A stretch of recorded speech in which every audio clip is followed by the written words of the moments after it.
Okay, so we're live and we're playing some BXD&D. This is going to be kind of an offshoot of the second quest for my kind of ongoing open tabletop campaign, which is taking place in a world where essentially the sun is dying, and there's been a quest put forth to collect 9 items that were originally given to kings by the gods many years ago, so far along that people don't remember what the items are or where they are. And this party of various people is collecting these relics as they can find them. So when we left off 2 sessions ago, we were in a town after actually the first of the relics was picked up, which is currently in the possession of Tony's character, Dredge Dullblade, although I don't think anybody else here knows that. And essentially, they're in this village that had been wiped out far to the north, and they were heading south to get to kind of civilization again, so they could drop the ring off with sages and find out where the next item might be. Where Tolly, who was with the group earlier, where your character was, Scott, is some of the group had left forward to scout, so they were separated. And I guess you're probably going to reunite with them in this village. Currently, the entire party is in a village called Drinidok. It's a very small village. It's kind of a barbarian village, if you will. They are mostly hunter-gatherers, and they train mastodons, which they sell as like animals to work in the fields and stuff. And 2 new members have joined us. They have come from the south, bringing medicine for the chief of this tribe, Noah. Now, we learned last time that the chief was very ill, and they had just talked with the son, Ian, who is a young, not so battle-hardened barbarian who spoke of a magic sword when Dredge had shown the sword that he had recovered, which was not magical, to them. They spoke of a magical sword capable of slaying giants called Thorgrim.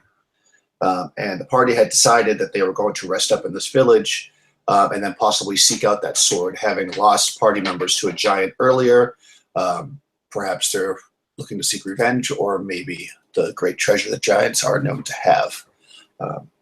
So let's introduce all the characters, and we'll kind of figure out where we're at, and then you guys can decide what you want to do. So we'll go with my left. We'll start with Crystal.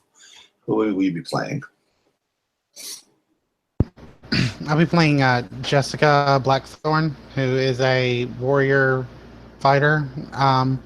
She used to be a guard, was portrayed by the corrupt city leaders, and now she's on this quest, having grown up reading many books. This is of great adventurers. This is her way to become one of those great adventurers, a noble knight. Awesome. So, Isan, your character has just joined the party, coming from the south, bringing the medicine. Tell us about your character a little bit. Yeah, sure. So my character is his name is Believer Woodshirt, the cleric, and he has been specializing in alchemy. And he has a business outside of town, and he's just come to in search for some rare items, and stumble across the party, who in turn will help him find these items so he can go back to his business. Cool. And Rush, who are you playing? I'll be playing Ornulf the Deft, who I'm assuming also came from the south, bringing medicine. He's just a basic treasure hunter. Nothing more extravagant than that. Just a basic seeker of fortune with an interest in relics and things of that nature. So, this might be a good place to be. Cool. And Scott. playing Tolly Water, the halfling in plate mail. He's one of the originals that was foolish enough to seek out the Flayed King and was revealed the location of these relics we're searching out to save the world. Cool. And finally, Tony. As the morning sun breaks and comes across through the mountain, you see a rather tall, large frame, older human, probably in his early 50s, as he's sitting on a block of wood talking to some of the barbarians in the village, and they're laughing and discussing and drinking some of the morning hot drink that's fixed there at the village. And you'll notice he's sitting there at the stone as he has his sword, as he's sharpening this long sword. And he looks around and sees these two new party members that are approaching with Jessica, and he says, "Well met, Dredge Dull Blade." Nice. Okay, so when the new party members have arrived with the medicine, you've been traveling several days, so you're taking respite in this town with them, and I guess probably making sure you're collecting your herbs. Believer, I will not pronounce that correctly, but that's your name, Believer, and the such, and everybody who has a bonus to their intelligence, like an intelligence that gives them a plus. How does that work? Is that even a thing in the X? Who has an intelligence of 13 or more, basically? Yeah, I have +2 for reading languages. Okay, you do. Yeah. Anybody else? Not I. Okay, no. Okay, so go ahead and roll a d20 twice, and let me know if you roll under your intelligence. No problem.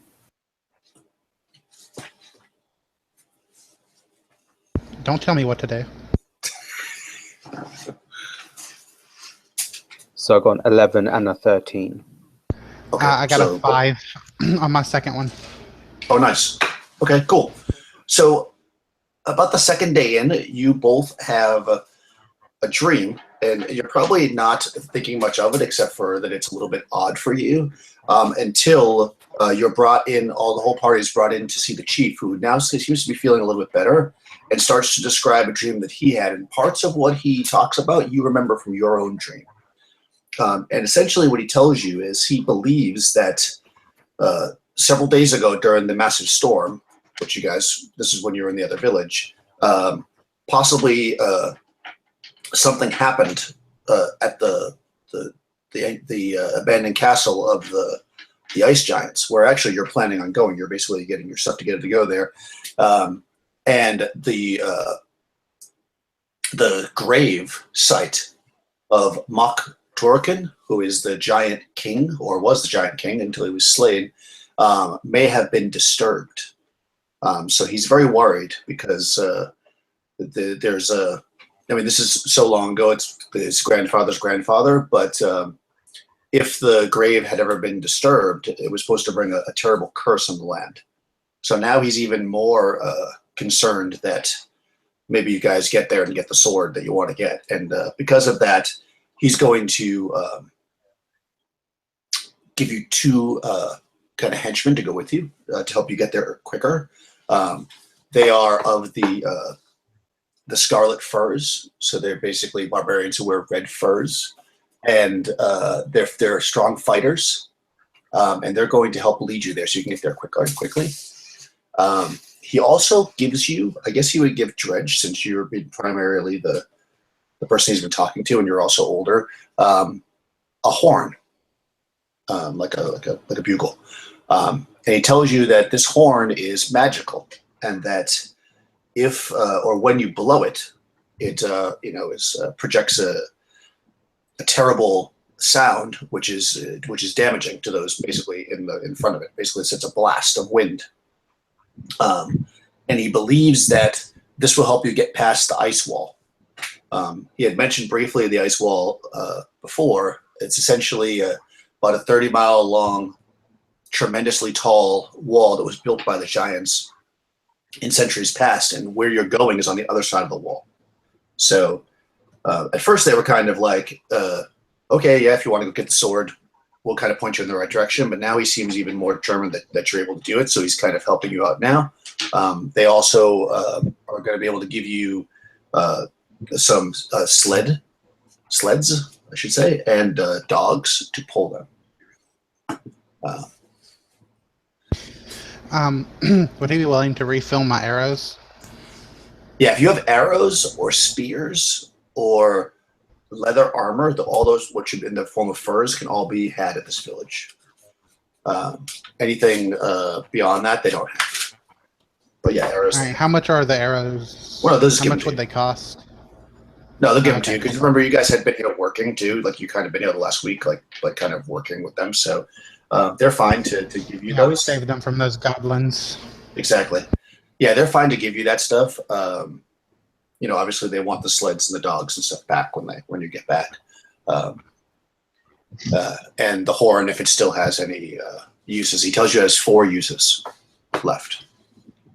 So. Yeah, Dredge also, thank you. These items and the equipment you've given us will definitely come in handy. And you'll see Dredge reach in one of his little belt pouches, and he pulls out this old looking, tarnished looking, used to be silver ring.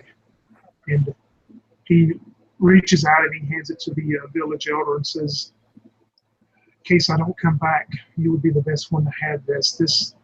This does not have any properties or anything that will help you, but it's just a memento. It was given to me by the gentleman that trained me in fighting skills many years ago. I just have an uneasy feeling that some of us are not coming back from this, but I want you to have this as a memento for the help you've given us. Okay. He says, I would be very honored to hold it for you, and I will give it back to you when you return. And he takes it and he puts it. He's got like a necklace that has a lot of amulets and stuff on them, and he basically attaches it to the necklace with the other stuff. I still have a map of the region. Is the area we're going to still within the same region? Yep. Like, could they mark the area on my map? Yeah. I'll show you. I have it. And so your map is basically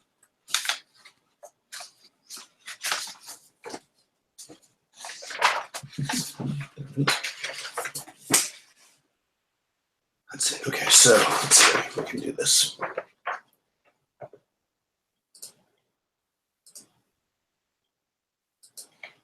Cool.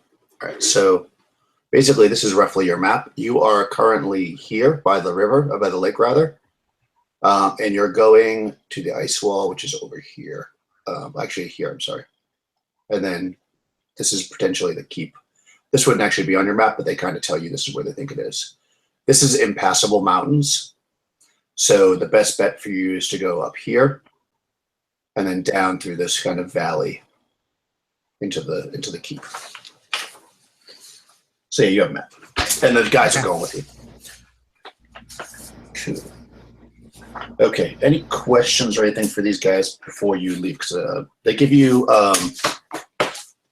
let's see, it's 3. They give you 2 weeks wet rations. Correlate in any way to the map we found in that giant's bag? Yeah, actually, the Giants map was also of the region. It just has different stuff marked. Basically, they have actually on their map up here an area with an X on it.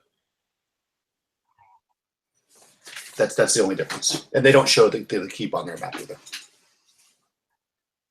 But they do show the ice wall and everything else. I have some stuff I don't need. Is there any way I could sell that stuff quickly before we go?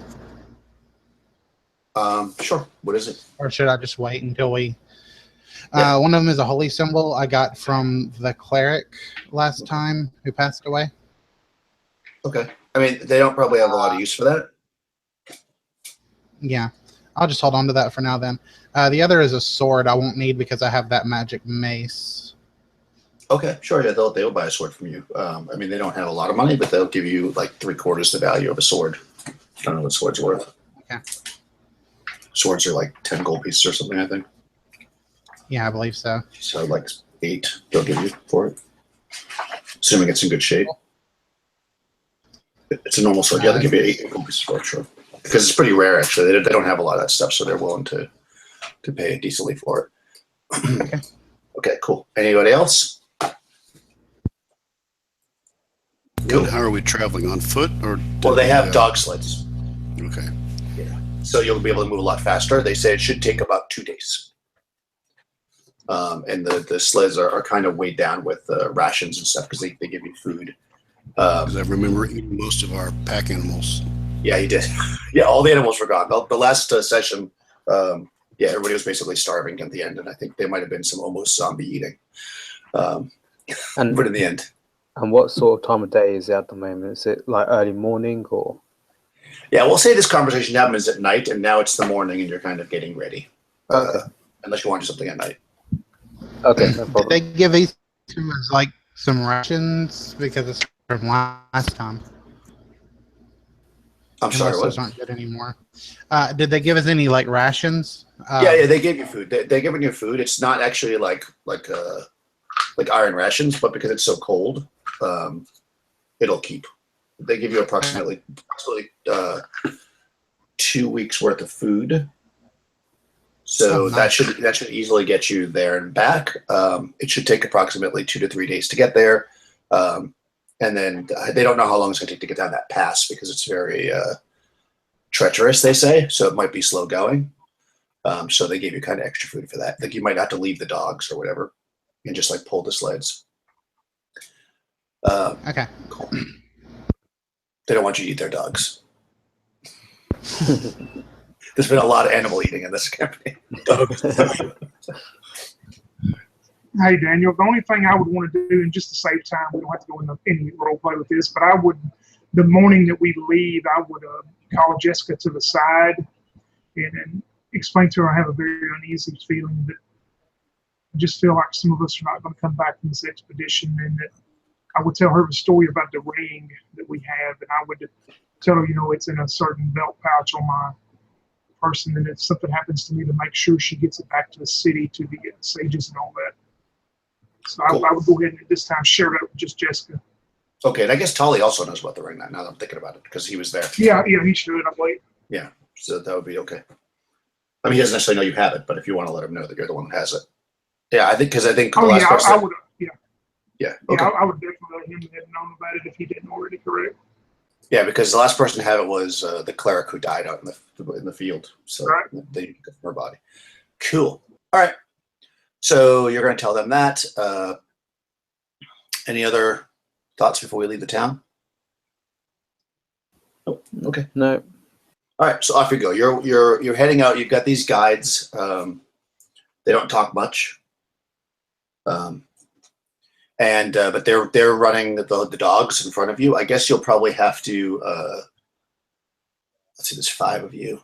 You're probably going to have 3 dog sleds total. So one of you will be driving the sled. I don't know if anybody feels like. Jessica is from the north, right? Maybe she knows how to ride a dog sled. Would that be feasible? Yeah, she's from this area, so yeah, she would probably have that kind of knowledge. Okay. Yeah, So I think Dredge would too. I would think since he's worked in this area before, he could take one of the reins of one of them. okay, cool. Awesome. So we got plenty of people to do it. So you guys are cruising along, and it's big open plains. Just for the days aren't very long here, and the sun is always low in the sky, especially up here where it's so far north. And it's basically open tundra. So you're just looking at just expanses of nothingness as you're heading forward. But luckily, it's a relatively clear day, so you're able to navigate pretty easily. You're looking at the sun. And let's see. Sounds of doom start happening all around us. So you're basically as you're cruising forward, it starts to get even more sunny. Like you started off like relatively cloudy in the morning, And by like midday, it's bright, bright, bright sun. Almost so much that it's hard to see, but it's definitely very pleasant because it's very, very, very cold here. And you're kind of cruising along. The day just keeps getting better. And by the time you stop for lunch, it's actually somewhat warm, surprisingly. Warm enough that you could even like maybe pull down some of your furs, and you're kind of able to have a very comfortable lunch as you're kind of sitting out in the field the first day. You do notice that it doesn't seem like you're kind of like once you go for about half the day, like you feel like you're in the middle of nowhere because all along you've been kind of skirting around where hills and mountains are, but these guys, because they kind of know where they're going, and they're just going right through the center of it. So it's like being in the desert, except it's all just snow. But you have your lunch and you travel along across the open tundra. Yeah, exactly. You're just like ripping across the open tundra, which you hadn't done before for fear of giants. But these guys don't seem to feel like there's anything up here in this general area. Most of the giants, they say, are long gone from this area, and the few that are here, you may have already encountered, as you remember. And you have a sack from one. So you travel through the rest of that first day with no problems. I mean, you don't encounter anything. It's basically empty field. It's warm. It's sunny. It doesn't rain. And you set up camp the first night. It's actually not even windy. Surprisingly, this is the nicest weather you've had since you started on this part of the quest. So you're pretty happy. How do you guys want to handle your night? Do you want to do shifts for guards, or do you just want to let it be? Yeah, we have plenty of people, so we should be able to easily stay up through the night. Okay. Jessica will volunteer to take first watch if no one else wants it. Yeah, I'll go for a second watch. Okay, just want to do one person per watch.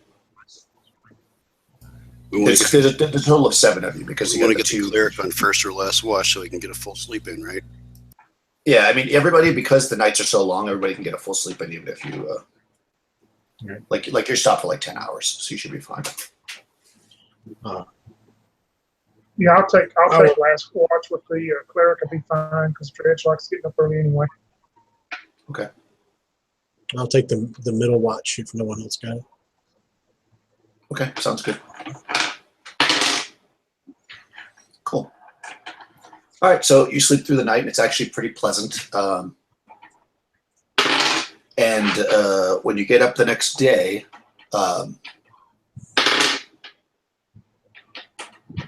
it's starting to rain. So basically, as you overnight, the clouds must have moved in, and you kind of wake to Dredge, kind of try to keep the fire going in the kind of just starting to come down freezing rain of the morning. So it's actually going to slow you down a little bit today. Although you made good time the first day, so you might still make it in 2 days time. So you eat your food in the morning. They have some meat and stuff for you. You're able to cook it up and start rolling along, and you're heading out. Unless there's anything else you want to do before you break camp.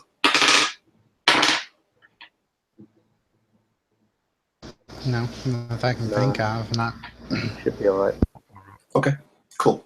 All right, so you guys are heading out, and around it's getting close to noontime, and the rain starts to change to snow. And now you're thinking, wow, well, that first day was really unusual because it had been snowing so much. As you're kind of going through, it's slowing you down even more, and you're actually your guides tell you that they need to really slow down because they feel like they might lose their way if they don't. So it's probably going to end up taking you an extra day, which probably makes the most sense to do, but it's up to you. They say if you want to push hard, we can, but we might end up risk getting lost. Hmm. Well, we don't have any dwarves to get frostbitten this time, do we? No. Does anybody have a constitution that has a negative? What would that be? It's not cold enough yet to cause that problem, but it would be. So if your con is 8 or less. No? My con's an 18, so I'm gonna assume that I can just throw my jacket off and My God, it's so hot out here, guys. Yeah, you have like no Yeah. problem. I've got about 16, so I think I should be alright as well. Sleeveless. Oh, nice. Okay, good. Yeah, because on the first trip there was a lot of low-con people. Yeah, it's not bad yet. You're in decent weather. There, it's not really going to be a problem. We're still way out in the wide open though. That's right. You're kind of out in the wide open, and it was yesterday. You could see for miles and miles and miles because of the bright sun. Now you're basically just snow everywhere around you. It's that wet kind of. Still, we still got to get through the pass to the valley, so slow down, right? Ornolf, it's kind of mentions. I realize that I'm new, but this doesn't appear to be the kind of land or the surroundings that we want to be lost in, with really nothing around us to catch our bearings by. I think we should play it safe anyway, and just keep on the slow, even if it takes an extra day. I think it'll be better. Yeah, we still got to get to the pass. We don't even know how to get there yet. Yeah. After Cool. hearing All right, so you guys slow down. I'm sorry, Daniel, go ahead. You guys are going to slow down, then I'm assuming. Yeah, too many people have gone out and not returned for Jessica to be careless. Cool. What were you saying, Tony? I was just going to say, after the halfling had explained his view, Dredge would look at him and the new cleric and say, I definitely agree. We definitely don't need to be looking for a halfling snuck in a snowbank somewhere, so slow is better. This isn't that halfling. The halfling from last session got in all kinds of trouble. So Tolly never gets in trouble. All right, so all right, good. So you guys slow down. So you're basically taking your time, going a little bit slow, and you notice, and again, the visibility is really, really low, but it does seem a little bit unusual that out in front of you, maybe a few hundred feet, you start to see a bunch of small hills. And as you approach them slowly, trying to figure out exactly what's going on, you see that there's basically something in the vicinity of about 24 mammoths that are dead. They're just laying there on the ground, kind of half buried in the snow that's been falling all day, and they're kind of just spread around like big lumps in the ground. It's about at this point, it's about probably like a couple hours before sunset, and you see this kind of out in front of you. That's not ominous at all. Have they been eaten on, or they're just? Do you want to go check them out? Yeah, I think I'll go and see. My halfling curiosity does. Okay. So is the whole group just going to go up there? You guys want to go ahead? Dredge would recommend. Speak for everyone. Yeah, I'll go. I've seen a reason. I'll go too. Be ready for an ambush, though. I'll stay back with the sled in case they need someone to ride in quickly. Cool. Dredge? Yeah, Dredge is staying back also, probably 30 or 40 feet behind the initial group. Okay, cool. All right. So you guys approach, and they don't look like they have been eaten on, really. Not terribly obviously anyways. They're definitely more or less whole, although you do notice immediately that none of them have any of their tusks, their horns.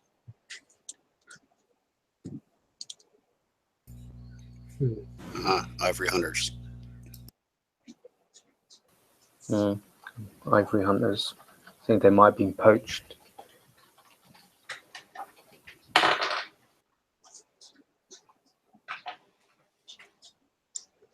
Yeah, I mean, they look like they've been taken. Once you get up close enough to look, they don't look like they just weren't simply born with them. You can see the spots where they should be, and the wounds from them being torn out.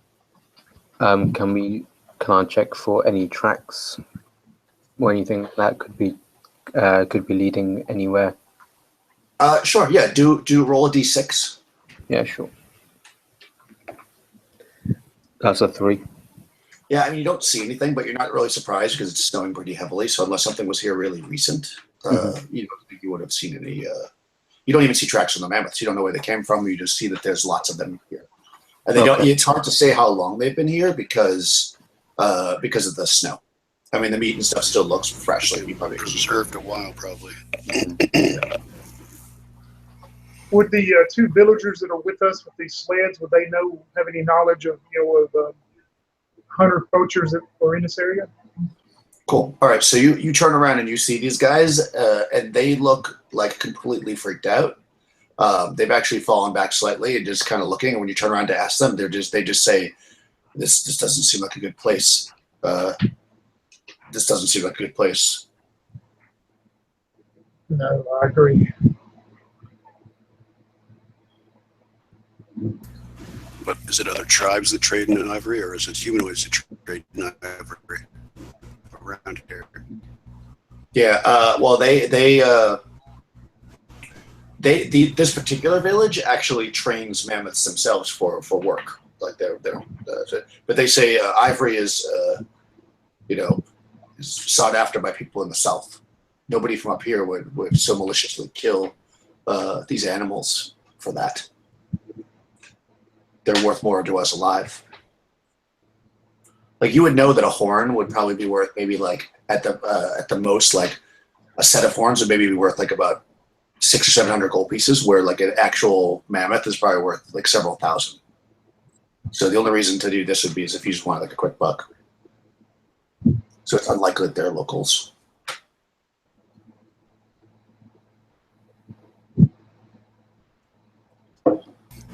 And they probably wouldn't want these barbarians tribes to know about it. So if they saw us, they'd probably want to shut us up.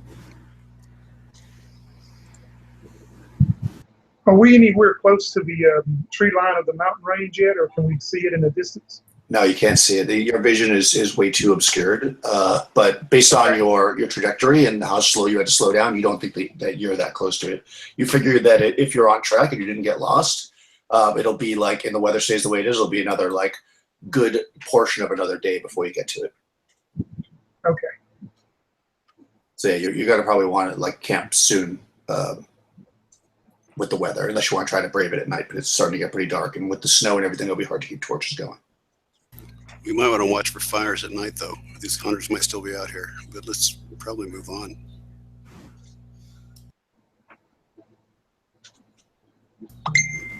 Okay. So you guys want to just move on? Gonna go past it?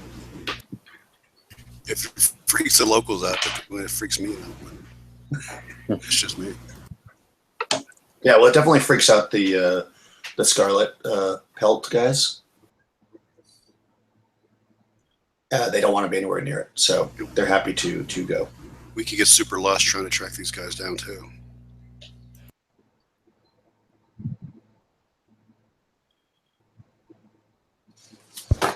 Are you having this conversation around the mammoths, or is Jessica like? I'm assuming you walk back because you asked the guys. I'm assuming people walk back. At least Tolly, because you were talking to the barbarians who aren't anywhere near the mammoths. They're back with the dredge. Yeah. So yes, I would say that at least Tolly is near Jessica, based on that conversation. We came back, and I asked if they knew of any locals that traded at ivory. So yes, everybody's gathered around right now.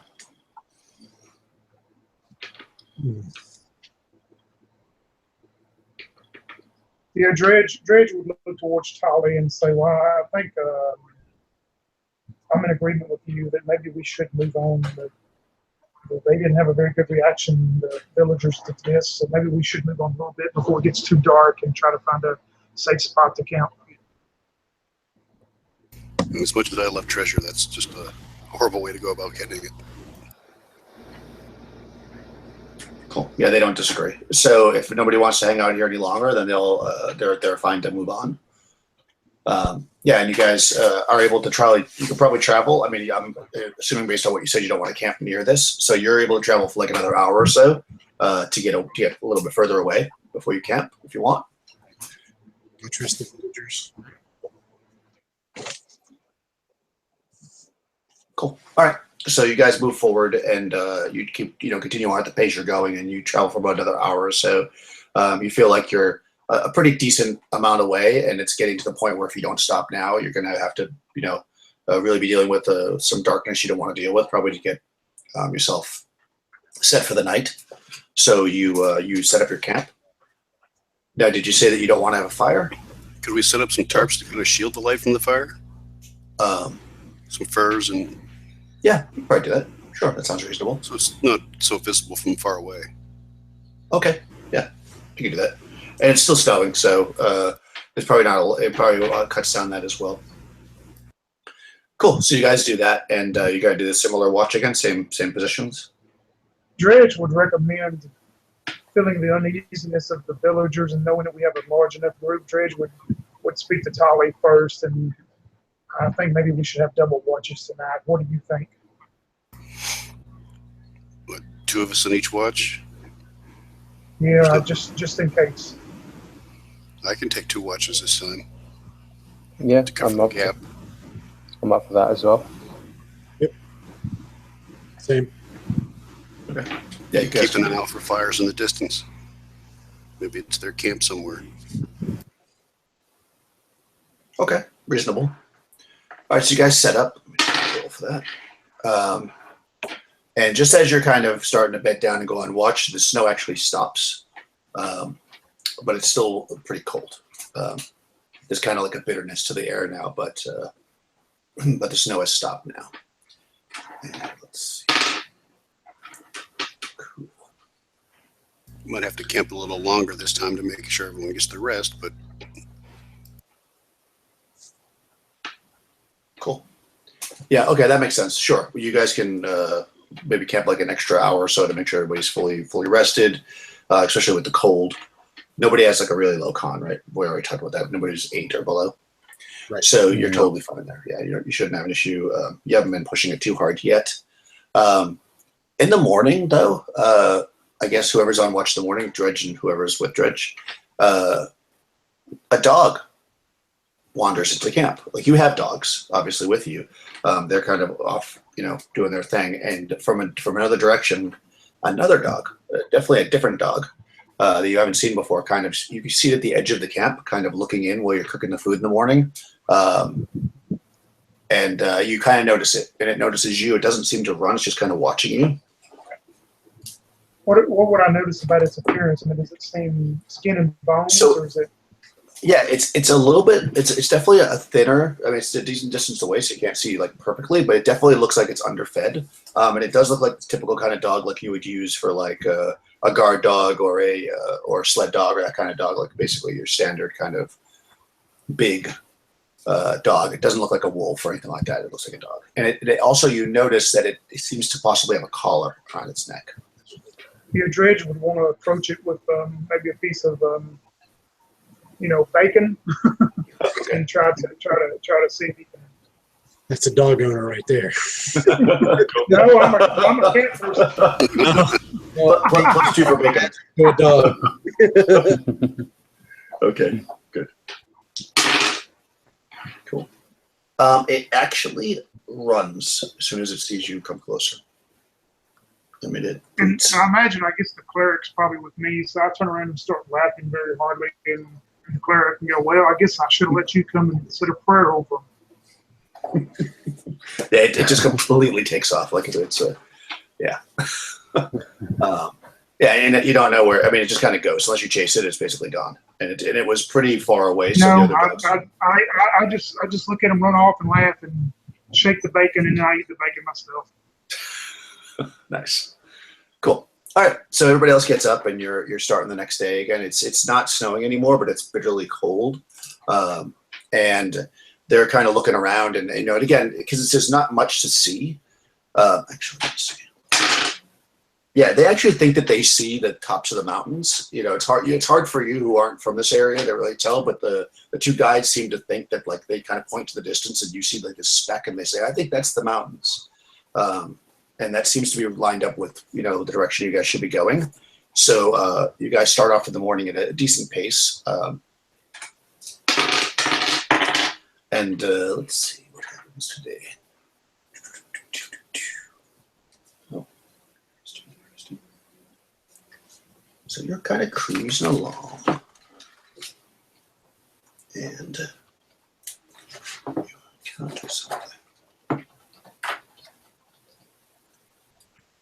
Oops.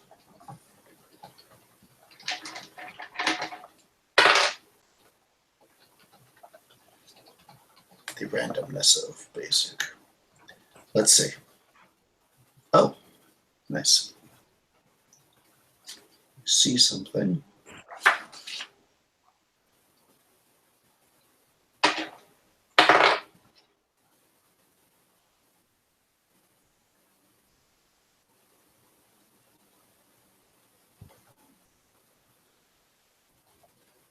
It is a pack of wolves. Well, at least one wolf you see. And it is, oh, it's really far away. It's 180 yards away. You immediately spot this this wolf, and it's kind of eyeballing you, kind of curiously. So, but you guys definitely see it. And it does not see you, actually, so it's not eyeballing you curiously. It is looking the other direction. You see a wolf. What would you like to do? How far away is it? Yeah, everybody sees it, I guess. How far away is it? 180 yards. You only see one right now.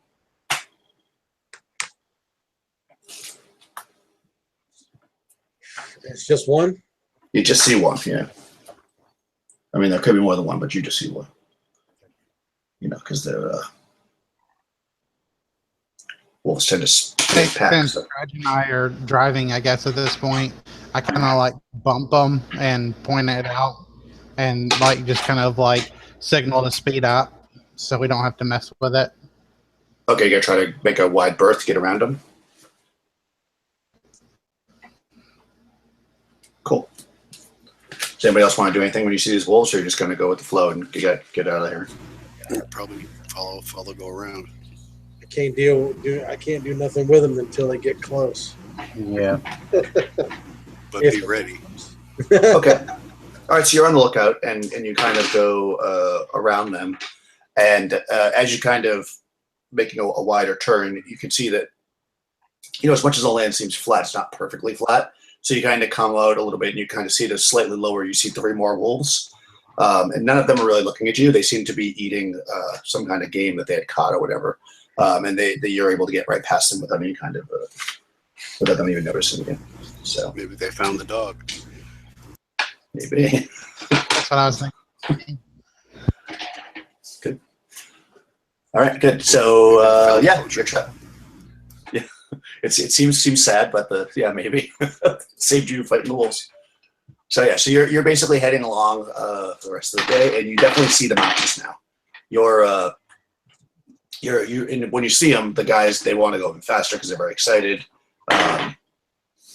You know, you're kind of motoring along,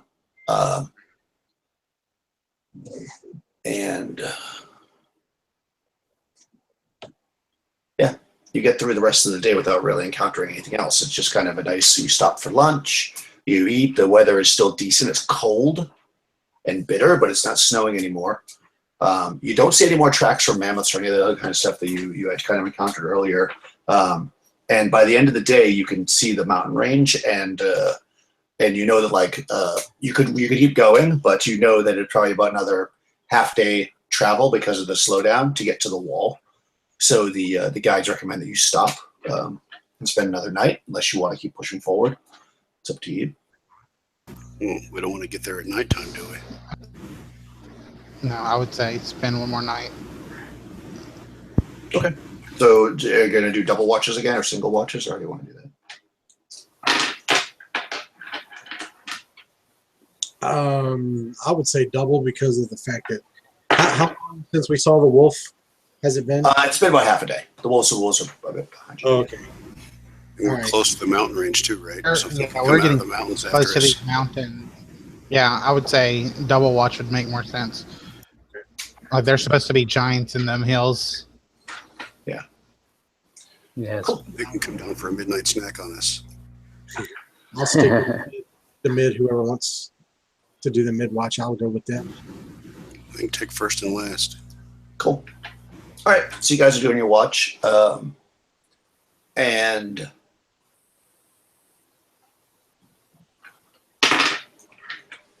you hear, actually throughout the night, kind of a strange breezy sound, kind of almost like a hiss, probably like once every hour. You just hear like a whoosh. It goes for about a minute and it stops. It's coming from slightly to the south of you, which is kind of like if you had gone through where the wolves were instead of going around them, you probably would have encountered whatever was there. But you'd have to now go out of your way if you want to investigate it in the morning. But you definitely hear the sound throughout the night. Geyser. Yeah, it sounds like it could be something to that effect. Yeah, exactly. Ooh, a hot bath. It is pretty cold. I mean, it's close enough that you can hear it, but it's not so close that you could have seen it when you were coming in at the nighttime. Cool. All right, so it is the first watch, and you're kind of who's on the first watch? Sorry, Tolly and Jessica. Yep, I was first and last. Yeah. Cool. All right.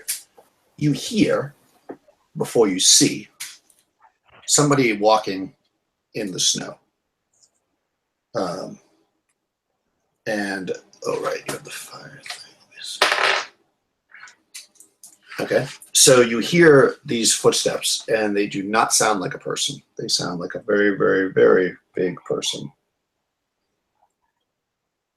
You can't tell how far away it is, but it's coming from the opposite direction of the geyser. Because you're kind of listening, and then all of a sudden you're like, hold on. And you hear like crunch, crunch, crunch. It's like slow but heavy footsteps coming in your direction. What does it do? Coming towards us, huh? I can. We should blink at this. We should blink at this fire. Okay, so put out the fire. That's what I suggest. I suggest that, like kill it a little bit, so that it won't be bright. Because Well, we had Yeah, you have some tarps around it. blanketing the fire with tarps, so it wasn't too visible.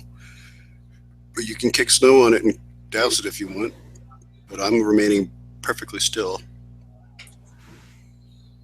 Cool. Doing the halfling thing. okay. All right. Jessica's just gonna slowly reach her short bow and gently pull it to the eyes open, her ears open. Cool. All right. So you do that. So you got your short bow ready. You're, I guess, hiding, doing your thing. Let's see. Nobody has halflings don't have information in this. So, and you're humans, right, Jessica? Right, you're a fighter. So you definitely hear the footsteps getting closer. It's not saying anything. You don't hear any voice or anything, and it's not going any faster either. It's just kind of progressively walking closer. Oh, actually, I'm just hoping I can be able to see it before it sees me. yeah, you have your halfling thing going on, so I'll make sure. 10% detectable. Yeah, 10% detectable. Actually, it seems to have encountered your dogs because you start to hear the dogs bark on the next few footsteps, and then you hear some what can be described as a ripping sound and some screeching or howling from the dogs, yeah, mayhem is happening by the dogs. You hear that you hear several whack whack, and you hear dogs making sound, and I think other people would start to wake up at this point. That was my question. Okay.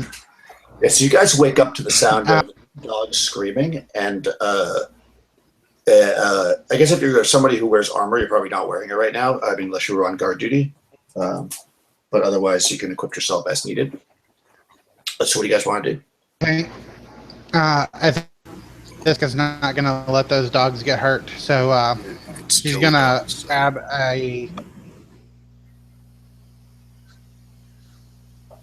she's gonna grab a torch from her backpack and light it in the fire, and she's gonna run out towards the dogs while drawing her mace.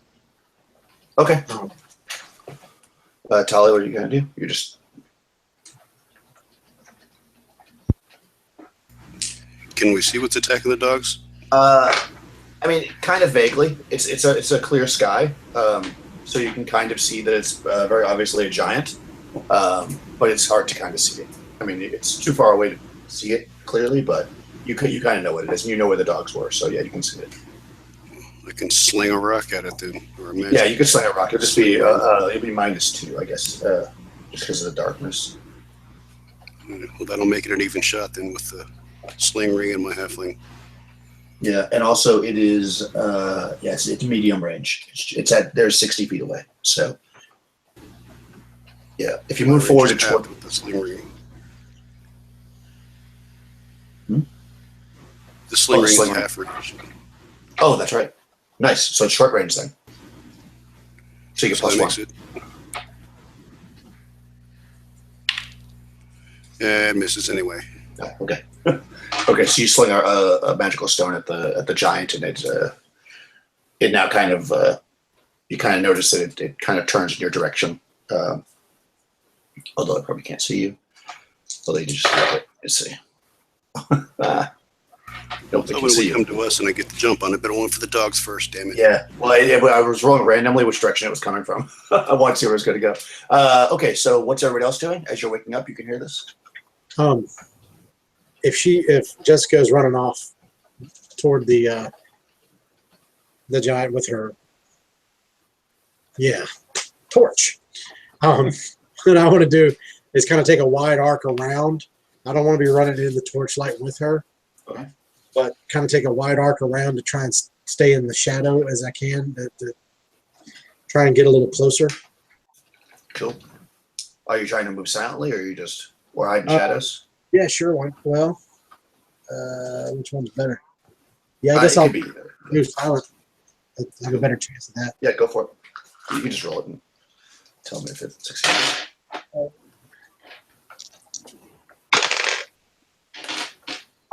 I got a 17, so Nice. I am successful. Nice. Okay. Cool. You are very silent in the snow, moving around so it does not detect you at this point. So you are eligible if you want to do a backstab next round. Okay. Let's see. Sorry, I'm just doing hit points. This was unexpected. This is how the last time you guys ran into a giant wandering monster. Okay. So, how about everybody else? I'm going to, Rob Laver's going to give support to Onolf and also travel silently with a torch and his mace. Okay, are you going to light the torch? Yes, I am. Okay, I'll just light like in the fire as you go past. Okay. Cool. All right, so you guys are moving towards the giant. How about Dredge? You're doing one. Yeah, Dredge, after being woken up and getting his chain armor on, grabbing his shield, he sees Jessica running. I'm sure she's 30 or 40 foot ahead of me. But he sees her running towards this giant with the torch, and he reaches in his backpack and he grabs a flask of oil, and he screams at her, "Hold on, foolish woman! You're going to need some help!" And he takes off running towards her. So you try to catch Okay. up with If you want to put your armor on, then it'll take this whole round to do that, and then you can run next round, or you can run Yeah, now. that sounds good. Okay. Cool. So you're slipping on your armor, yelling to her. Okay, cool. So let's roll initiative now because we're all kind of in action. So somebody on your side. Let's just start from my left. So Crystal, you roll initiative for this encounter. He got a 5. So roll a 5. d6. You also got a 5? Cool. Simultaneous. 5 as well. Awesome. Simultaneous initiative. So go ahead. You guys can all go first, and I'll do the giant after. What do you guys want to Okay. do? Is anybody? Sorry, it's basic, so we have to do it in order. movement goes first. So if anybody's moving, Well, how You're- far away is it?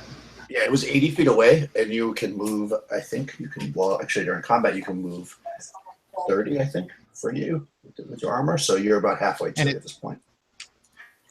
Okay. Yeah, I'm just gonna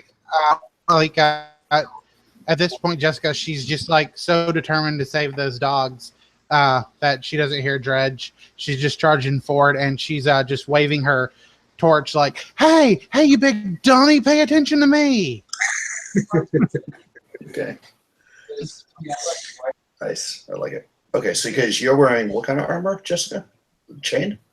Plate mail. Oh, you're wearing plate mail. Okay. Okay, so your movement during. Free.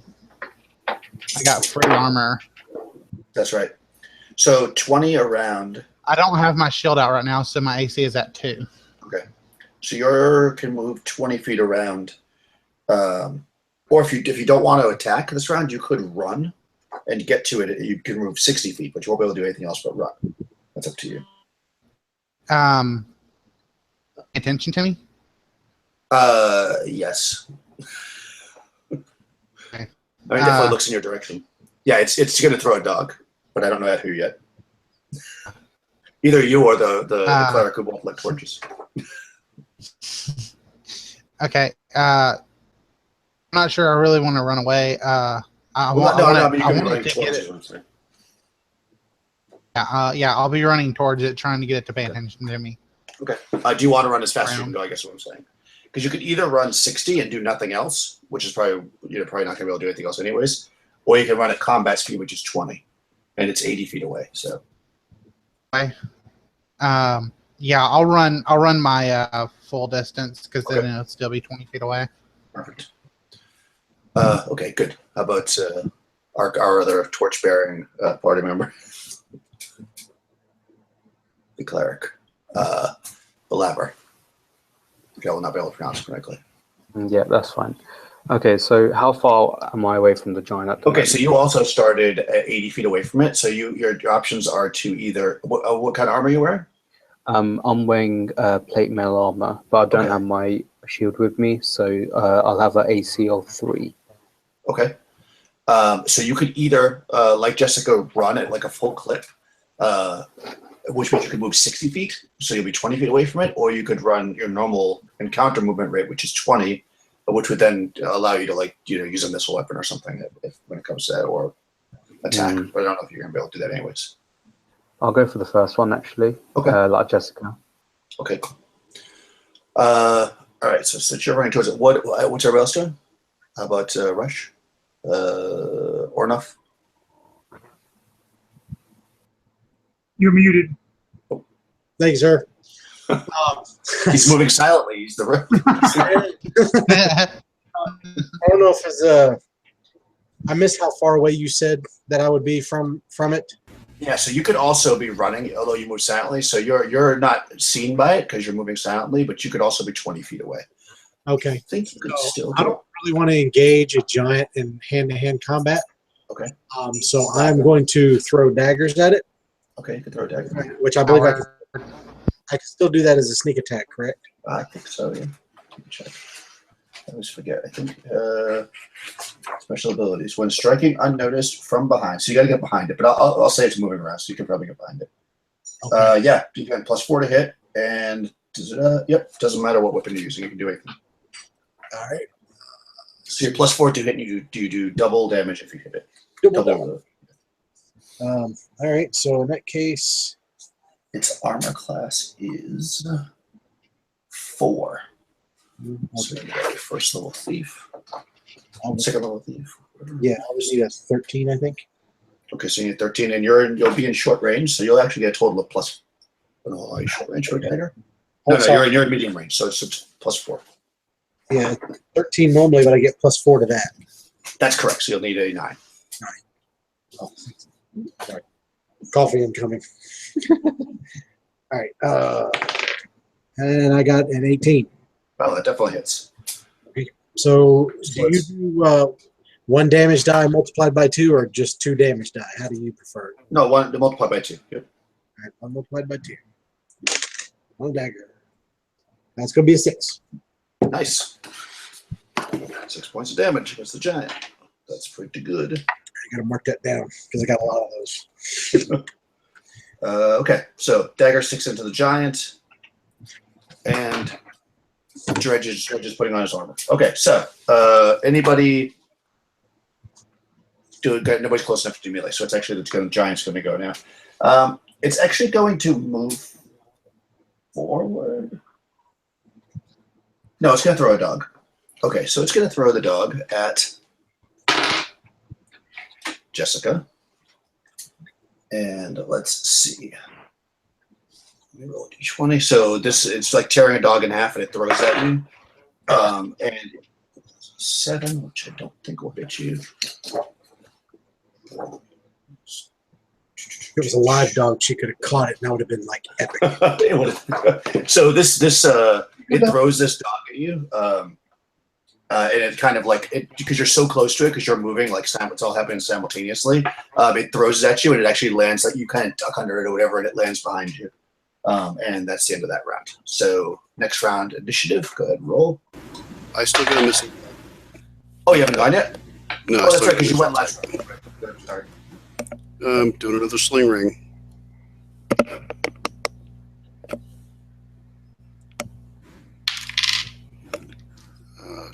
W12. I don't know if that'll hit.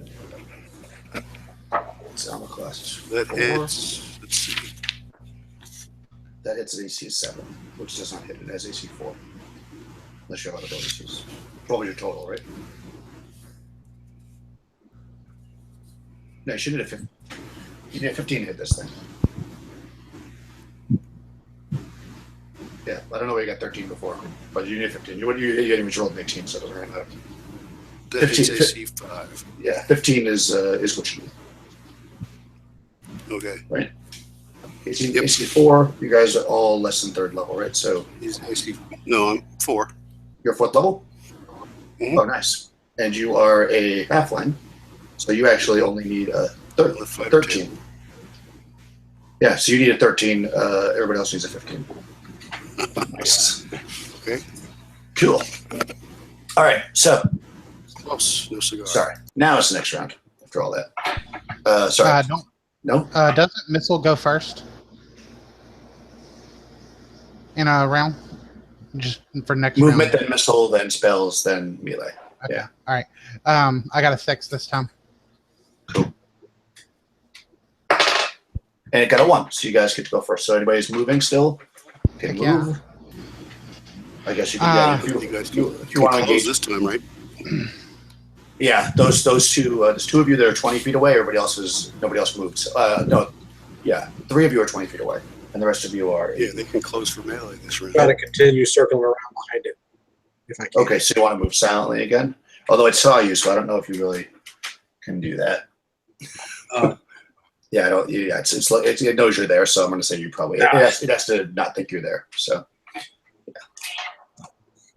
You got that one shot. It was good. Unless you disappear for a couple of rounds and come back, but you won't be able to do it.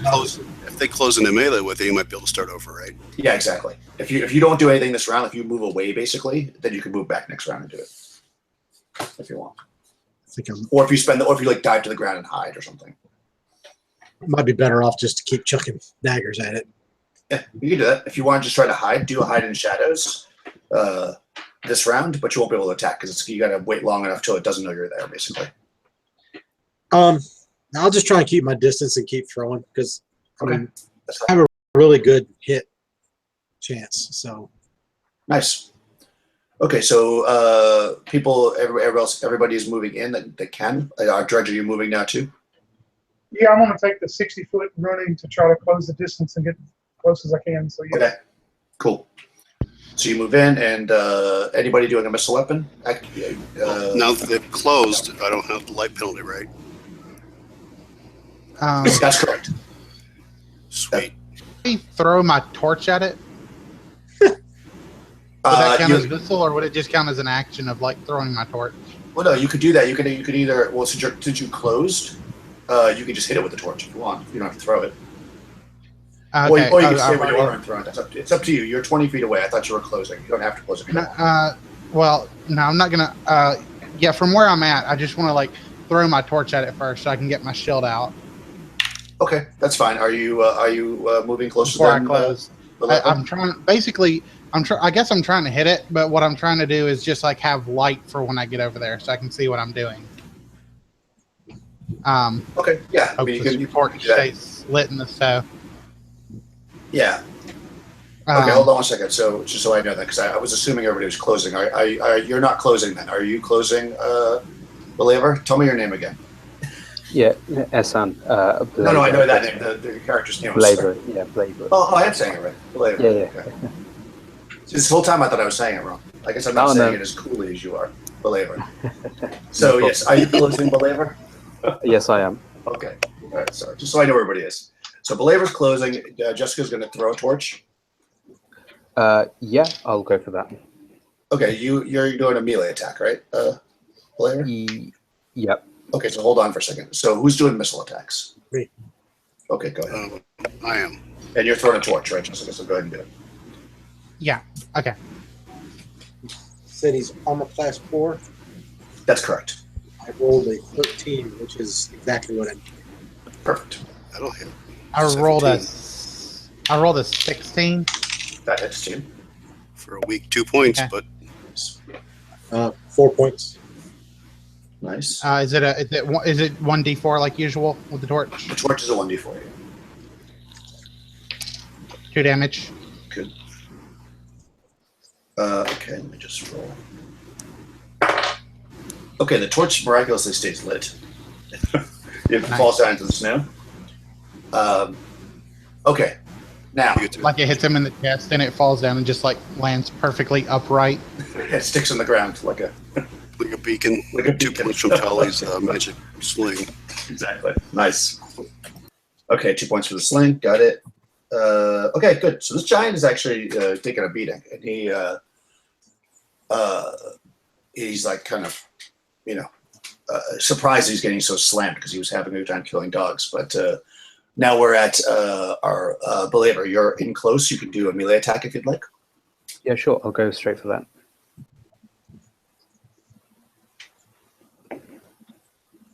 So I rolled a 17. That definitely hits.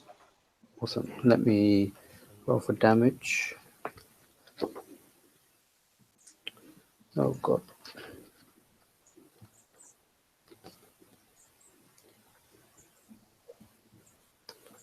Just trying to find the damage again. Mace.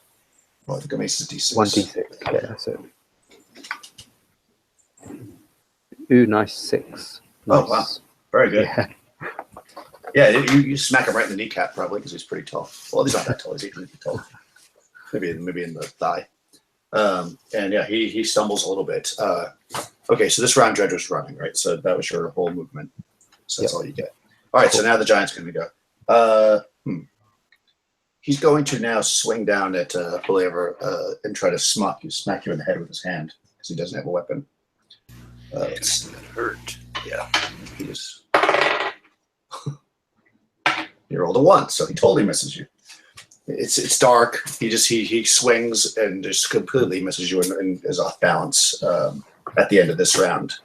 As you guys are all circling around him, and he's regretting having come to kill these dogs. You definitely smell on his breath alcohol because he's got to be drunk if he's missing you guys so easily. Okay, everybody's gone this round, right? I believe so. Okay, cool. Let's roll initiative. Initiative time. Nice. 6 again. All right, you rolled a 4. You guys go first. Who's moving? Anybody? I'll move up. Yeah, I'm moving in this time. I'm going to pull out my shield and move in. Okay. My shield would count as an action or not. No, it's fine. I think it does, but it's fine. I say no. You can move in and do that. Because you're not moving very far anyways. And you're going to move in too, Tally? Yeah, I'll move up to 20. Okay, cool. Anybody else moving? Yeah, just for clarification, though, on You're 20 feet away. Jessica, when she said she just moved in, is she moving within 5 foot of it? Is that what you're doing? That's my understanding. Yeah, she was 20 feet away before. Yeah. Okay, well, that's just what I was going to do. Yeah, I'm 20 foot away, so at this point, seeing her move in, knowing that she would get burned by the fire, but I was fixing to create, I put up my flask of oil, and this round I'll have to get my shield and my sword out. It'll be my turn. Okay.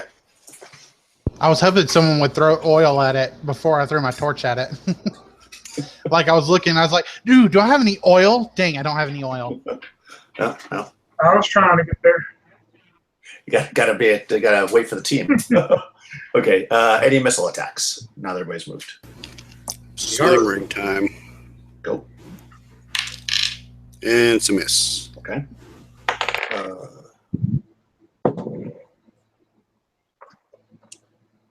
I got another hit, Okay, cool. Another dagger, and it's back from the road. but this time only 1 point of damage. 1 point of damage. Okay. Cool. That's all our missile attacks, right? So, anybody's in close enough from melee? Go ahead and take a swing at this thing. Sure, I'll take one. That's an 18 now. Nice. Nat 20. Interesting. Nice. There's no extra. I just automatically hit it, right? That's right. 20 always hits. All right. Okay, I just run up and bust this thing in the kneecap with my mace for 7 damage. Nice. You're rolling that's that magical mace, right? Yeah. Okay. I haven't rolled 2 double dice. digits. Okay, good. Yeah. It was a 5 and a 2. Okay. How about Belaver? And I do 5 points worth of damage. Nice. So I'll just beat him around the shin, try to stagger him a little bit.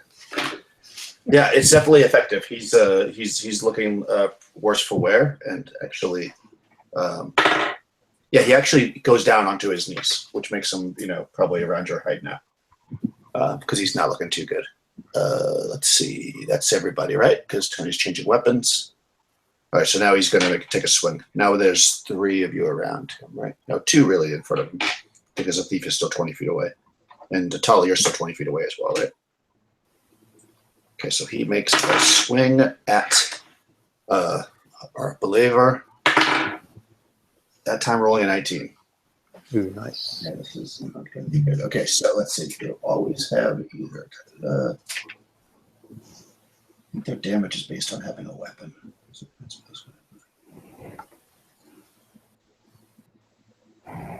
I'm going to have it do half damage because it doesn't have a weapon. It still does a tremendous amount of damage, though. Let me just see. Oh, actually, though, it rolled really low. Only 4 points of damage. Okay, Surprisingly, cool. Yeah. That might still be a lot for a second level character, but yeah, he basically half-heartedly swings out at you and kind of glancing below, I guess, and does 4 points of damage. Cool. And it's next round. I rolled a 1 this time. He's going first then. All right, so he's going to swing out again. Now he's getting angry. This time he just reaches down and picks up one of the dog's bodies, so he's going to use it like a club. And he's going to now swing at Jessica with it. 3, so misses. That's pretty brutal. Yeah, another dog. The dogs never hit you. Apparently, you have a good affinity of dogs. Okay, anybody moving? Yeah, I'll close my 20 foot on the end up next to them. Okay, missile weapon attacks. Sling ring. 15. Hit. For 4. Nice. I missed. Okay, dagger flies through the air, missing. Yeah, this giant is not doing well. Let's see. I should be doing this actually. Yeah. Got about a 50 foot. Surprisingly, he's not running yet. Okay, so if you guys want to do any melee attacks, I guess go for it. What's this giant wearing? It's like, he wearing any fur or anything? Let's see. He has skins. Yep. Fur over iron armor. Okay. Jessica, having this dog body fly over her head, she's really pissed now. She's gonna try and jump onto his back and hold on to that fur and just whack his head with her mace. Okay. So you're dropping your shield. So I'm assuming. Yeah, sure. Okay. She drops her shield so that she can jump up and grab his fur. Cool. Do I need to do any kind of roll for that, or? No, just make an attack. If you successfully attack him, then I'll say you're holding him. Nope. Okay. I miss. Yeah, so you try to grab his fur, but you kind of like can't get a good grip on it, so your mace kind of wildly flies. How about Believer? So Believer is going to try and do almost like a sneak attack and try and mace him in just in his chest, just to kind of wind him a little bit. Nice. Ooh, 20. Awesome. Nice. Okay, roll some damage. And there's no extra hits in this, is there? Yeah. Okay, cool. And that is 3. 3, okay. Yeah, he is not looking good. That definitely wounds him, and he kind of leans forward a little bit. Dredge. Yeah, Dredge, while his teammates are working on this thing, he's taken out, of course, he's at his longsword, so I hit our armor class 3 for 4 damage with my longsword. Nice. Dredge comes up after all this combat, and everybody's been beaten on this thing, and pulls out his sword and just basically finishes the giant. Casually walks up. Yeah, I look over towards Jessica and Believer and go, sometimes you just got to let the old man catch up with you, you know? You just got to wait on the old man. Nice, well done. One giant dropped. Cool. So yeah, there's a giant, a very, very drunk giant laying there. You've lost 6 of your dogs, which you can still pull the 3 sleds, but you're going to be slowed down tremendously because each sled had 6 dogs. So you're basically now cut down to 4 dogs per sled. Yes. Yeah, and I look towards, is it old enough the new halfling can go, well, we've got him on the ground for you. Maybe you can come on up here and loot his body. Okay.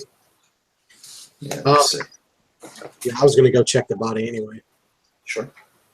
Also, the three daggers that I actually stuck him with, I assume I can get those back. Yeah, you get them back. The one you lost. One would be lost till the morning unless you try to look for it because you missed them. I would flew wild. find it if I can. Yeah. If you stay till the morning, you should be able to find it. Okay. He doesn't have much on him. He has one of those giants. Oh, right, he has a giant sack. Hold on. Those are always fun. Oh, yeah. Let me do my giant sack thing. Yeah, so, wow, another giant. Is it a giant sack of holding? Nope. I mean, I don't know yet. It's random. Yeah, so you check the body. The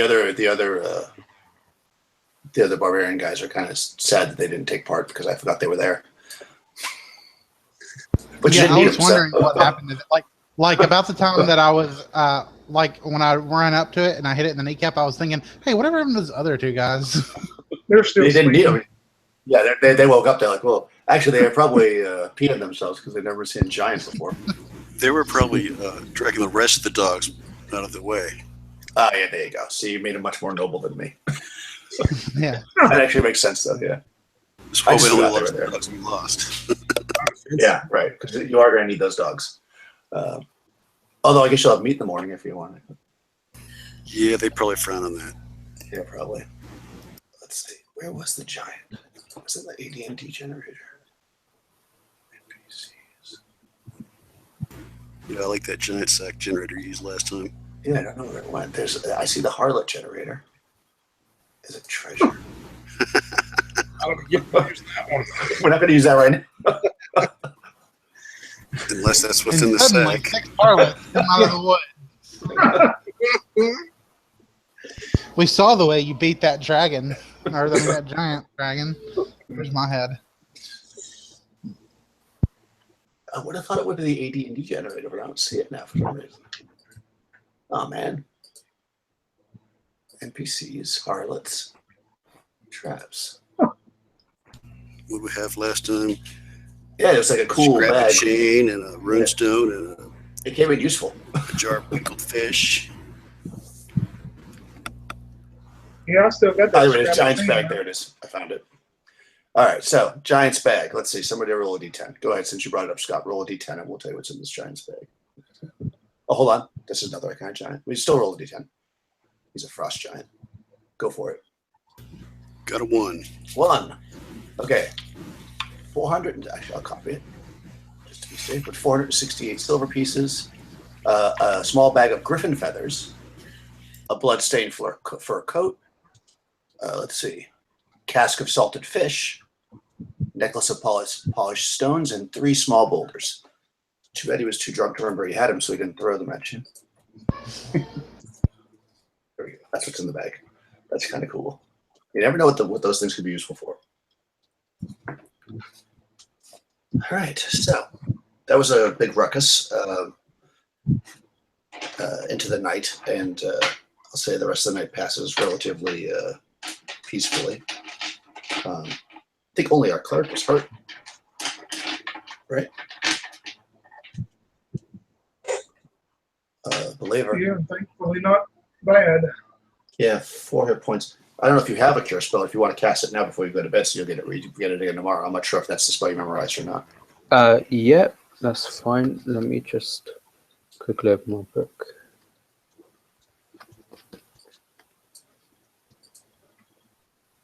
Damn it. What page was it? Let me look at your light wounds. Yeah. It's a d6 plus 1 in this. Okay. Pretty sure that's what it is. That is 5. That's 6 altogether. Okay. Then that's more than you lost, so you're basically back. Yeah. Okay. Let's see. Oh, whatever, it's fun. We'll look it up if we need to later. Cool. All right. So that was good. You killed a giant. The rest of the night passes without any issue. You get up the next morning.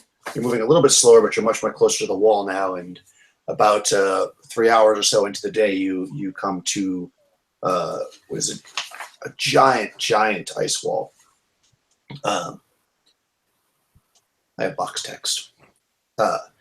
Far ahead, you notice that the rough mountain slopes give way to a huge stone wall, over 75 feet high and covered in layer upon layer of hard, clear ice.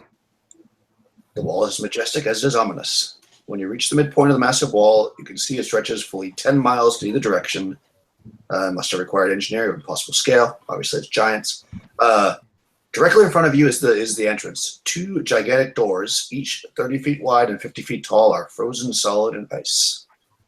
You also see hundreds upon hundreds of small, round boulders littering the landscape. So, you see a wall. Do they look like the boulders that we picked up out of the giant's pouch? Yes, but bigger. There are even giantery giants around here. Exactly. Yeah, those were portable. These were artillery. Those are sling stones. Right, exactly.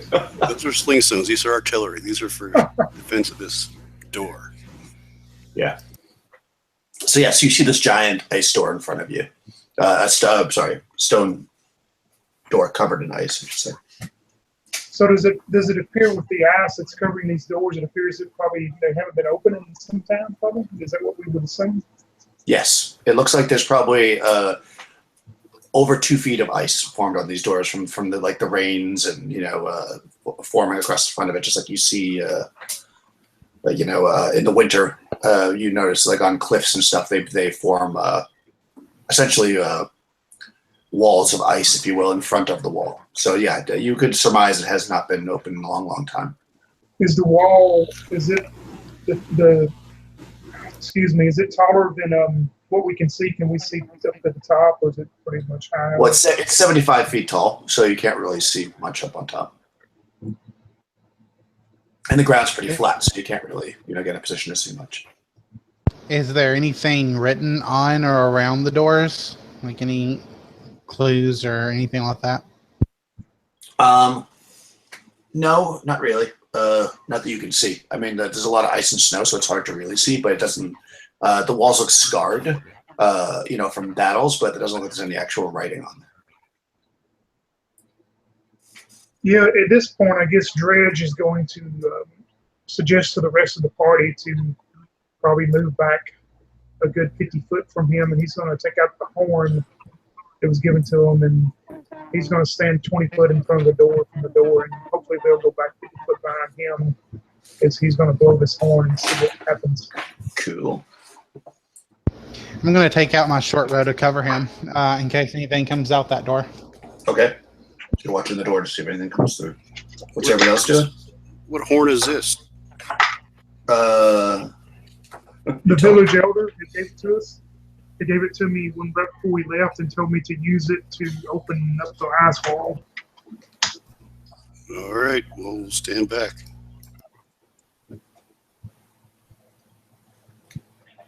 Okay, so you bring the horn to your lips and you point at the door and you blow it. Let's see. And all hell breaks loose. Go ahead and roll 2d6 damage against the door. Okay, Just blow. be 9 total. Nice. That crumbles the majority of the ice off the thing. It basically, the doors themselves are now completely bare, but still standing in front of you. And if you want to do it again, you can do it again. Yep, I'll blow it one more time since Okay. I've got. You need 2d6 again? It'll be 7 this time. Okay. The doors are starting to, like, they kind of push open a bit, but there's so much ice around it that it's still kind of stuck. It doesn't look like you get through them at this point. It's definitely pushing it forward, but it doesn't seem to be opening it yet or Can I look at it real quick? Time And to fire. maybe figure if we could maybe push the rest of it open by force and save the Sure. horn or not? Yeah. So you can go up to it, and at this point, you can see that the doors are started to, like, there's like basically a crack that's, you can actually see through it almost. It's probably maybe 4 or 5 inches. And they're pushed in, basically. The doors push away from you. And you can kind of look through, and you can see in the back that there's like a lot of snow and ice on the other side too. So basically, when you blasted it, it all kind of collapsed down, and it's kind of pushing the way, so you can't quite get through. You surmise, though, with enough strength, you probably could, if all of you put your muscle into it. Enough strength and enough fire. Yeah, or you could try to melt some of it away. Yeah, definitely go with what Charlie said. We'll try to push it and burn the ice away. Okay. Yeah, you're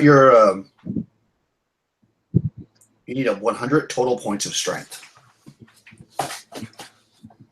What's everybody's strength? 17. 14. Okay. Hold on. Mine's Out of 11. 16. 11. Should we all just write our I got cat? Somebody smarter than me Yeah, mapped okay. it up. It's good. No, let's see. That's 79. Is that everybody? Yep. Let's see how strong. Let's roll randomly for the 3 guys. They need to have. Actually, I need to be able to make this work. Oh. That's 17. They are barbarians. 80. 90. Okay, yeah. You come like under by 2 points, but I'll say that you're able to do it. It just takes a little bit longer. It probably takes you about half an hour or so between digging and pushing or whatever, and you're able to open it, not all the way, but enough that you can get through. You can get the sleds through. If you turn them on their sides and unload everything, it'll probably take you like an hour or so, but you feel like you push them as far as you can get them open. So you spend about half an hour or so kind of getting through the door, and then another hour getting your gear on the other side of it if you want. Unless you want to leave the gear here, I suppose. But I don't think you want to do that. What time of day is it? Or? So by the time you get all that done, didn't take you that long to get here, but by the time you dig through and do all that other kind of stuff, it is now early afternoon, around 1 o'clock or something. Okay. Yeah. So you could probably still continue to travel today if you want.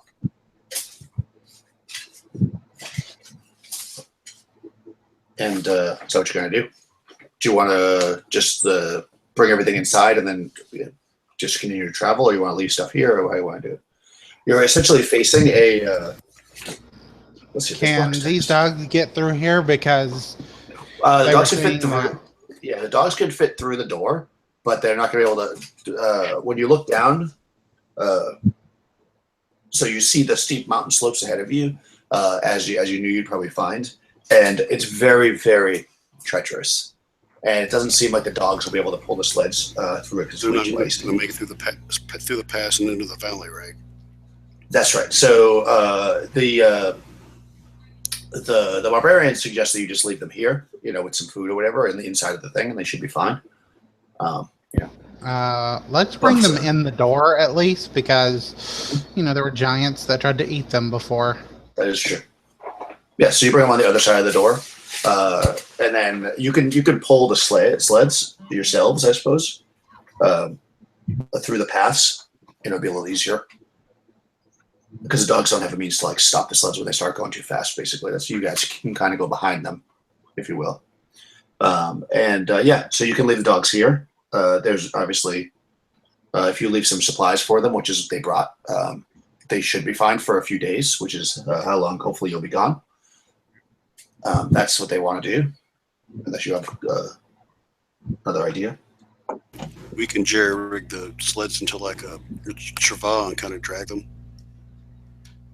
instead of harnessing ourselves into it.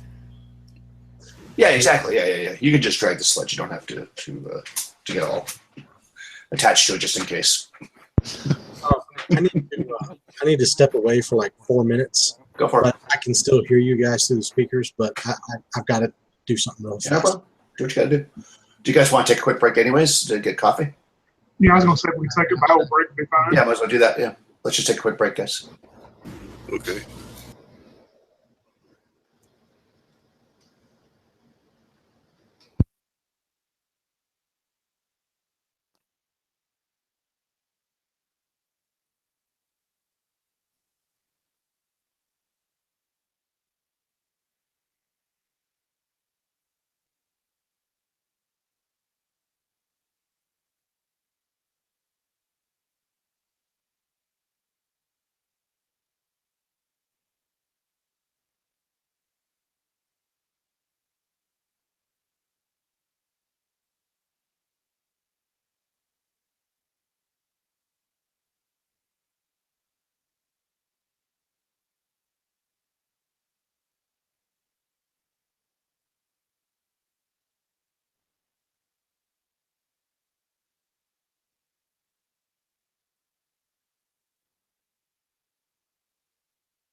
All right. Pardon me for eating in front of you. Awesome. Next time, bring enough to share. There's plenty of it in there.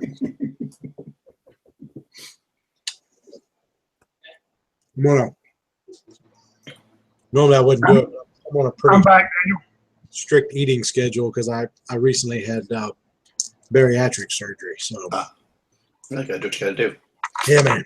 Of course. That's good. All right, Tony, welcome back. Is everybody else back? I'm here. Yeah, I'm here.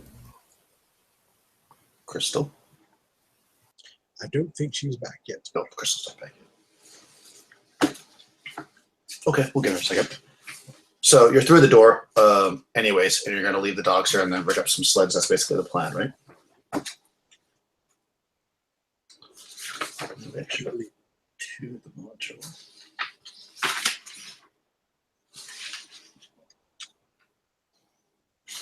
That's the second. That's the second giant that this group has killed. Well, assorted members of this group have killed.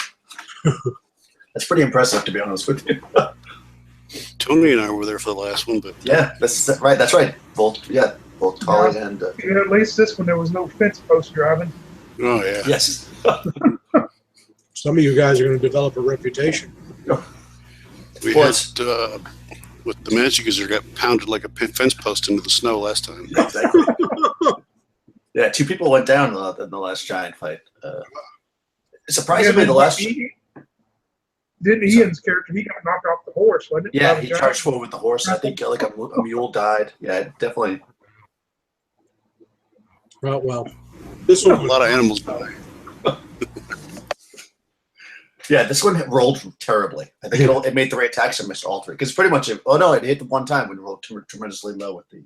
only 5. We're gonna have a reputation as giant killers and animal killers. Yeah, exactly. You guys lose a lot of animals.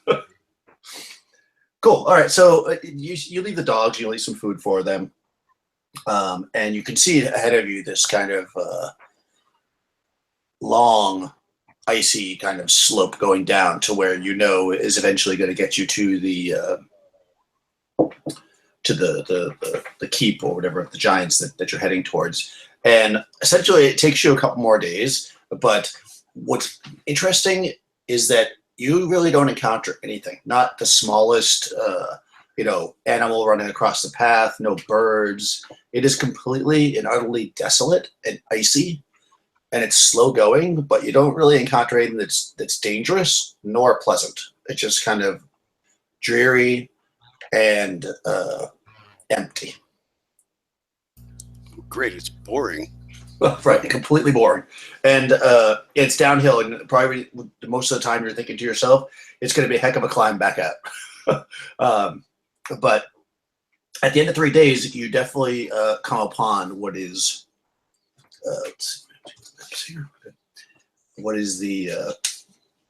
that's called Battle Axe Pass on your map that you have, Crystal. It's an ancient glacier. I just told you really nothing happens there. All right, here we go. And as you reach the keep, it's not a picture of it, unfortunately, but this keep has obviously not been occupied for a long, long time, which you know because of the legends. And it looks to you like there's been some recent avalanches, because as you're coming up on it, even though it's so gigantic, you almost don't see it because it's mostly buried in ice. You're kind of walking along, and you can see that you're coming towards the end of the pass, and there's just like this massive icy slope in front of you, and you can kind of make out stairs going into it and kind of like broken off pieces where you can see there's probably a door, a huge, huge door, obviously because it's for a giant. So in the distance, you can dimly see gigantic stone stairs rising into the eastern slopes. As you approach, you can see each step is over 3 feet tall and 30 feet wide. Somebody might have to carry Tully. Ice covered and layered with years of snow. Bottom of the stairs covered in blocks of broken ice, as I just said. So basically, there's a flight of gigantic stairs kind of going up to what looks to be a set of doors into what should be this ancient keep. You don't see footprints. You don't hear animals. It's completely silent.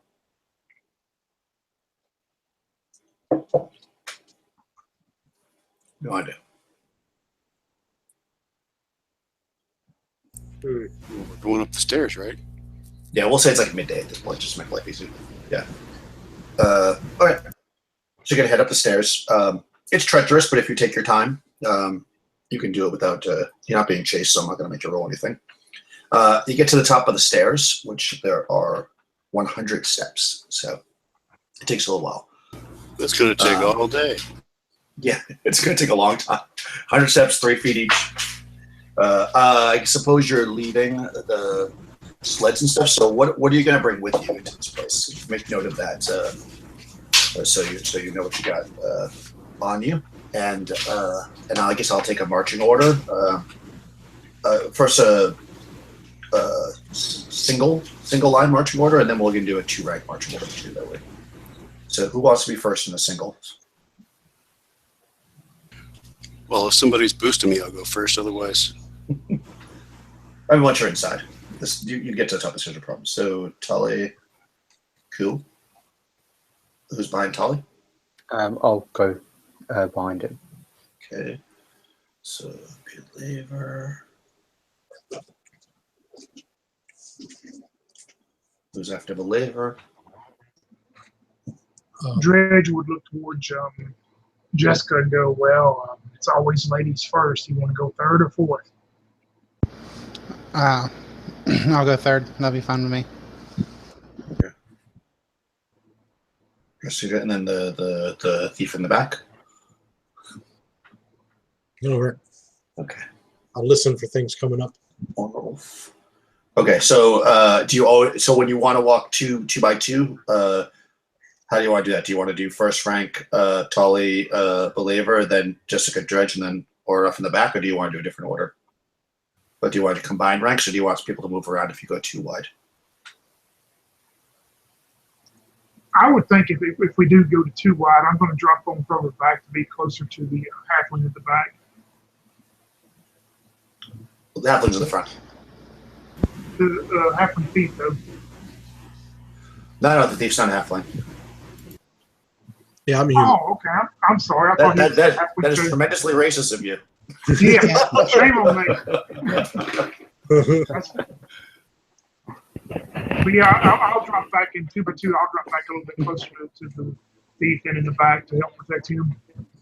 Okay, so if you go 2 by 2, then we'll go Tully, Believer, first rank, then Jessica kind of in the middle, and then Dredge, Ornoff. Like next to each other? Sure. Like I'll stay close to the front in case they need a meat shield to run out. Okay, so if you go 2 by 2, you'll move forward and put the cleric in the middle? Is that what I want to do? I think that could be a good idea. Have a cleric where he can get to anyone easily. central healing. Oh. Okay, Got you cool. guys. Got you. It's not like first level where you can't do anything. You just have to promise a lot of first level. Yeah. I've got a little bit of healing, but we've got a lot of that turning machine in there. Yeah, exactly. The turning is the important part usually in this This edition. looks, this looks Okay. pretty desolate. An unrelenting guy, undead might be in here. So Yeah, that's true. This is definitely has not been occupied in a long time. So you're standing at the top of the stairs,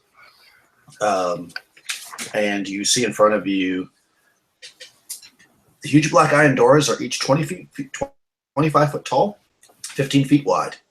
Each door is a large white iron dragon head mounted in its center, so about 12 feet up.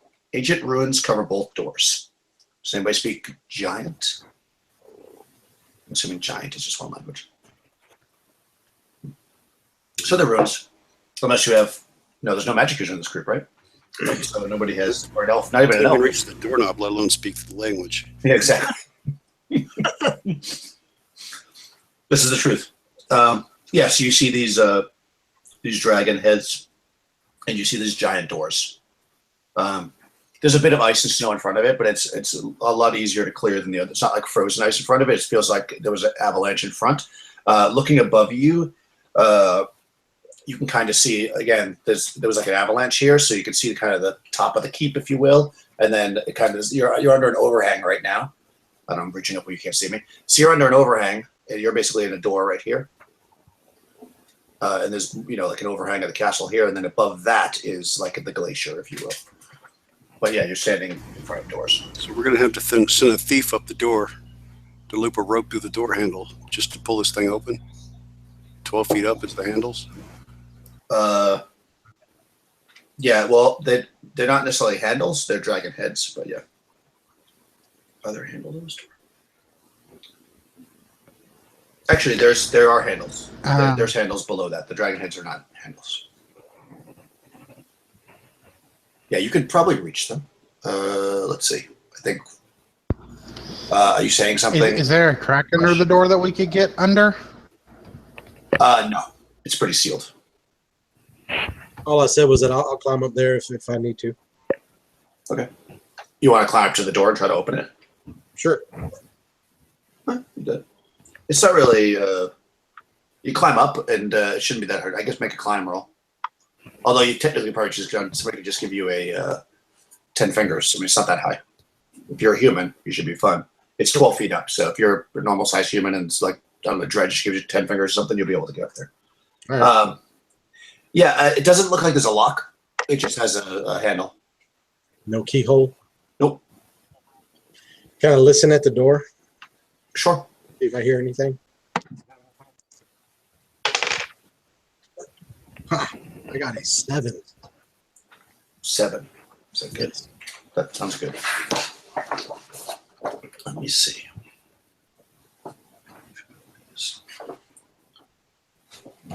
You're listening to the door.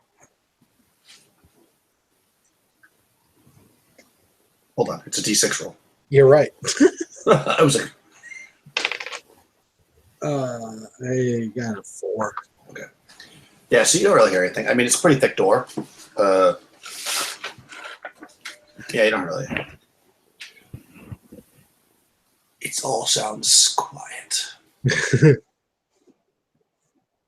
The doors look like they probably push in. Well, I kind of look down at everybody and says, well, I don't hear anything. Do you want me to pull the handle? Go for Pull all you it. want. Like they push. Yeah, they push. Oh, they put, okay, whatever. However it works. Operate the handle.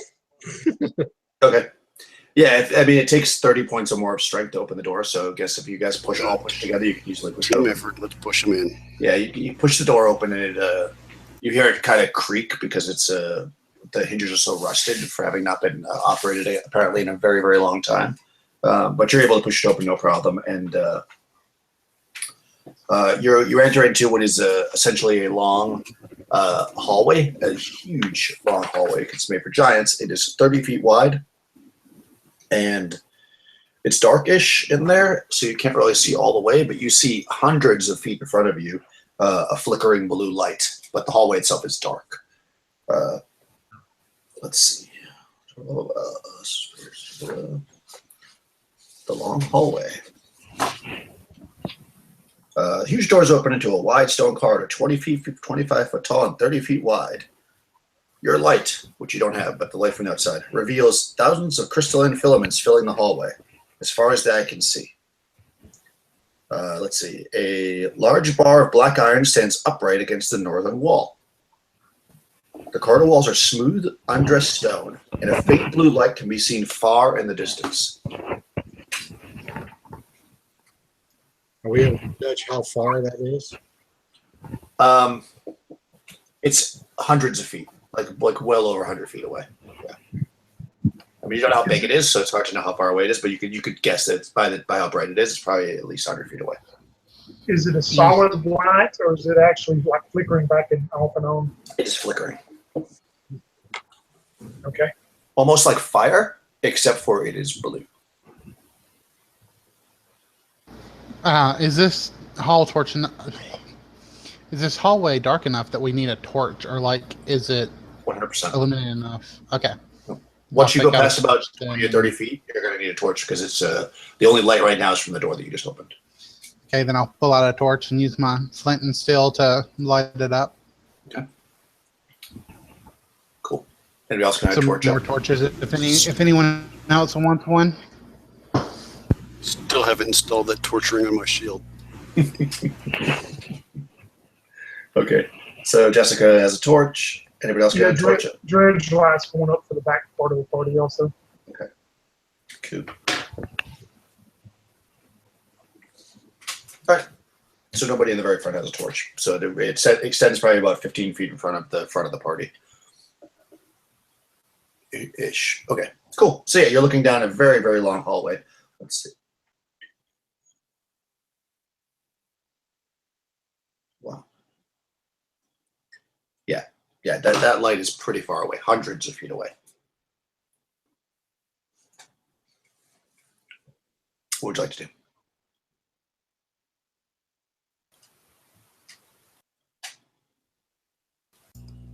Marching down the hallway, right? Walk down the hall, I guess. Yeah. Cool. All right. So you're motoring along down the hallway, and you're heading on. Let's see, you guys can do exploration rate. So you've moved forward roughly 110 feet before you encounter anything that seems interesting. And what you see is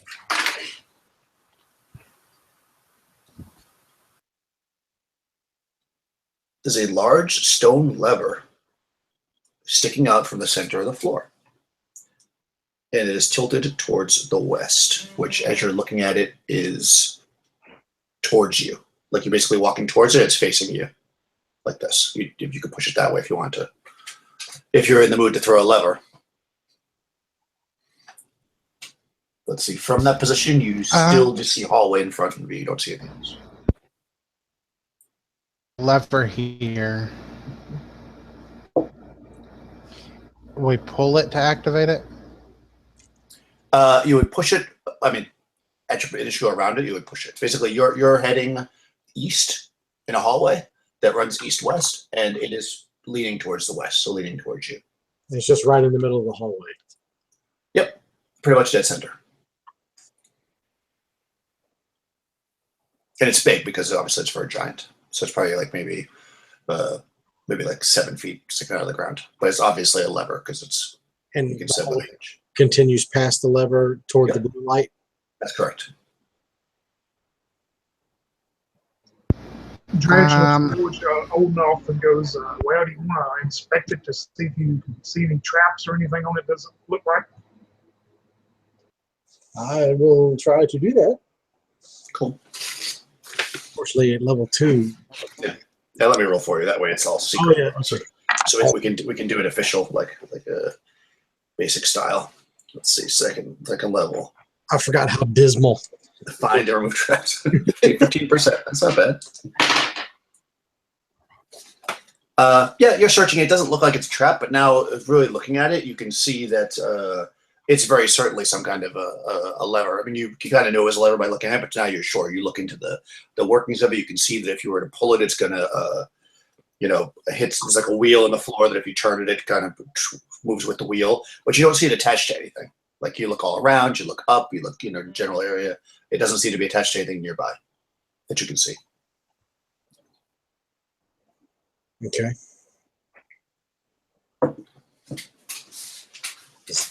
Who's feeling adventurous? I want to run back toward the entrance and look to see if there's maybe portcullis that might drop down. Okay, you want to walk back towards the entrance? Inspect the ceiling by the entrance to see if there's maybe a portcullis or something that might drop down.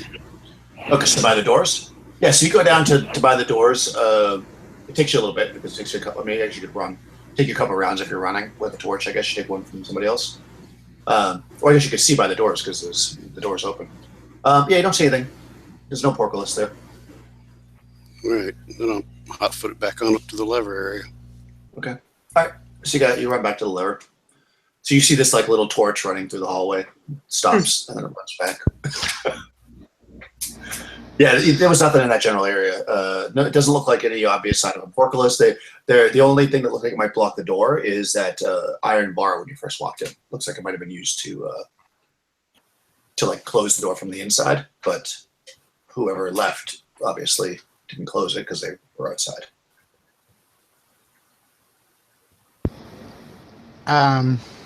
Okay. So this lever, could we like throw a rope around the top of it and then like all of us kind of like pour it to pull it open? Yeah, I mean, if you want to put a rope around it because it's leaning to the west, you would need to go towards that blue light, like move further east down the hallway so you get it leveraged and then pull it. You could do that. That's what you want to do. That's what I'm going to suggest. Let's throw a rope around it so we can pull it.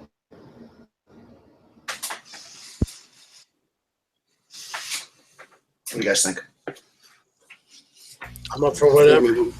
I think that we might want to look around a little more before we start pull mysterious lever.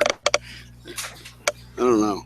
How much Yeah. further is the blue light? Does it appear to probably to us to have 100 foot or so, probably?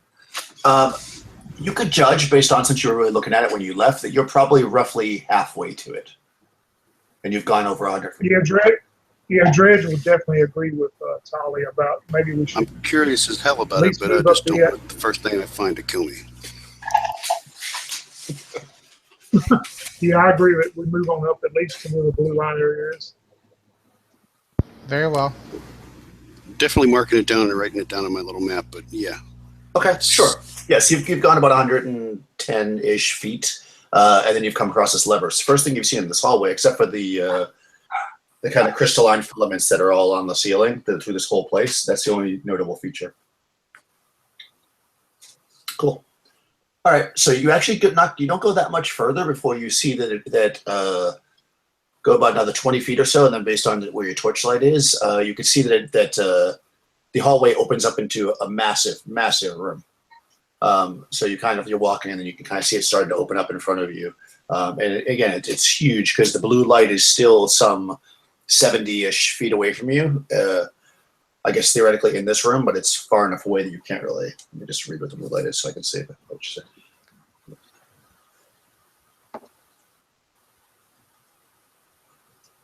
Oh, actually, okay. Now that you're closer to it, you can start to make out what's in the room, and the room itself is fairly bright as you're approaching it. So I will read the description. Okay. Giants watching TV. Yes, that's exactly what it is. It's Super Bowl Sunday. Okay. This massive chamber is lit with a dull blue flickering glow that comes from 4 magnificent blue fires burning in the south and north, down flights of gigantic stairs. So basically, you're looking into this room, and on either side of you, you can see like flames, like blue flames, licking up in the air, but they're downstairs, so you don't see the base of the flames. Let's see. Down flight. In the center of the grand hall is a huge pair of stone statues standing over 4 stories tall. Each statue is roughly cut with squared-off features and sharp corners. One of these is a great bearded frost giant who is bringing his mighty double-bladed axe down upon the head of a slumping bearded man. Gushing from the rended neck and head of the Norseman is a fountain of red blood, which falls into a waiting pool. A smaller pool fills with the blood pouring from the mouth of the dying man, who is vainly reaching for a large hammer in the center of the pool. Framing the hideous scene is a massive crystalline spider's web joining the ceiling to the floor with this majestic chamber. And just as you're taking that all in, go ahead and roll initiative. I didn't see that one coming. Who's doing initiative this time? So now let's go with Isim. Yeah, sure. You'll be initiative man for this round. So this fight, they rolled a 2. I rolled a 4. Okay. So you see these spiders drop down from the ceiling, but you get to jump on them, basically. They're kind of coming towards you. There are... I have to roll to see how many there are. I'll tell you how many there are in a second. Oh, two giant spiders. You see them drop down from the ceiling, but you guys get to jump on them, and they are actually 100 feet away. Okay. So, yeah. Hmm. So let's say that they don't actually, they're just coming out of the web, and you notice them, and you're like, spiders! And they're 100 feet away, so you guys get to drop on them. Okay. They are giant black spiders. Well, I like spiders. They're coming toward us. Yeah, I mean, they definitely see you. It's almost like that moment where they see you and they start to scurry. That technically you're going first, so they haven't moved yet, but based on initiative. But yeah, They're still in the room, and we're in the hallway, correct? You stepped in the room to kind of look around. You're right in the entrance of the room. They are in the room. They're basically right by the statues. So you kind of like came into this room and you're looking around, like you're right at the edge of it, and you kind of looking at the statues, and all of a sudden you're like, spiders, as they're kind of coming out. So yeah, they're in the room and you're in the hallway. Now it's time for the oil trick.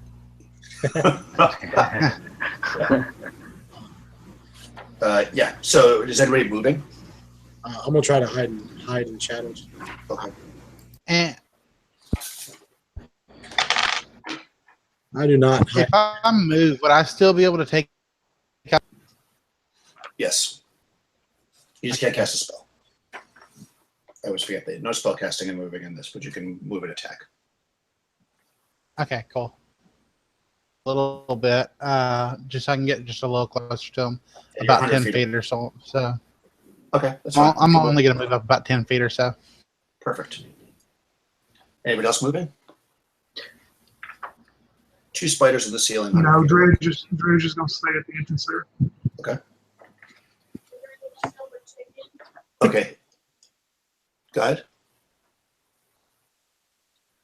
All right, missile attacks. How far away are they? 100 feet.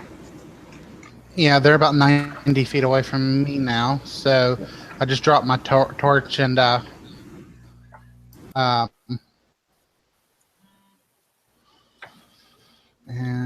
see my arrows. What's he say? Okay. And shoot. I'm pretty sure I missed. I rolled a 5.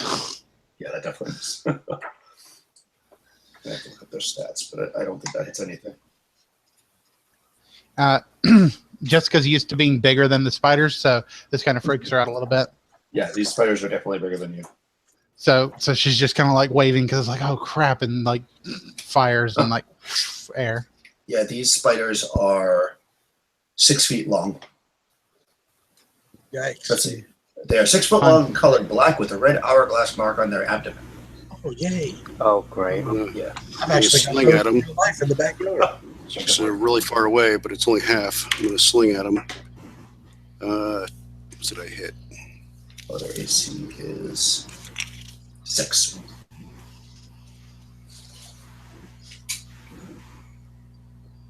No. I hit AC 7. Okay. So you throw you sling up into the webs, and some of the crystalline web like snaps away from the stone passing through it, but it doesn't actually hit any of the spiders. Anybody else got a missile attack? Not from this range. Okay. Obviously no melee because you're not close enough. Nobody has a spell. So, I guess that could be a spell. Does Clark Mark have a spell? Cast heal on the spider's web. I don't know what spell he has. Wait, I'm not sure what spell you have. You took cure wounds. That's what you took, cure wounds. Yeah. Okay, so you're probably not going to cast that right now. No. Okay, cool. So the spiders go and they start to move towards you. Their movement in combat is only 20, so they move 20 feet closer to you. So now they are 80 feet away. So let me just describe this room again, just so everybody's aware what the battlefield looks like here. So you're basically standing in a 30-foot wide hallway, so you can all be kind of lined up if you want, although Jessica stepped slightly inside. This room is about 150 to 200 feet wide by over that long. Approximately 70 feet in either direction, right or left to you, are stairs going down, and that's where you see those blue flames coming from. Directly in front of you are 2 giant statues with the pools of blood, it looks like, and the spiders are pretty much right on top of those statues, right above the statues. Okay, so initiative. They got a 6. 6 as well. Okay, so simultaneously. They're going to just move, so they move on the movement phase, and that's all they can do, because that only puts them... That'll put them 60 feet away at this point. Okay. What do you guys want to do? Anybody moving? I'm going to move up 50 feet. Okay, so you're going to like run? Well, yeah, because you can go 20 if you want to do other things, or you can run and go up to 60. Well, I'm going to get my mace out anyway, and then I'm going to move up. Okay. Cool. Anybody else? I'm going to move up too. Okay. You got to run up so you're close to them.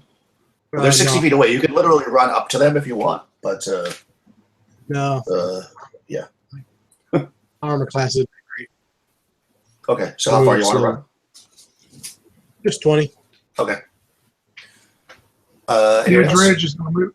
Yeah, dredge will move up to, what is it, normal 30, is it 20 or 30 feet? I think 20. It depends on what you're wearing for armor. What do you have? Do you have plate mail? Chain. You can move Chain. 30. Yeah. You can move 30 feet. Yeah. Yeah, I'll move 30 foot and then be 10 foot in front of the hole. Okay. Cool. So you and Jessica are now 30 feet away from them. And what about Tali? What are you doing? Are you going to move or are you going to stay where you are? I'm going to stay where I'm at and sling it again. Okay, so any missile attacks can go now. That'll hit him. Yeah, sure. I'll try again with my bow. 4, 6. Oh, 14 this time. So Nice. I do hit. So she's gonna calm down a little bit and takes her breath, takes proper aim, and shoots one of the spiders. Hits the back of its abdomen for 4 damage. Nice. I'm sorry, how much damage did you just got? 6. Nice. Okay. The one you hit is relatively large, but that still seemed to put it knocked it back a little bit. The second spider is a little bit smaller that Jessica hit with the arrow, and it seems pretty wounded from the arrow. Okay, nobody's close enough to melee these things, right? Or spell. Nobody has a spell, I should say. So they are not close enough either. So that's the end of that round. I guess next round they'll be closing. So let's roll initiative again. They got a 1. 5 for us. Nice. Cool. So anybody moving on your side? How far away are they again? Now 40 feet? Okay, from you, they're going to be 40 feet away because you only move 20, right? I'm going to move backwards 10 feet. Okay. So now you are 30. You're 50, rather. Correct. Okay. Anybody else moving? Yeah, I want to get into melee range. Okay. So you can easily do that and still attack this round because you're close enough to do that, Okay. I think. Yeah, you should be close enough. No, dredge is going to stay where he's at, 20 foot from them. As they Okay. keep closing and hoping the missile people will hit them again. Cool. Nobody else moving?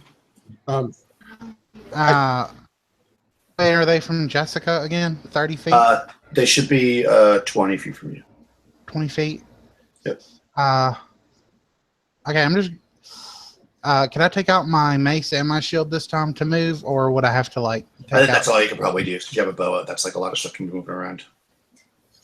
Also, you left. Nobody brought a torch forward with them. So, actually, the room's bright, so you don't have to worry about it. No, I brought it forward with me. I just dropped it when I pulled my bow out. Yeah, the flickering lights were in here. Yeah, it's bright enough in here, so you don't have to worry about it. Okay. All right. I won't move. I'll keep my bow out for now. Cool. All right. Do you want to shoot missile weapons? Anybody want a missile weapon attack? Yeah. Yes, sir. Cool. Nice. 20. Nat 20. Oh, wow. 3 damage. 2 20s. Nice. Yeah. But it's only 2 points of damage. Okay. 3 All right. points. So the second arrow, no, you're good. The second arrow sinks into your opponent, Jessica, and it falls from the web and smashes on the ground.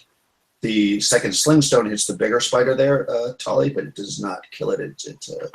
It's looking fairly wounded now, though. Just pissed it off. Yep.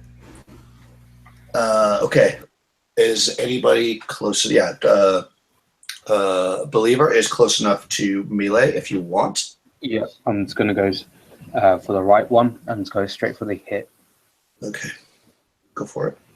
Sure. Kill it. Kill it. Smash that thing. 220. Awesome. Nice. 20s in a row, you guys. Kill it. Because poison sucks a lot. Okay, I got a 4 for that. 4 damage. Okay. It doesn't quite kill it. It's looking pretty bad.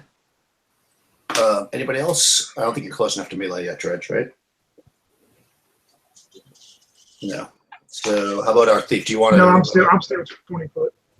I think you're too far away to throw a dagger, right? Yeah, I misjudged it. I thought they were going to come up to us, and I was going to be. Well, it's not their turn yet. Yeah, I screwed that up. Sorry. No, it's okay. Okay, so now it's their turn. Then, if you're going to do anything, so that one is going to stay engaged with the cleric because he's engaging it. But from the ceiling, from the web, drop a whole bunch more. Oh, awesome. Oh, you're kidding me. Come on. Yeah. Spiders, come on now. Okay, How many so more? a lot. Okay. It looks like there's going to be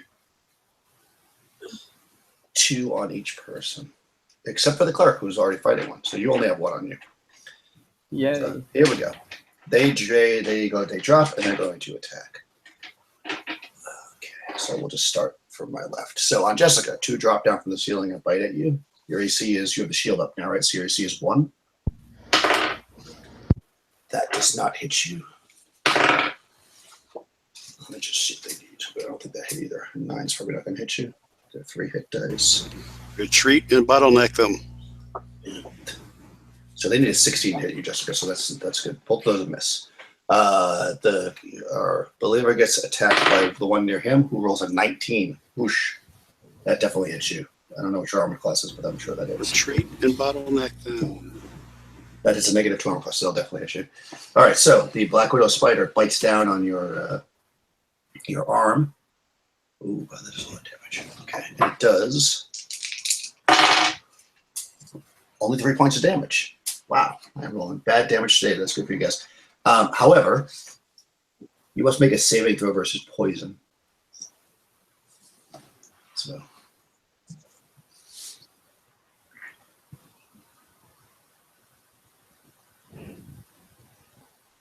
belabor. Sorry. Oh, that's it. 3 points of damage, saving throw versus poison. Okay. Saving throw for poison. 9, but yeah, I'm poisoned. Okay. You have been fatally bit by a Black Widow spider and will die in 1 turn. Oh, for fuck's sake. Yeah. So, a lot can happen in 1 turn. Yeah. But not you living. Okay, so you've been bit by Black Widow and it sucks. Sucks, but that's basic. My All right. wife got a huge kick out of that. Sorry. Saber dice is terrible. Well, it's So, are there any other adventurers in this random giant fortress for some reason? that might just happen to be. Yeah, just for, okay, so the on that note, Olaf, 2 of them are biting you. What's your armor class?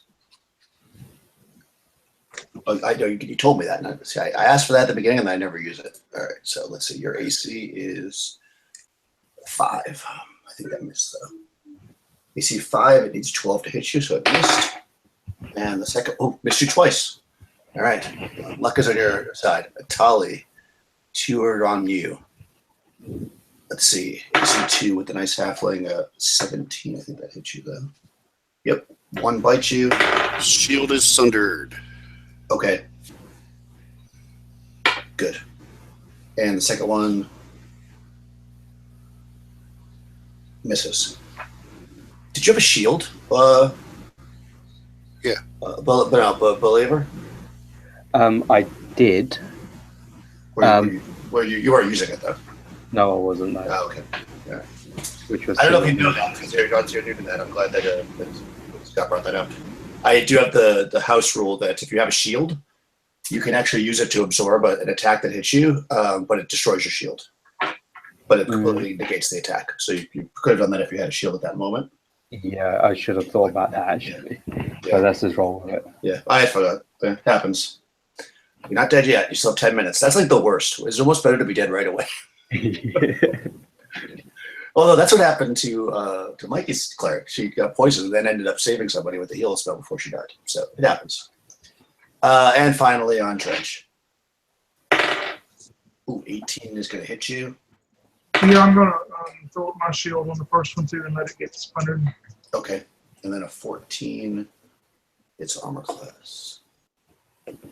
Oh, just barely hit you on the second one as well, though. So you use your shield to smash the first one, but the second one still hits you. For 4 points of damage. And you also must make a saving throw. Oh, come on, lucky 20. Oh, wow, I made it by 1. 13, I needed a 12. Wow. Okay. 4 damage, you said? 4 damage, which Okay. hopefully didn't kill you, and the poison does not seep into your blood. You kind of pull away just as you see the poison drip down your arm. It doesn't go into your skin. Like, Yeah, my is it that AC you have to is roll? Is it that you have to roll over or under your saving throw? I can't remember with this one. It's over your saving throw. It's and, over for saves, yeah. and any skill checks is under your ability scores. Yeah, exactly. That's where it's confusing. Sometimes it's over and sometimes under, but saves are over. Cool. All right, so it is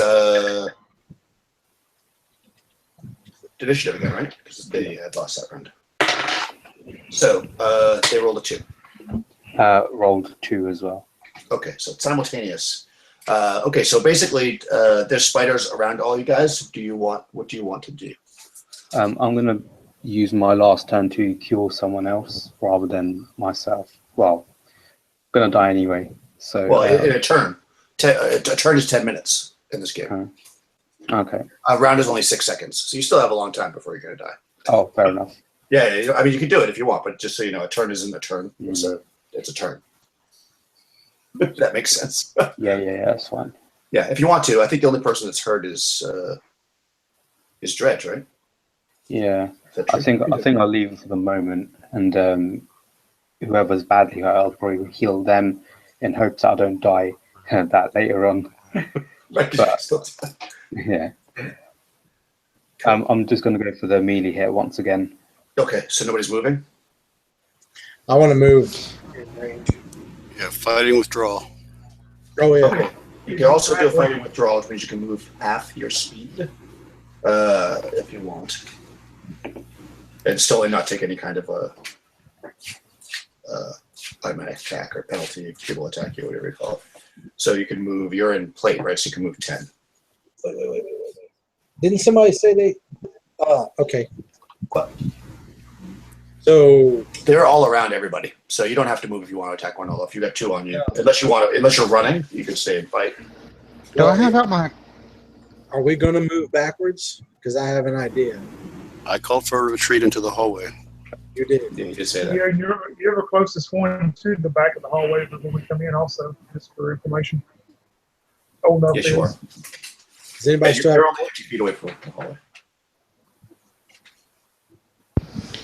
Okay. Do I still have my bow out, or... I'm sorry, you're 50 feet away from them, so you're actually only... They moved 40, so you're actually only 10 feet away from the hallway. Or left. Yes, you still need about it. Right? Does somebody still have a lit torch? There's one sitting on the ground next to Jessica. No, there's one. You dropped it in the hallway, I think. Right? I think I said I moved up and dropped it next to me, so it's next to me. Okay, so there's one right next to Jessica, which is... My plan was while everybody does a fighting withdrawal, I have 1 flask of oil, and I was just going to spike it onto the floor. I have And- one, but you got to get out of the way. Yeah. Yeah, let people run by it, and then light it as you run by, and hopefully follow it. Yeah, because you're basically right near the door. No, you're right near the hallway. You're the closest one to it. So you just want to smash it on the floor? Yeah. Okay. Get out of the room. Okay. You do that. Okay, so you're going to smash it on the floor. Anybody else moving? Or is everybody moving? Is that what's happening? Yeah, fighting withdrawal, trying to back out. Okay, so Yeah, I'm going to back out as well, actually. okay. Well, I don't have that torch in my hand, so it would take me a turn to actually pick it up, wouldn't it? Well, if you have your bow, you can pick up the torch and move, but you won't be able to attack with the bow, obviously, if you have a torch in your hand. So you have to put the bow away if you want to be able to still fight. Or Taking take a it. shield out. Okay, so, but I could pick up the torch and run away in 1 turn. Yep. You could. Okay, I guess I'll do that. Okay. Yeah. I mean, if you're fighting withdrawal, you're only moving 10 feet, so it's going to take you a while to get back to the But if you entrance. run away, they can whack at you. Yeah, exactly. Yeah. So that's up to you. If you wanna- Okay, so I'll just grab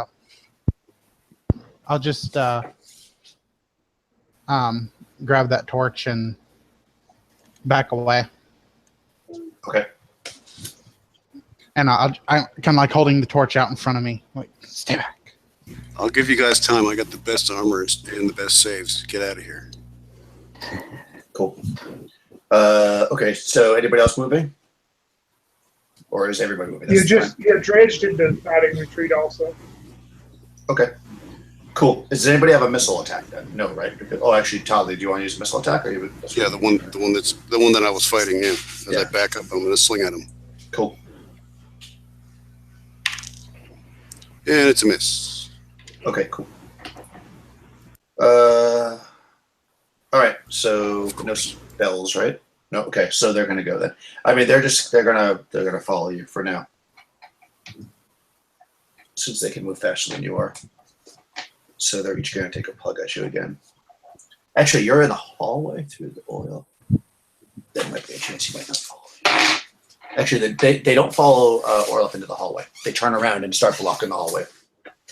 Like, in other words, now they're surrounding everybody who's in the room, but Orloff is now behind them. But, Jessica, let's see. That misses, I think.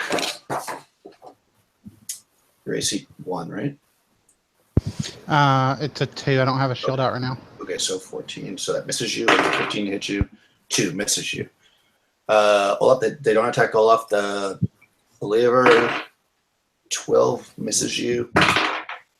19. They get you again. Oh man. For 6 points this time. Oosh. 6. Ooh, shit. That's Yeah. quite bad. I'm not nearly out. I like how calm you are about it. You've reached the point of you know that you're poisoned. So. All right, Tully. 16. That misses you. Nope, hits. That hits armor class 1, which is your armor class 2, right? So you get hit once. Yep. And miss the second time. So, all right. So Tully takes 4 points, and then you have to make a save versus poison.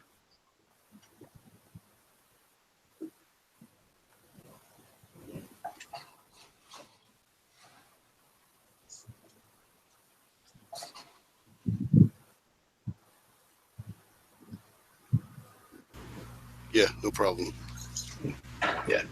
That's definitely was a good 4. And finally, Dredge. It's 6 or better, so that was no problem. Yeah, exactly. Unless you get tremendously unlucky. Although I was playing a dwarf once that needed a 4, and I rolled a 2, so it was like the worst. And both attacks against Dredge miss. So Okay. next round, initiative, they got a 1. So you guys go first. So they seem to be following you, although they did not go into the hallway after Orloff. But they are kind of standing there now, so you're gonna have to go. Well, it's a pretty wide hallway that you can probably get around. They basically moved forward after Orloff, then turned around when he left the room and started coming back towards the group. Could I put my bow away and also grab my shield? Get that. Okay. I'm gonna do that. Okay. And can I continue to retreat or? Yeah. Move about 10 feet. You're you're technically moving towards the other 2 though as well, because they are coming back at you. But yes, you are retreating. Okay. Is anybody else moving? I want to step forward enough. You said the other fighters turned around, so I Yep. should be able to step up to them and get a sneak attack, correct? Or Yes. Why not? yes, I would like to do that with Okay. my axe. Okay. I'm going to unfasten the extra shield that I've been carrying. Because I learned earlier. There's like 6 shields on his back. Nope, just an extra one. Yeah, just 1 extra is all you Just And I'm going to make a run for it. Oh, okay. Good. Go ahead. Attack. okay. Oh, yeah, just because. Why not? I know I'm going out of order, but I'm excited for the sneak attack. Well, sneak attacks, I get a +4. Yeah. 16. We don't get them that often. We got to see. Yeah, exactly. Well, I hit armor class 3. That definitely hits. Yeah. And this one's a D6. Sneak Plus, you guys attacks are running brutal. towards it. So. 12. 12. Nice. I rolled a 6. That's amazing. Good. Brutal.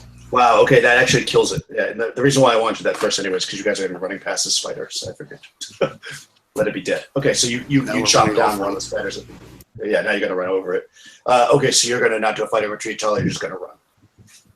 Yeah. If anybody wants to run, the opponents will get a +2 on their attack this round, but you'll be able to actually leave the room because you're all within 60 feet of the door.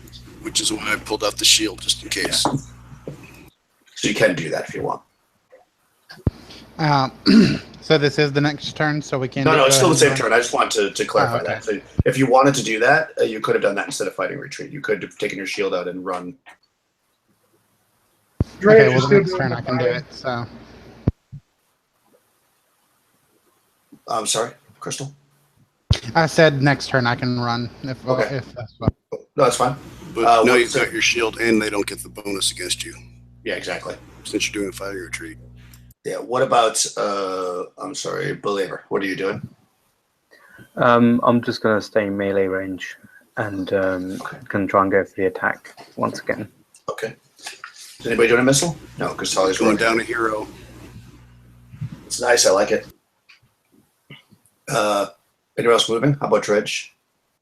He did the fighting withdrawal back 10 Okay. foot. So, Cool. Are you going to do a melee attack as well? yeah, if the one's still coming after me, it's on me, sure. Yeah, there's 2 on you. So, Okay. because you haven't killed any. Okay, so go ahead, guys, with melee attacks.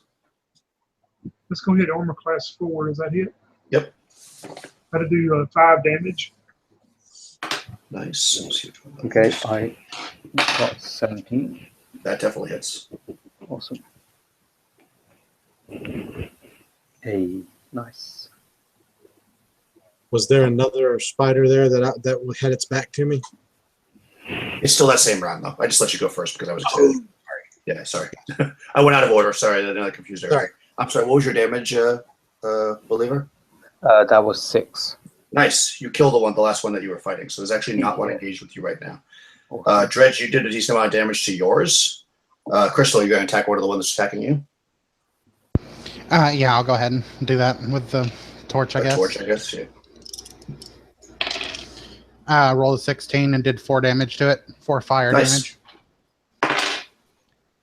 I just it runs up and I just kind of like push the torch straight into its face. Nice. It screeches if spiders screech and kind of goes back a little bit like this. Cool. Already went, right?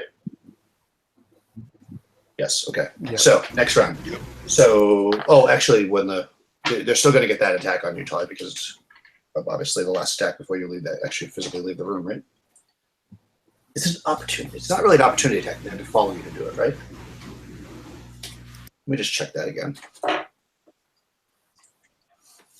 It's got like some interesting movement rules in this. Just forget that part of it. I think unless it can chase you, I don't think it can actually attack you. So let me just make sure. Retreat. Any movement backwards more than half the movement rate is retreat. A creature tries to retreat. The opponent may add +2 hits, and the defender is not allowed to make an additional.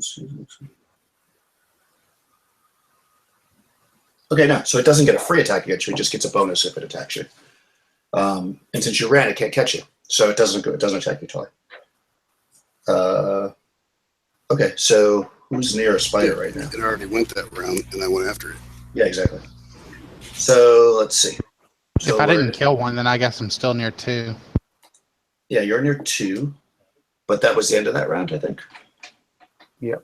Yeah, so Yep. let's roll initiative. 6. Ooh, I got 1. Okay. Okay, so who wants to move? Oh, no, they go first. So basically, who's near a spider is really the question. Jessica has 2 near her, right? Okay. So let's see. Ooh, 19. 9. Okay, so you get hit by 1. Okay. Do you want to use your shield? Yeah, I'll go ahead and use. I'll go ahead and use it. Yeah. Okay. Good. Doesn't hit you.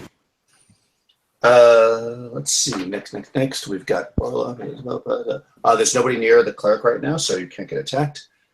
Let's see. There's still 2 on me. Yeah, there's still 2 on George.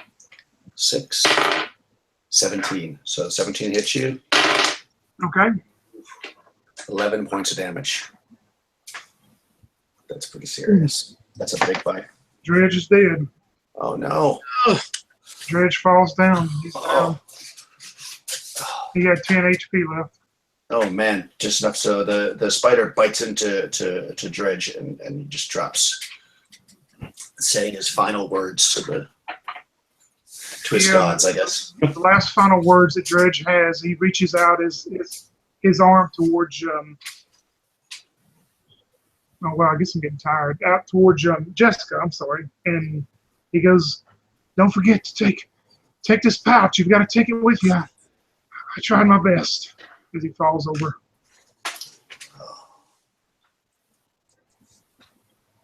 And Dredge is dead. Wow. Jessica is like focused on the spiders in front of her, so she doesn't notice yet. She's like, whatever. Okay, cool. So that's all the I got two spiders. fucking spiders in front of me. I'm not noticing anything going on around me. It would just be combat. All right, so Zone. you notice, you guys see Dredge drop to the ground. And it's your turn now. Okay, you said I do notice him fall to the ground. Well, yeah, I mean, I'm sure you see you're all fighting and you just get him drop. Okay, then I'm just gonna. Okay, so I'm gonna say like how like with my shield loss, like the spider jumped up and like its fangs just like went straight through, like almost hitting me, and I had to like let it go, and it just like as it pulls back, it crumbles, and then I see this other. I happen to see like look out towards Dredge and see like this other spider like jump on him and bite him, and I'm like, no, you bastards! And so like I take out my mace now, and I'm gonna swing at the spider I burnt last time. I'm gonna go ahead and hit him with. Okay, so would you want to move though? Because movement happens first. Oh, Yeah, no. no, that's fine. Okay, you're just gonna stand there. Is anybody else moving? Or is everybody out of the room? Yep. No, I'm staying put. Okay. Okay. Missile attacks. I'll sling ring at one of the ones that she's fighting with. Okay. And 17 will hit Definitely. for 2 points. Nice. Okay. Okay. Now it's melee. So go ahead, Tony. Finish your thought. I rolled an 18 Nice. and 2 5s, Oh wow. Okay. Good. double digits. Oh on the right. mace. So we finally get to see what this thing actually does. Yeah. This is magic mace. It explodes and you die instantly. I think it's random. I have to figure it out. Jessica, how much HP you got? I'm still at full health right now. I haven't been hit yet. Okay. Cool. Hmm. Yeah, I think that only you and Dredge were the ones that got hit, if I'm not mistaken. Let's see. Sorry, guys, I'm looking up this weapon.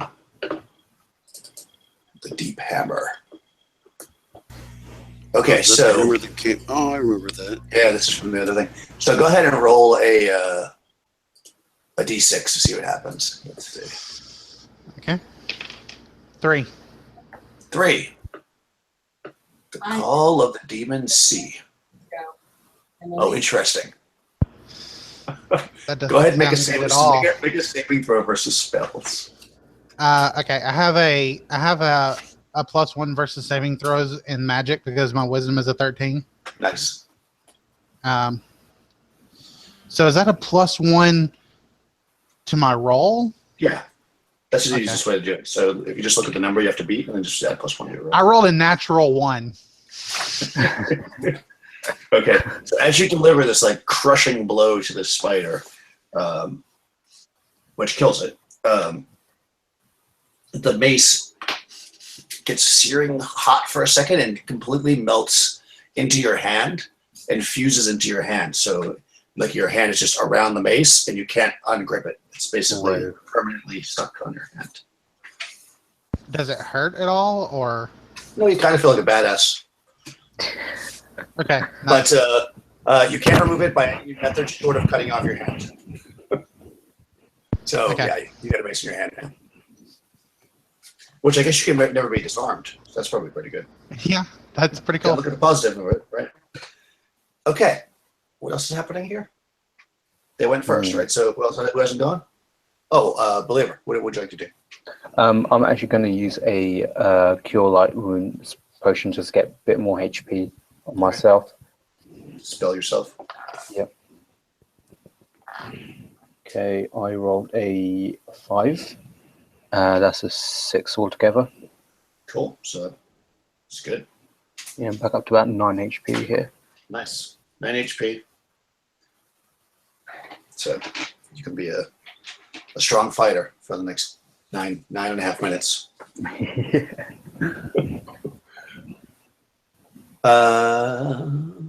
Okay, good. Awesome. I think that's everything, right? Do you want to do anything? I didn't even get to. Yeah, what would you like to do? Do I still have one who's with his back to me? Because you said they turned around. No, they started moving forward. They're in the. So I mean, they it's not, yeah. If you want to throw something at it, you could do that. okay. They only move 20. So They were in front of me when I sneak attacked the one. 2. Okay, so is the other one still there with his back to me? He's 20 feet further, so he's not 30 feet away from you. Okay, all right. I'll You can throw throw it. something at him. Sorry, I didn't melee attack because I didn't missile attack him because I thought he was within melee. That's okay. You can missile attack him now if you want. So I hit. You get a +4 because it's backside. Oh, it is going to be a backstab. That doesn't matter there. I hit AC 0 then. Oh, nice. And unfortunately, that's only going to be double damage. Is only going to get me 4. 4. It still actually kills it, believe it or not. It was just enough. That was a weak one. Sweet. Cool. All right. So there is a total of. Oh, you guys doing pretty good here. There's actually only 2 spiders left. Cool.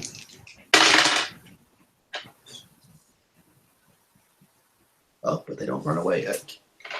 Cool. All right, let's roll initiative. There's 2 spiders left. They're basically surrounding, the body of Dredge and the cleric out there.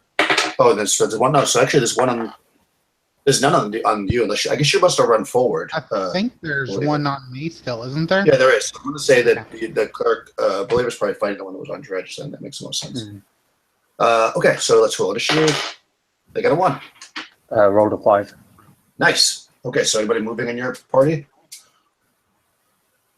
I think I'm gonna kind of close in on the spiders.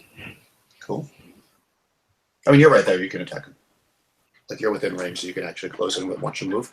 Anybody else need to move or want to move? You won't be. You're at this point, Orloff. There's not going to be one close enough for you to throw something at with what you have, because I think you just have daggers, right? You would have to move to do that. Let me just check the range. But I think now they're about like 50, 60 feet away from you. We don't think we're going to need to light the oil on fire. Then I'll go in and see if I can get in close enough to hit them. Yeah, you can. If you move your full movement, you'll be at long range for a dagger, because they're about. Because if they're near a dredge, they're about 50 feet away from you. So you can move 20 and then be 30 feet away. So you'd be -1 on your 2 hit. Okay. Cool. Anybody else moving? No. All right. Missile attacks. Missile attack with the sling. Okay. Nope. Okay. Who else? A missile Orloff? You're throwing your dagger or something, right? Abysmal rolls Yeah. with the sling this time. Do you want to throw it at the one on Jessica or the one on Belaver? Does one of them look wounded? Neither one is wounded at this point. Well, which one has the better AC? They have the same AC. They're both fighters. Oh, you mean they're party members? I don't know. Yeah. I think they're both wearing armor. Yeah, Jessica's covered in plate armor. So I'll throw the one at Belaber then. Oh shit. Yeah, I missed. Okay. Wow. I'm right over here, pal. Cool. All right. So melee attacks.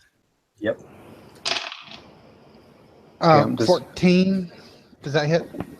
14, I think, should hit for you. Let's see. Their armor class is 6. You need a 13. Yep. I got a 15. Okay, so you both hit.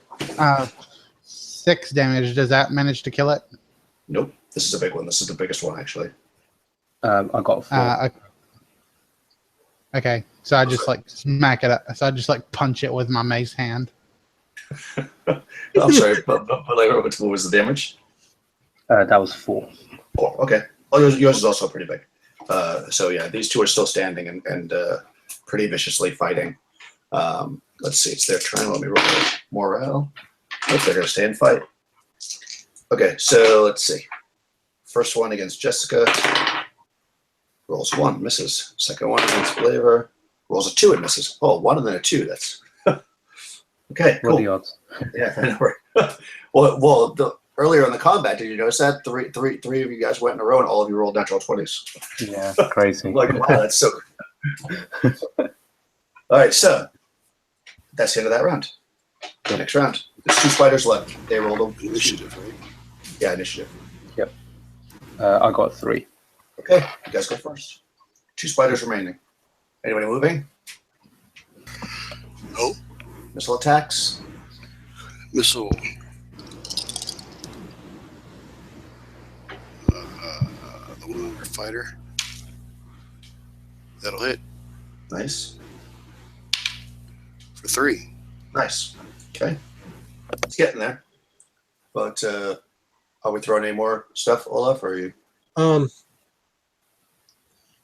By the way, if you moved forward 10 more feet, you'd be in medium range. You wouldn't have a -1 anymore, just so you know. Yeah. I was going to do that. Yeah. Okay. Holy crap, man! Do I get a sneak attack bonus? No. That I missed. Okay. I hit AC 9. No. No. No, That hits a commoner, but there's no commoners here right now. So okay, so melee attacks. dice have gone cold. I missed. Ah. How about our cleric? 17. Nice. Damage. 4 again. Nice. All right, it's looking pretty bad, but it's not dead. I'm gonna roll their morale again. Oh, they're still fighting strong. All right, they passed morale 3 times. That means they will fight to the death. So, let's see. Jessica, 11 does not hit you. Oh, I think our cleric got bit again, though. You are AC 2. They rolled a 16, I think that is a hit. which is 15 of what they need to hit you. Okay, so you are bit again by the Black Widow. Ooh, 9 points that time. Damn, I think I am gone. No. Oh, no, these spiders are, man, I'll tell you, giant spiders are like the devil in the. I feel like more people get killed by giant spiders in basic D&D than anything else. You guys killed the giant earlier. Okay, so it clumps into the cleric who nobody's wounded, right? Say again, sorry. Is anybody No. wounded besides you? No. Did we take a damage? No. All right. I was going to give the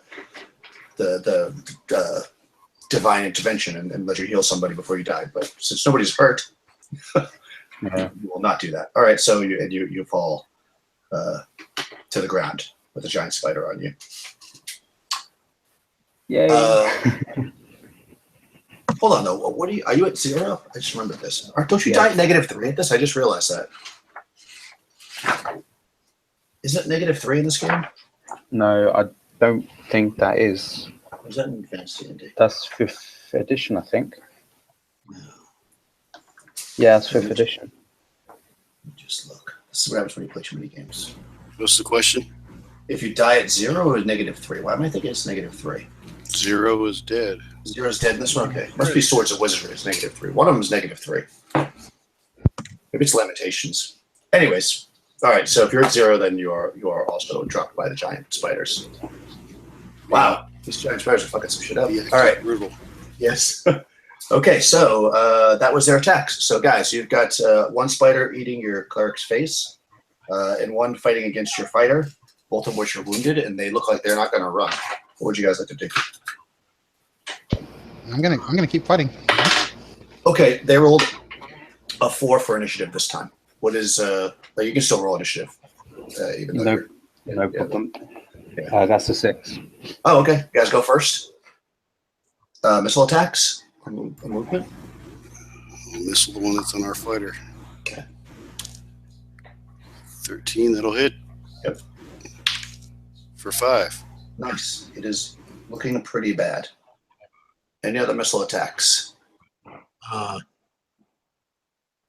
Can I? Okay. You can also move forward. You're only 20 feet away now. You can move forward and stab with the or use any weapon you want. I think I'll do that and go with the axe for more damage. Okay, do you want to go after the one that's on Jessica? Yeah. Or the one that's... Okay, good. Go. No, go after the other one. I got this. Trust me. Just go after the other one. Okay. Okay, so you move to the other one? Preoccupied. Cool. All right, so let's get our melee attacks. I rolled a 19, Nice. and I did 11 damage. Wow, okay. Yes. Is that enough to kill it? Smash it. Yeah, it does. 100%. Okay. All right. I've already have this planned out for the killing move. Okay. So I take the torch that's in my hand because I've never have dropped it, and I just like stab it in the top of the head with that torch, and with my mace hand, I just start beating it repeatedly in the face until it just like goes down. Okay. Just like beating it with my mace hand. It's a spider, so like this green goo is like pouring out and splashing all over the place. So as this is going on, Orloff. Okay, so is this thing like actively munching on the cleric? Yes. All right, so I'm going to try and run up behind it and see if I can sneak it. Okay, maybe? sure. Go, if you make your move silently, I'll give you a sneak attack. Wow. Okay. Yeah, I'm not going to be making a sneak attack today. But you still get +2. 'Cause you're still attacking from behind, so you can get +2 because it's not aware of you. Oh, okay. Well, You just won't do the double damage. all right.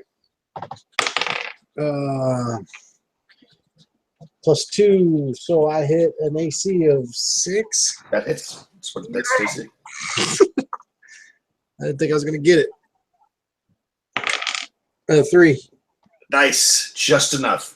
Come down with the axe as it's eating your friend and cleave its head. So it's like eating it, like, and then like its head splits in half, and you see your friend's face all mangled underneath it. Heroic mediocre roll. Yes. It doesn't matter how it gets done as long as it gets done. As long as it gets done.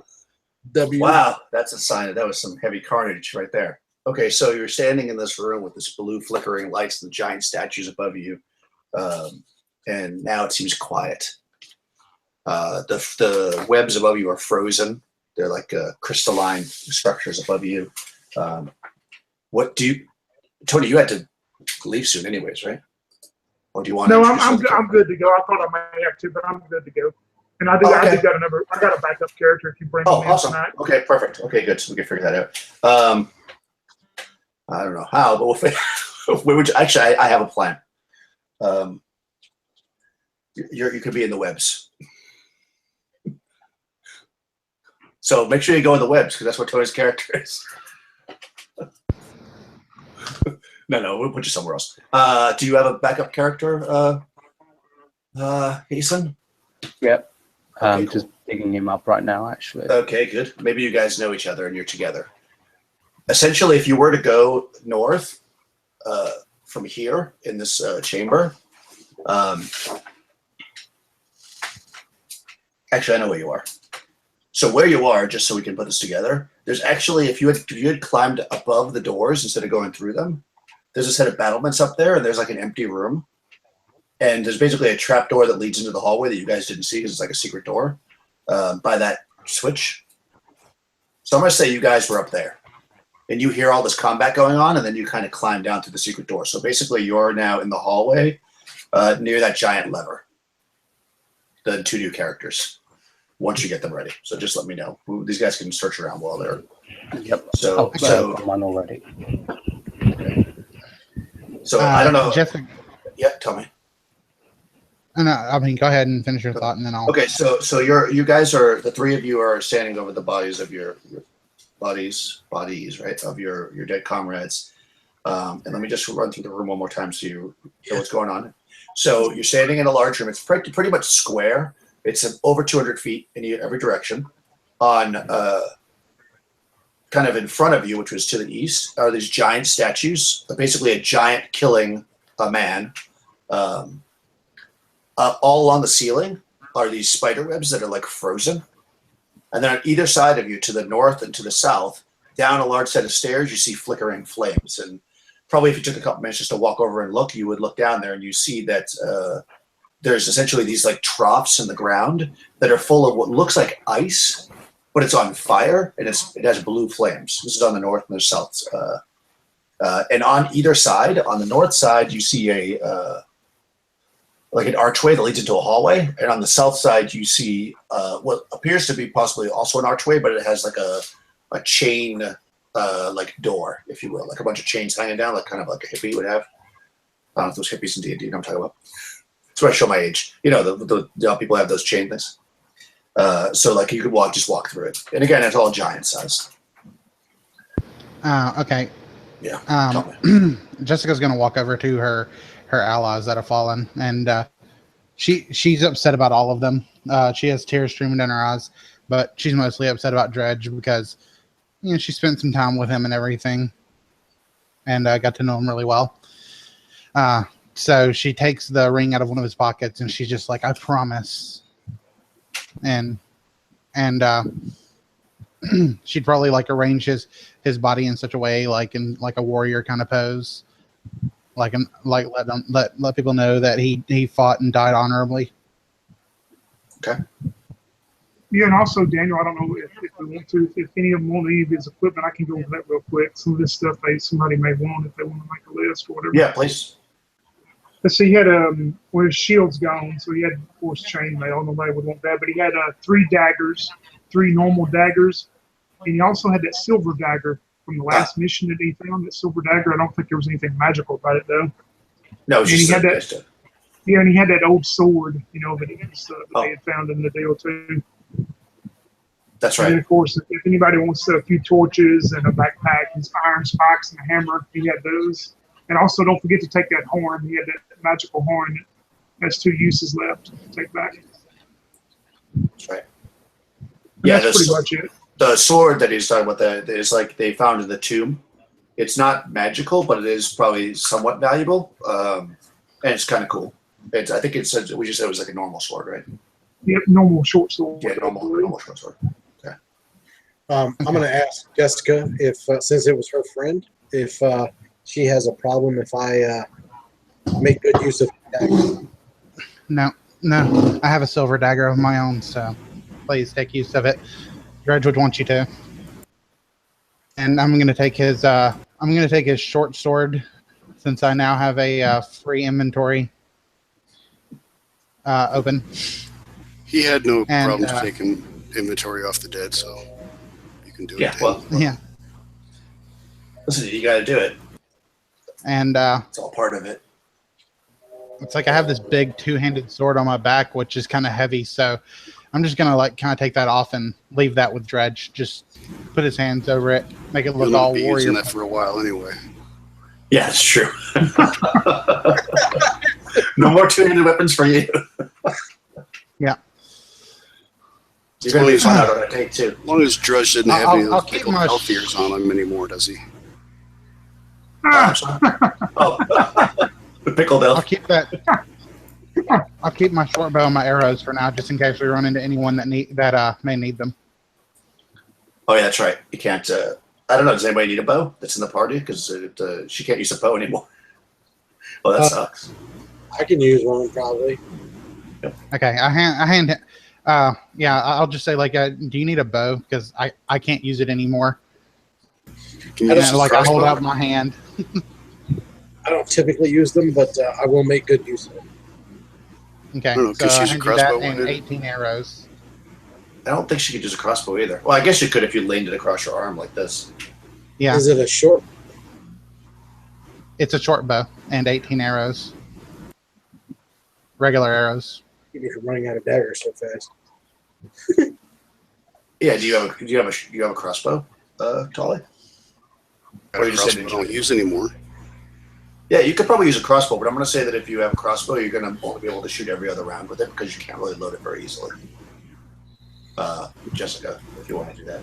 Okay, all right. I'll go ahead and take that. How many bolts were on it? Let me look. This is the part of the game where we loot each other's bodies. What did you have, Essan? Anything useful? Because they're looting your body. Also, I'll take any money on these bodies as well. Nice. It's got Right. 12 bolts. So Nice. I had a shield, a mace, some holy water, some rations, and Oh, yeah, some shield? unused torches that I never used.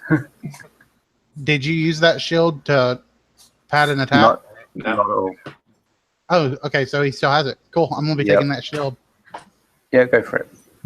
And I'll also take that holy water. Cool. No problem. I also have a backpack as well. Don't know why, but yep, consider it yours. Yeah, well, it's for the Oh yeah, treasure. I had those 2 flasks of oil also. Don't forget those. You Oh, may that's want to useful. Oh, make yes. them I will be taking those. Yes, flasks of oil are very useful. I have torches, so I have use for them. Cool. Okay, so so you're in this room. It's fairly bright. You're kind of setting your friends to rest when you hear some noise in the hallway behind you of approaching people, I guess. I'm assuming you're people. It's BX, probably can't be much more than people. And who do we see here? Tony. I'm coming in from behind them, you said, the way they came in? Yeah, you would be basically the way you, because essentially where that lever is, there's a secret door on the wall there, and there's a set of stairs that go up into a room, and that's where you guys were. In that room, you were just basically chilling. Either you came in together, or I'm not quite sure how you got here, but we'll just say that you were. Yeah, we come together. I'll be leading, say I'll be 10, 20 foot in front of them because that will fit with what I'm playing. So they'll see, or they're probably going to hear him because he's not being very quiet at all. They're going to hear him munching on an apple as he's walking along, and they see this little halfling walk in, a young halfling, and he's not skinny, but he's not heavy set. He's kind of got a little paunch on him from his eating. But as he walks in, he's, well, what are y'all doing here? I thought me and my friend were the only ones here. Looks like is that some dead bodies? And with him is Hassan, who is your character? My character is, sorry, let me just get that back up. He's a warrior fighter. His name is Dave Van Gaunt. So Dave. And you guys put your new characters in the thing, so I have a copy of their stats too. oh, yeah, that's Yeah, sorry. fine. Yeah, I'm sorry. Go ahead. Didn't mean to interrupt. AC3.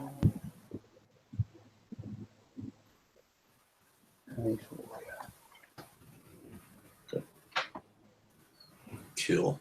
Okay, I'm sorry. So we see, I guess, behind the apple munching halfling, we see a warrior. Yep. Yeah, and as Bucky Flatroot looks towards the other halfling covered up in all this plate mail, of course, Bucky's only wearing some leather armor, so he's walking up towards that, and he starts laughing at him. Well, why are you all dressed up like that? You don't need all that, do you?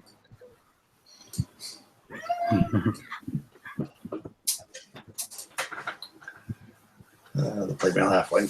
You have to appreciate that. Okay, responding to the question from earlier, Jessica speaks up like, yes, these are bodies of our friends, our comrades who fell to these mindless beasts, and she makes like a gesture and like waves her mace hand while doing so, like makes a gesture with her mace hand. Yeah, as you do that, Bucky, he just drops the apple, about half-eaten apple, and he goes, "Wow, that's neat looking. How did you get that on your hands?" I'm trying to think of something clever to say, but nothing's coming to mind. I'm trying to figure that out. Yeah, I honestly don't know, but you're right. It is pretty awesome. Wow, I need one of those. That's better than a halfling wearing plate mail.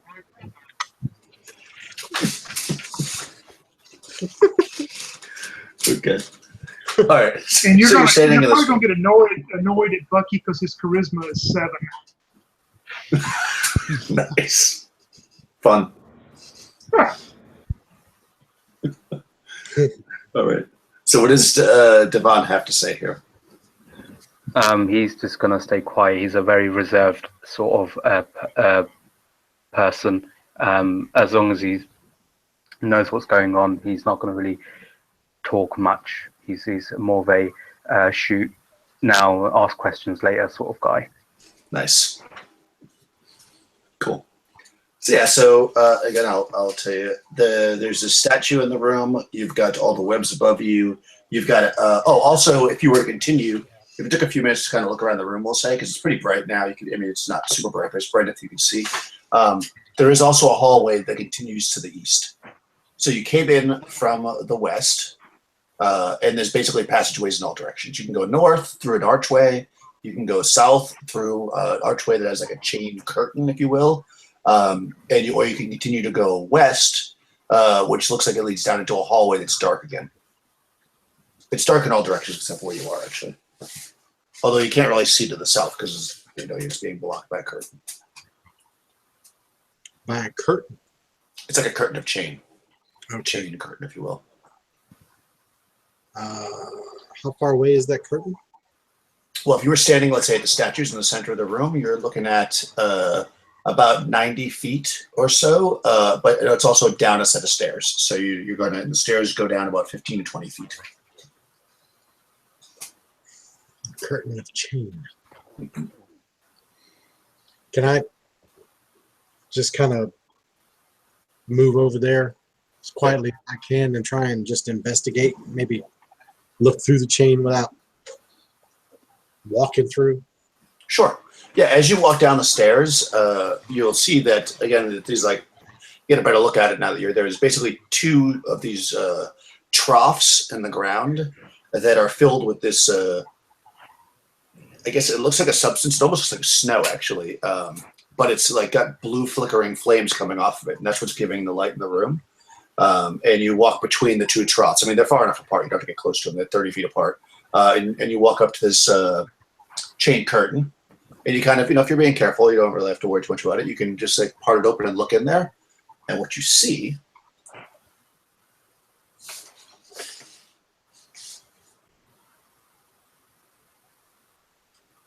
there's even a box test for it. I could have just...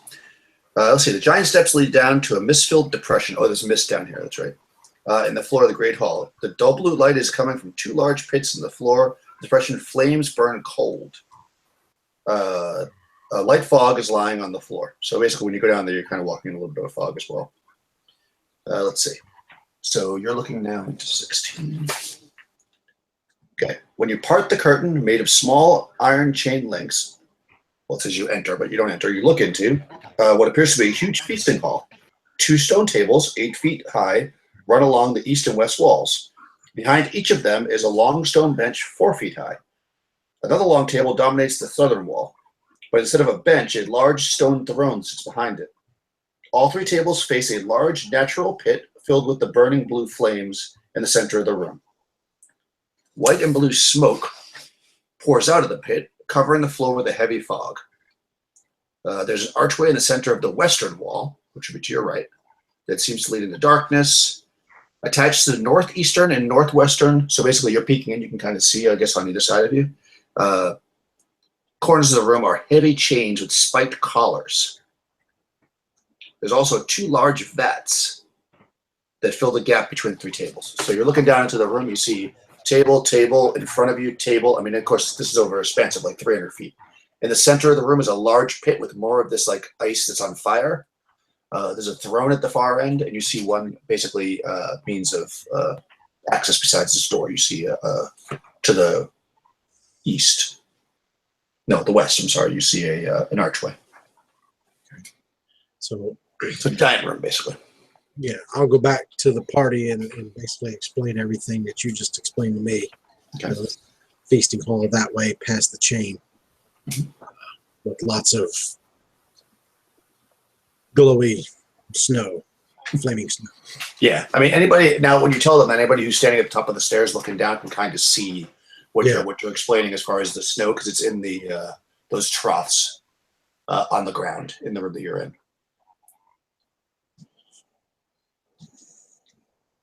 It seems to emanate, and you walked relatively close to it. It didn't feel hot either. Right. It just is like it's like other fire, than- but it's not hot. Other than the way we came in, is that the only way out of this room?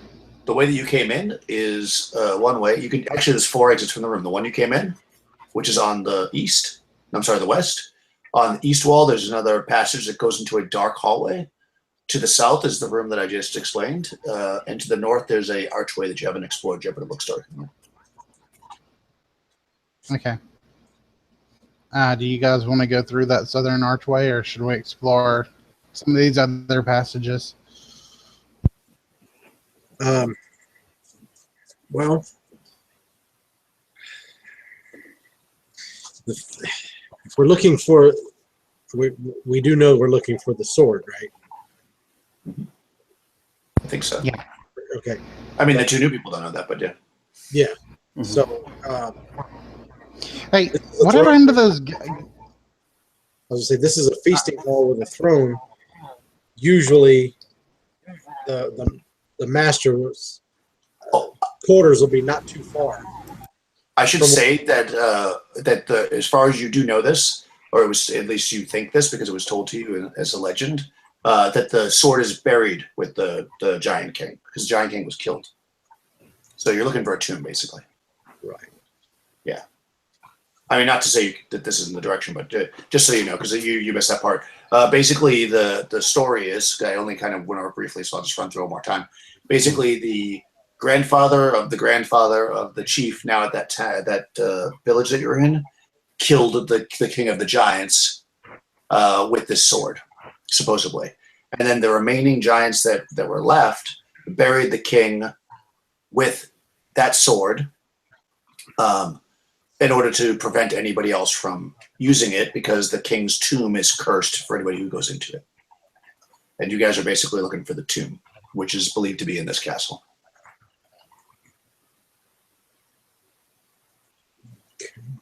That makes sense? Um, Yeah. I think that's right. Yep, yep. Question is, do we think the tomb will be anywhere near the feasting hall? I don't know. I don't know how giants think. Where they go. You don't have giant psychology as a skill? I do not.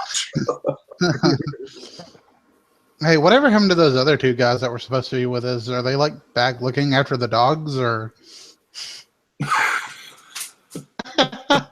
Probably a good idea, to be honest. You got to remind me that they're there when we enter combat. They were supposed to be there to help you. Completely forgot about them, if I'm honest. Yeah, no, as soon as right when we meet them, right? Yeah, so they're standing there and they're like, "Oh yeah." You're supposed to be the. They're like, "Hey guys, what happened? We just popped off to the loo." Oh my god! Every time you go to combat, I keep forgetting they're there. I gotta make a note of that. Sorry, guys, we went to McDonald's, picked up chicken nuggets for 99p. They're supposed to be like the meat shields, but I keep forgetting they're there. Okay, you gotta remind me. They'd be more like cannon fodder. Yeah, exactly. But I'm all for exploring the other two exits as well. Yeah. I Yeah, think yeah, so we too. need to find as much treasure as we can. That's the whole idea of being Yeah. here, isn't it? We need to find the goose that lays golden eggs. I've read a story about those before. And then eat it. Yeah, gotta go with your golden arm. But we can at least take a peek into those other entrances to see if they're more or less inviting than this one. Hmm. Okay, Who wants to do that? I'll do it. Everybody, or Yeah. Oh, Bucky, get straight for it. okay, which one? North or east? East. Okay. All right, so you move forward to the end of this room, essentially, and on the east is pretty much a corridor like the one that pretty much the only place you've explored so far in this place, as Bucky. Kind of like the hard corridor that you walked in. It's 30 feet wide, it's 25 feet tall. The main difference here, though, is that once you kind of walk to the edge of the first room, this giant room that you're in, this hallway doesn't have any of those crystalline webs in the ceiling. They basically stop at this room. and you're looking down as far as you can go with like a torchlight or whatever that leads into it, and it looks like there's doors 30 feet in. They're just at the edge of the torchlight. You see a door on the north wall and a door on the south wall, almost directly across from each other. Yeah, at this point, Bucky stops and he looks back towards the human thief and says, well, you know, I don't remember what your name was, but, you know, that don't matter, but you're probably a little bit stronger than me. Can you come open the door for me? Where's the door at again? If you were to go east... I can lend you a hand. Okay. It is dark in this corridor, so are you going to pick a torch back up? I'll carry a torch this time. Okay. That's... All right, so you light up a torch.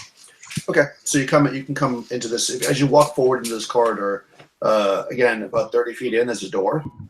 And if you stop at there's one, basically you're walking this way, and there's a door on either side of you, 30 feet in. And when you get to that door to kind of look at it, and you look down the hallway a little bit more, you can see about another, just at the edge of your torchlight, about 35, 40 feet further, there's another 2 doors that look almost exactly the same. North and south. On the north and the south, yep. So it's kind of like you're going east-west, and this hallway now has doors on, at least 4 doors, 2 in the north, 2 in the south. Well, which one do we want to check?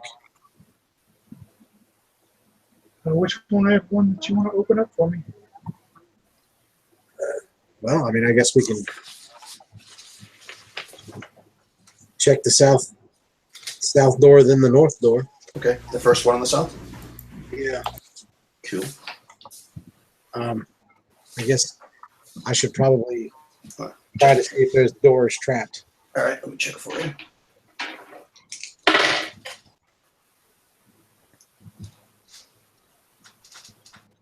I know if you want to knock on it. I have a mean knocking arm. Plus 18. Let's see.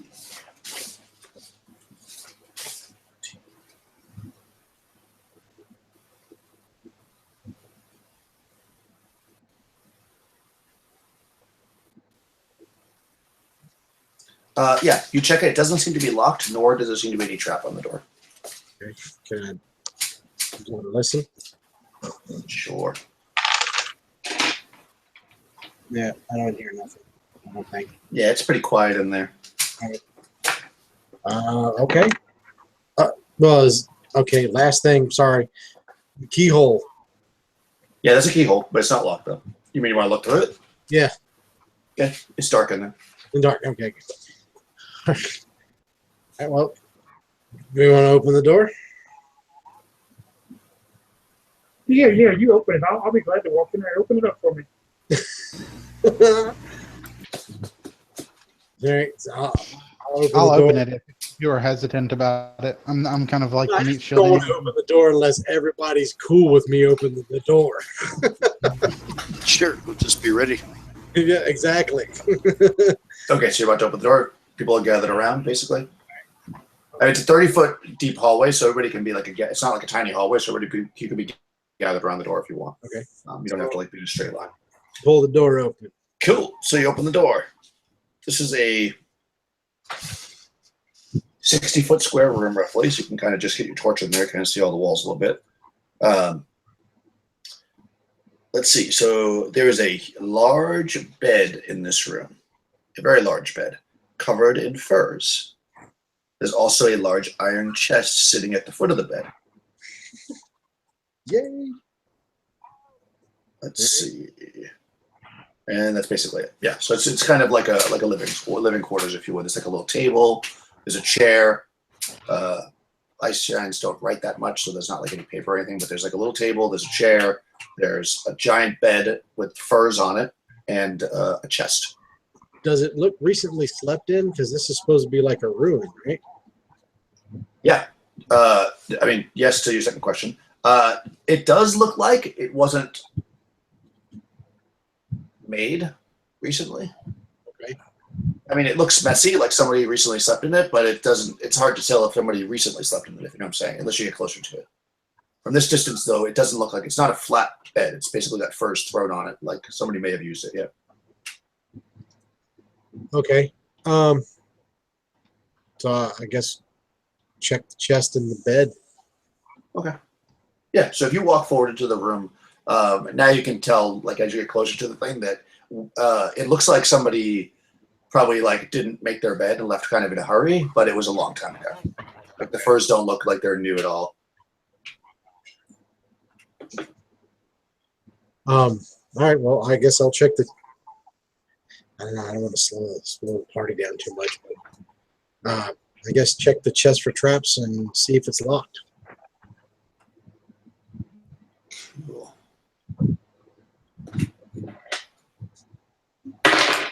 It's not locked. Okay. So I'll open it up, see if there's anything in it. There is actually.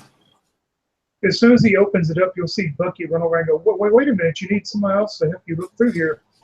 He's gonna definitely keep Give an him eye the out for it torch. to make sure he doesn't take it all. Hold this so I can see. Cool. All right, so you open up and you see some like personal effects, giant size personal effects, if you will, some like furs and random like stuff, like basically it's like a foot locker. You do though see a small iron box sitting right on top. Is that one locked? No.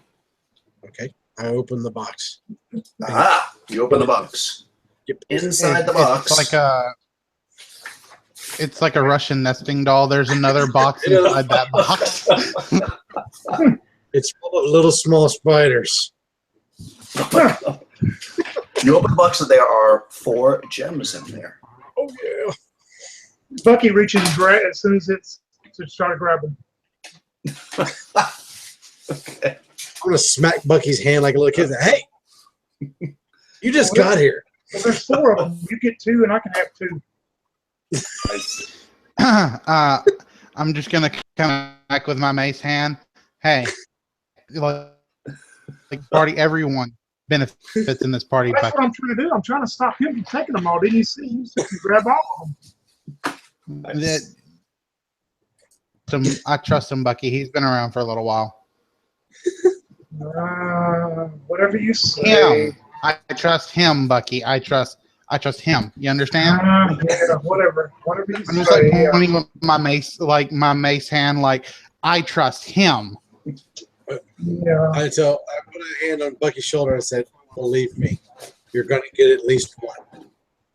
I promise." Okay. He puts his hands up and steps back 5 foot. Nice. Okay, so you grab the small iron box with the 4 gems in them. Would it be better just to take the gems and put them in a pouch than to try and carry the iron box? Probably. That is probably true. Okay, that's what I would prefer to do. Okay.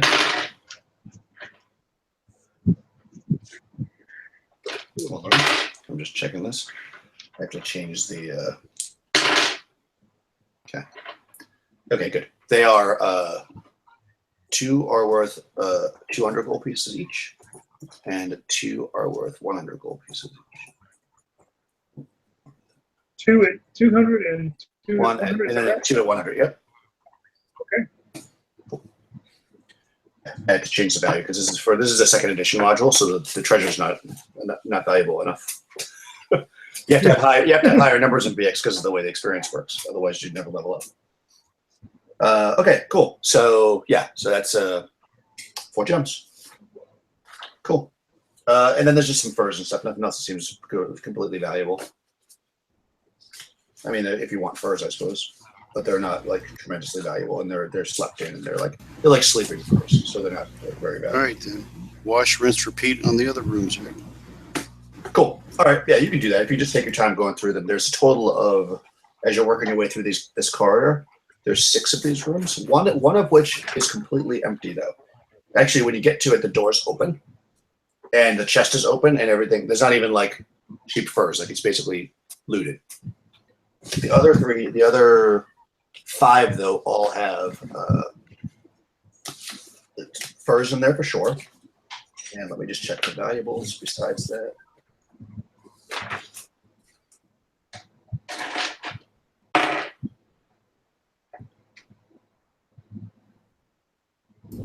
Same MO. Checking for Oh, cool. traps. Yeah, exactly. So you find in the second one, you find a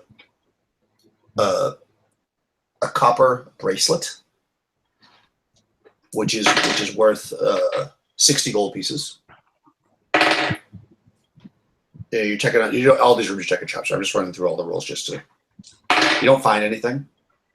The trap wise. Second room, so third room, you don't find anything. This one just has a needle and thread set that's special, but doesn't seem to really have any value unless you want it. Stone needle and thread set, giant sized, of course. If you want needle and thread, that's giant size. Third room, you don't find any traps. This one's got a huge piece of flint and steel, like almost like a tinderbox for a giant. Again, probably not really that valuable for you unless you just want it. And last room, you're checking for traps. Yeah, no, you don't find anything in this last room, trap-wise. And this one has a ring, a silver ring, worth 100 gold pieces. So what did I say? Copper.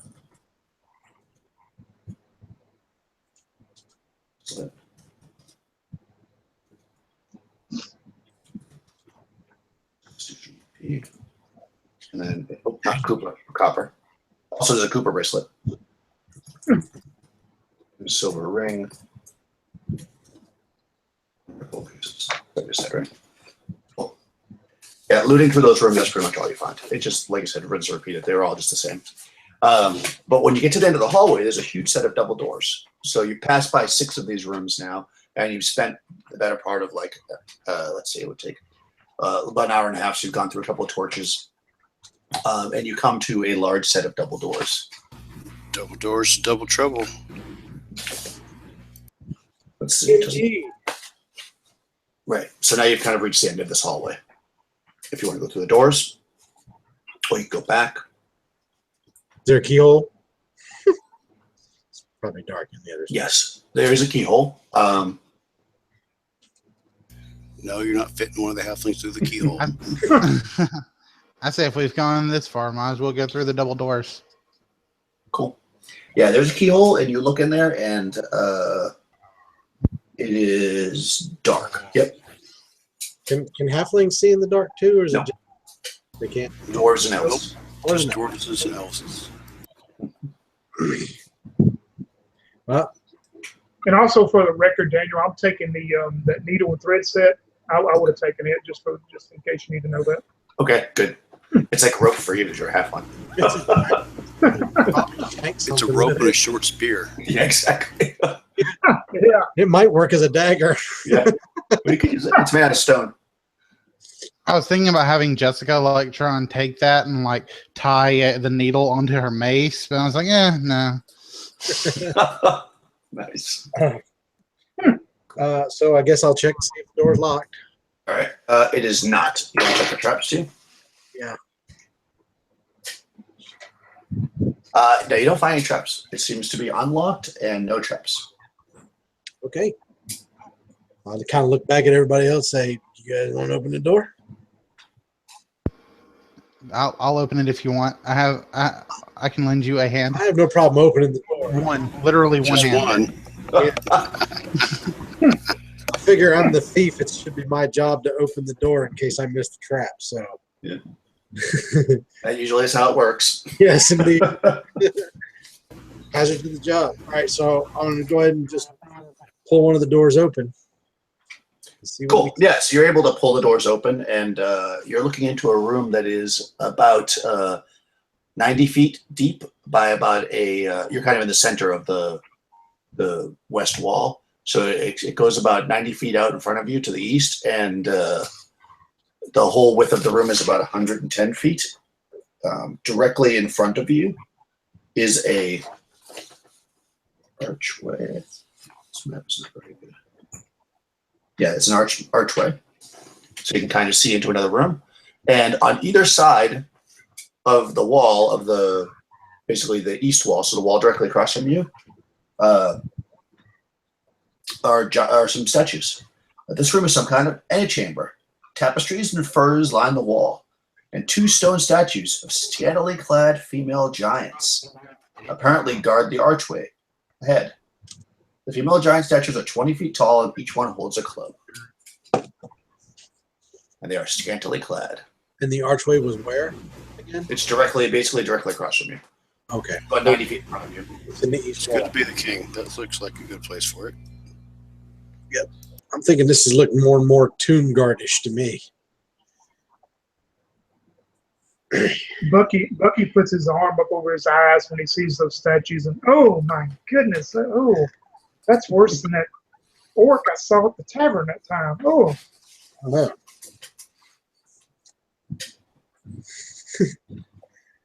Oh. Yeah. So I'm gonna search the room. Cool. All right. So you come into the room. Let's see.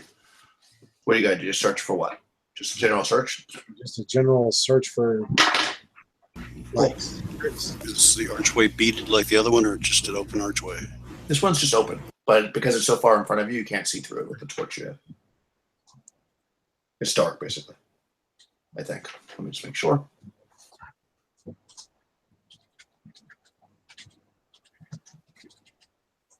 Yeah, it's dark in there.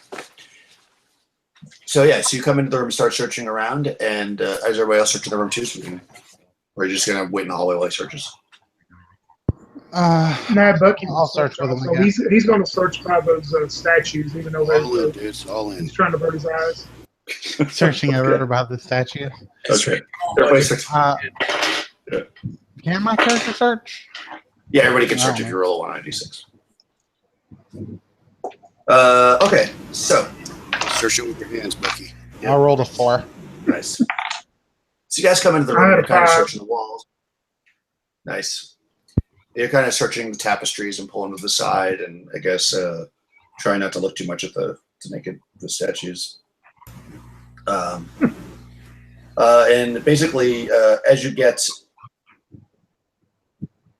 close to them, Well, I mean, that really doesn't affect Jessica in any way. She's like, yeah, whatever. Nothing you haven't seen before, just larger. yeah, Yeah. exactly. Of course, it's all Yes. larger, Bucky. Yeah, right, exactly. For Bucky, it's really large. I'm a fan of the Amazon woman. Well, they're 18 feet, well, they're 20 feet tall. So basically, you guys search in the room, and as you're searching around, all of a sudden, the statues actually shrink a little bit Oh shit. down to human size and animate and come at you. So actually, I just Kill it. actually, you are surprised. Yeah, I know Bucky would be. I think that'd be very surprising indeed. Okay, so they're gonna come out. They're gonna come at you guys. All right, let's. Bucky was undoing his belt, and all of a sudden he's like, oh, crap! Nice. Okay, so they come running forward and attack. I guess specifically Bucky, who was searching the statues. Was anybody else specifically searching the statues? Or should I don't know if I was just doing a general search. I could have been in that area. I don't. Okay, so I'll roll randomly for the other one then. So Yeah. one of them will attack. I specifically asked about the archway, so I guess I was in between them, but Okay, yeah, okay. So we'll see with the 2 halflings. So the 2 giant statues attack the 2 halflings. Okay. Did you say are they human size, Daniel, or larger? They shrunk down to about human size. they're still well, large. Let me just make sure. Not as large, Bucky. That won't give me my bonus then. Okay, on AC. Let me just make sure. I think they shrink. The 2 stone statues. 2 women shrink to human size. Yeah, they switch to human Yeah. size. Okay. Which is weird, but They're that's so it definitely huge. says that. I don't know why they would shrink to human size, but Huh. they do. obviously Okay. moving the room better. Oh, yeah, that makes sense. There you go. Or just because whoever wrote this module didn't want you to get a bonus. Yeah, these things are. That's it. I knew them halflings would get that bonus. Yeah, exactly. I feel like it's. Oh, but also that probably because then they would get more hit points and stuff. They were giants. Okay, so anyways, they come at you. They are made of rock. No, they're iron. So okay, no, they're rock. Okay, good. So they come at you and they're going to attack you guys. First one attacks Bucky and rolls a 6, which does not hit. The second one attacks. Oh, and rolls a 5. So also misses. Do they shoot? It attacks with a square. Oh no, it just tries to hit you. I guess it tries to hit you with the club, and misses both times. So let's roll initiative. So these two statues have come to life, and they rolled a. I guess now we're on Scott for initiative. They just rolled a 1 now. They got surprised, and then they rolled a 1 on the next round. We got 5. Nice. Giant So, rock. does anybody want to move toward? I mean, right now, Bucky and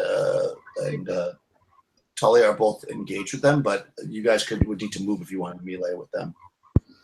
Yeah. Can we run up? Can we make melee this turn? Yeah, I think so. It's pretty small, so I'll say you can get it. Okay. Yeah. I'm running out. So I'm running out one of them. Okay. How about Orof? Do you want to run? Or are you going to use the missile weapon? No. What's the damage on the short bow? D6. Yeah, it's the arrow that does damage. The arrow does 1d6. I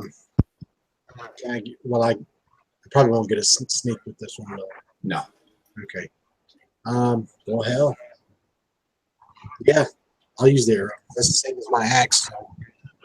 Okay, so you're going to use a missile attack. So go ahead. You can go first. Yeah, because I got a better to hit with missiles than I do with that. Do you want to go after the one that's on Bucky or the one that's on Tully? Oh yeah, that's my little buddy. Okay,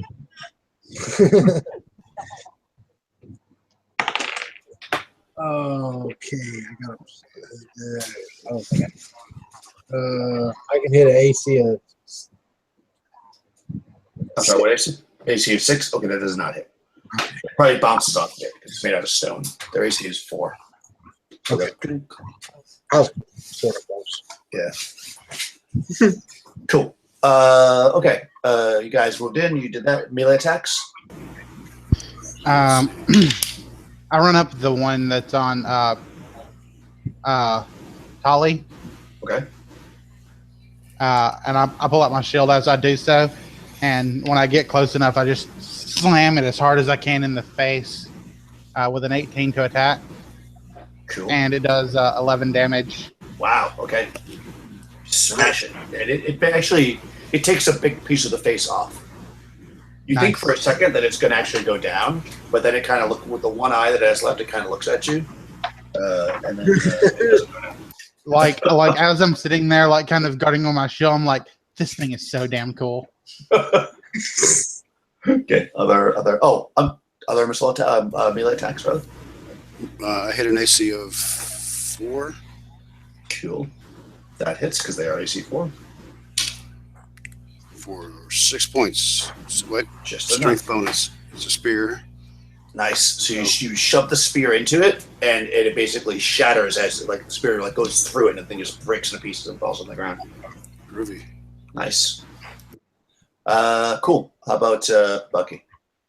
No, he's so surprised by all this. He's just standing there. He's going to move next round. Okay. Cool. All right. So the one that's near you is going to swing at you. It swings at you with its mighty fist and rolls a 2. So misses you with its mighty fist. It's been here a long time. It's out of practice. I don't see. Has he been drinking too? Yeah, exactly. Well, it's still stoned, so it's like it misses. It's Probably not because drunk, you're so it's stoned. Nice. Oh my God. Okay, so initiative 4. God. 4 as well. Okay, simultaneous. This is what I'm saying.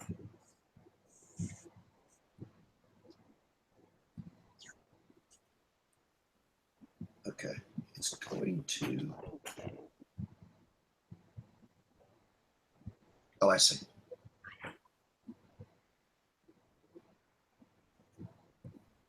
Cool. All right.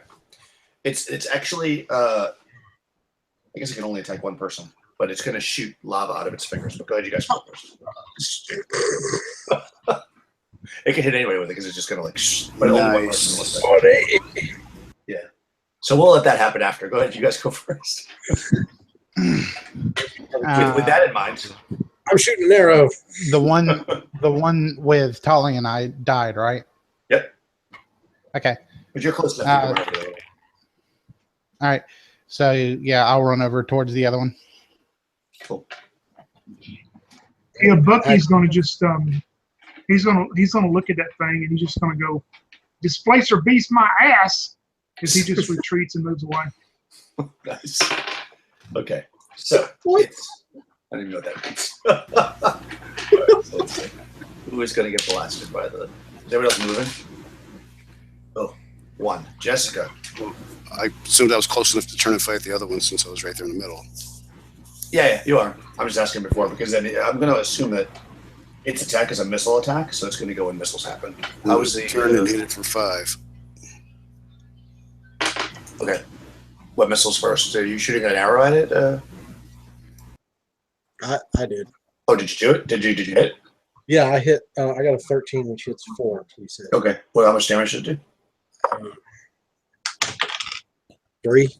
Okay. All right, that did Hey, not take Daniel, that. after movement, I can take a missile attack too, right? Because I just That's correct. movement. Yep. Yeah, I've got a crossbow, so I'm after I moved away from it, I'm going to take a crossbow shot at it. Ooh, almost hit one of my partners with that roll. No, I missed bad. Okay. Yeah, so you see this bolt just fly by the other halfling. Here's the bolt whiz by his plate armor. Nice. All right, so you're using the spear, though, right, Tali? Yes. Okay, so this thing's going to do a missile attack first because she uses lava. It's going against Jessica, and it rolled a 13. Hits or not? Let's see. You have pretty good AC. I have an AC of 1 right now Of because 1, I was right? killed. Okay, so AC 2 it would hit. So nope, didn't hit you. So lava just like shoots past you, just missing you. Now you can stab it, Scott. Now you guys can hit melee this thing if you want. Okay, so I just kind of run up to it and I take a swing at it, but I kind of misjudge. I managed to hit it with a 15 because you said it's an AC 4, right? Yep. So I managed to hit it with a 15, but I just kind of like graze its shoulder and do 4 damage. Nice. Actually, it's stumbling back. It doesn't have much left in it. And Tali, What did I say? 5 points? 5 points. Cool. That's enough. So once again, your mighty spear hits this thing, and it just falls to the ground. So Wow, look at that. That's wonderful. 2 statues down.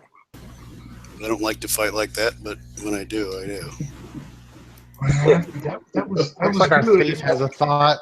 You'll see Bucky pull out an apple out of his backpack and throw to you. Nice. Oh man. Okay. Cool. All right. So it's all quiet now in the room. You've just killed the statue. So both of them. And you finish up searching this area, and you don't really find anything. These tapestries here, they don't seem to be tremendously valuable in this part of the chamber. I mean, they're interesting, but they're also kind of big. Too much to carry. Yeah, it's point. Tapestries are always valuable, but look what we got to bring them through. Yeah, basically, if you were to take, well,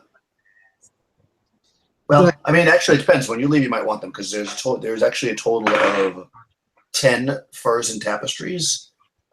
With an average value of 300 gold pieces. So it actually is a decent amount of stuff, but it's big, so you won't want to take it right now.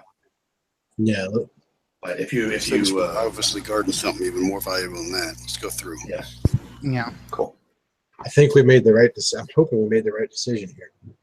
Well, hey, Daniel, just to clarify, did we look behind the tapestries? I guess if we didn't search behind them. Okay, Yeah. good enough. Thank you. Yeah, you were searching behind you. Okay. That's where I figured you were searching. You looked around the tapestries, you didn't see anything. So when you walk into this archway in front of you, you see that essentially the wall goes forward another 60 feet, and then it goes to the left and the right. And you can just kind of take your torch and look, and it looks to you like this room that you were in kind of sits inside this bigger room. So all the walls you were searching basically are the same walls that are here. You're on the back side of it now, if that makes sense. So you're inside of a much, much larger room. When you look to the left, you don't see much. The north section is abandoned, it looks like. Hey, I'll be right back, guys. Yeah, no problem. Yeah, completely empty to the north. When you look to the south, though, you see a large iron bowl on the floor, a huge map on the wall, basically a tapestry that is a map on the wall, on the east wall, and a giant bed. Bucky runs straight for the big bowl in the middle of the room to look in it. Okay. So the bowl's empty, but it's big. Oh man, I was hoping we could find some stew. Okay, yeah, so.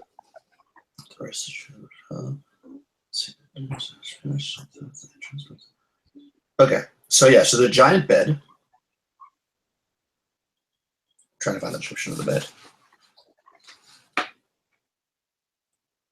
Oh, that's fine. Okay, yeah, they don't give a very good description. So basically, you're in this room, and there's a big bed. So you got this bowl kind of in the corner, giant bowl kind of attached to the floor. You've got a giant tapestry of a map, and then you have a bed that has furs on it and stuff. This bed looks made. Like, unlike the other rooms where it looked like really messy, this looks like a finished bed. Like somebody like made the bed.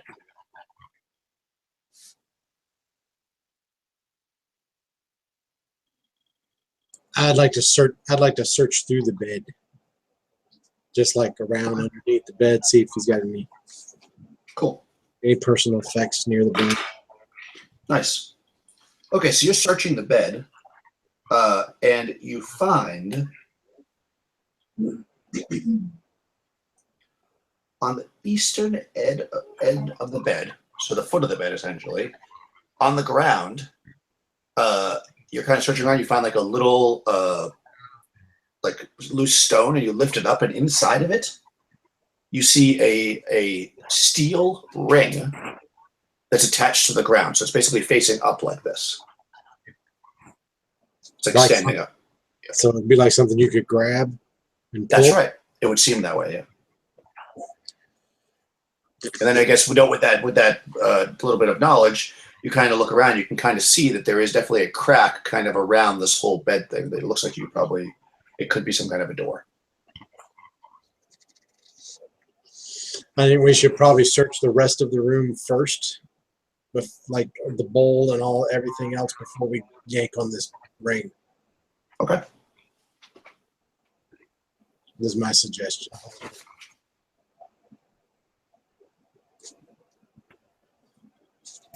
Hopefully it's not just like a bedpan or something piss bowl.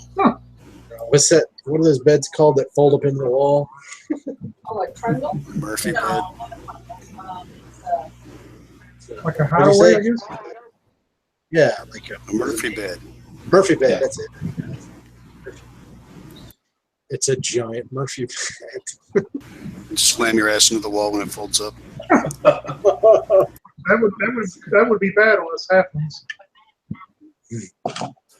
Cool. All right, so you search around the bowl, and actually you find with the bowl that you can actually kind of like twist it, and the whole thing slides to the side. And underneath there's basically an empty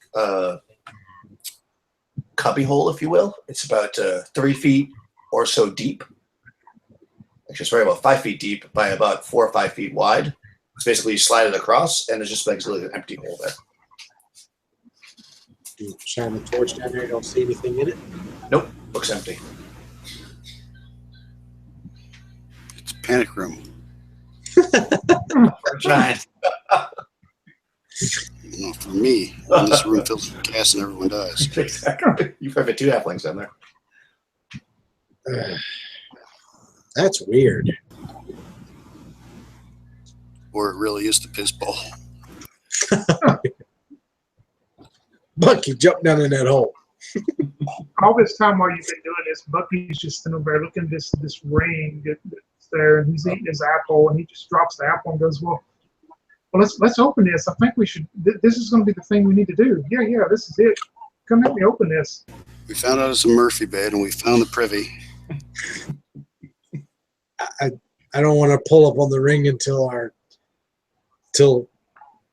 Madam Mason. It just flushes the privy. Yeah. Oh, God. very well, Go Mike. inside of it. Oh, it's bad. All right, I'm gonna go fill up my cup with ice water. like 20 seconds. Okay, I'll also get a drink while you guys figure out what to do. Give me like 2 minutes. Yeah, I'm gonna take a battle break because we're waiting on Crystal Okay. anyway. Like, Well, kind of I'm back, but I kind of do need to take care of something real quick. So, break time.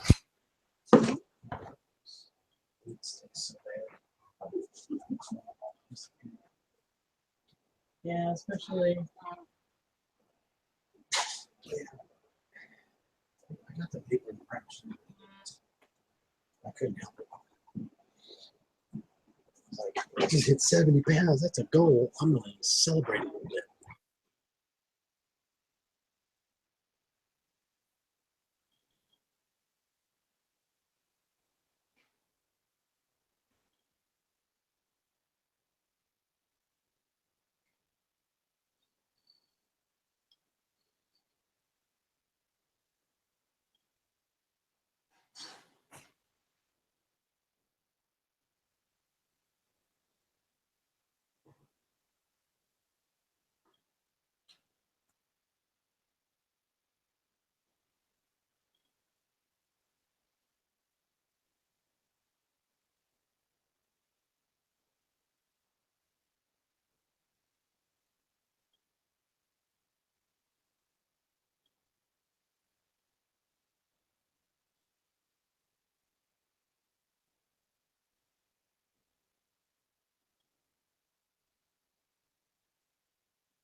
hey, when y'all get tired of Bucky, blame it on Daniel. He's the one that killed the dredge. Say what now? I said, whenever y'all get tired of Bucky and his crazy ways, you can blame it on Daniel because he killed the dredge.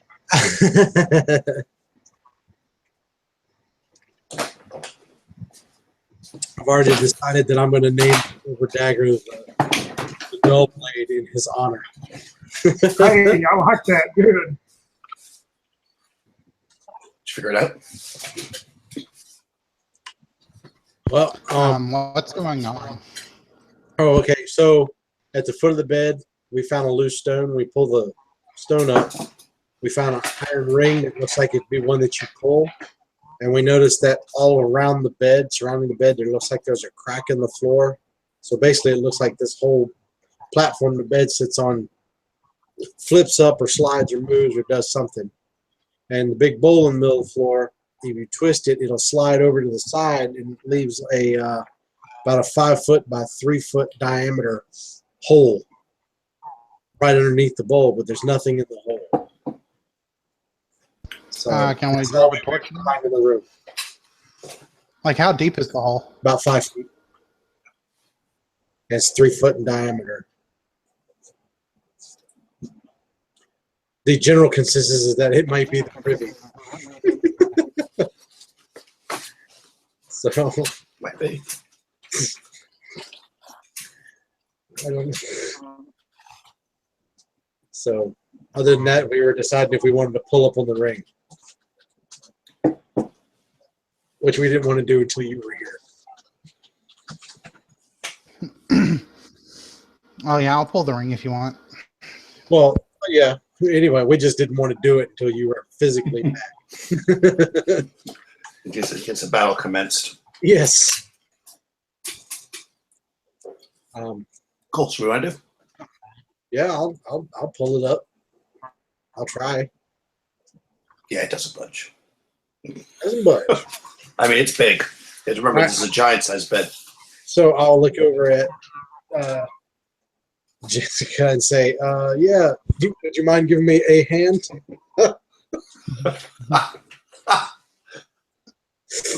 That was my one arm, and I'm still surprisingly strong, I guess.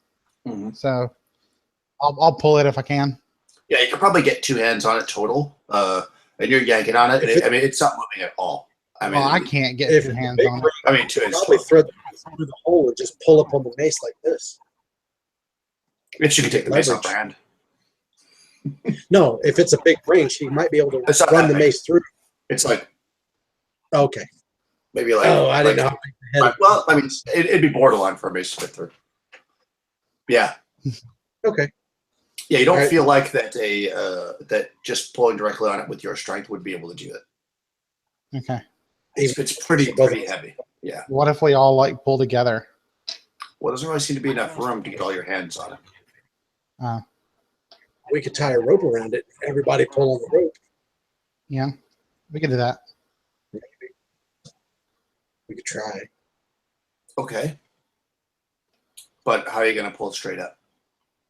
Is there like you said this was under a bed? It's at the foot of the bed. Yeah. Is there a way to like toss the rope around like the footer of the bed or something, you know, and like make it like a pulley system kind of? Well, there's We could another. like pull down on the rope and it would pull up on the chain from the other side. Not really. It's pretty much a flat slab. You can tie the rope to the ring and then Mhm. have the rope come up and then tie a big loop up there, and everybody can get a hold of the loop of the ring and Gotcha. pull. And it would all pull up on the ring that way. If everybody had an arm around the loop, then we could all. Gotcha. Yeah, I get what you're saying. Yeah. Okay. So we can try You that. want to try that? Sure, go for it. All right, so you do Sure. that. You tie it all together. Hold on. Let's see. We got 4. And plus the 2 barbarians. Yes. Yeah. It still doesn't budge. Damn it. Yeah, I mean, you think that you're onto something with using leverage, but the way that you're doing it is just not getting you the right leverage.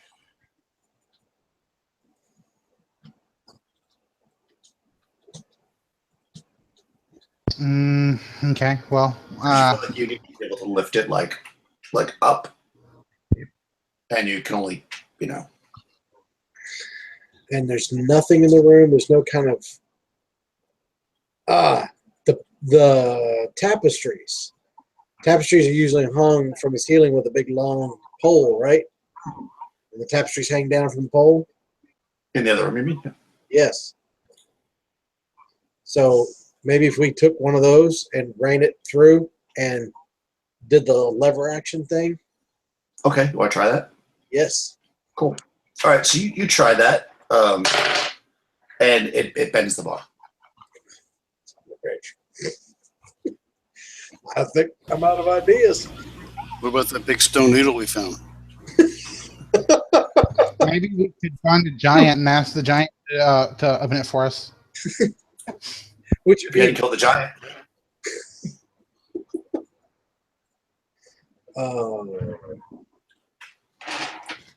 So everybody, I have one more question. tell me. Will the ring turn at all? No, it is firmly seated in the ground. Well, not with your strength. Yeah. Maybe it's time to go pull the lever. Good. I don't know. You seem to be Maybe on we should something. go- I'm just super tired. No, it's okay. So yeah, if you, I'll try to give you a hint without giving away too much. So you need to hook it. Okay, I'll say it. Let me say it again. There's a ring on the floor.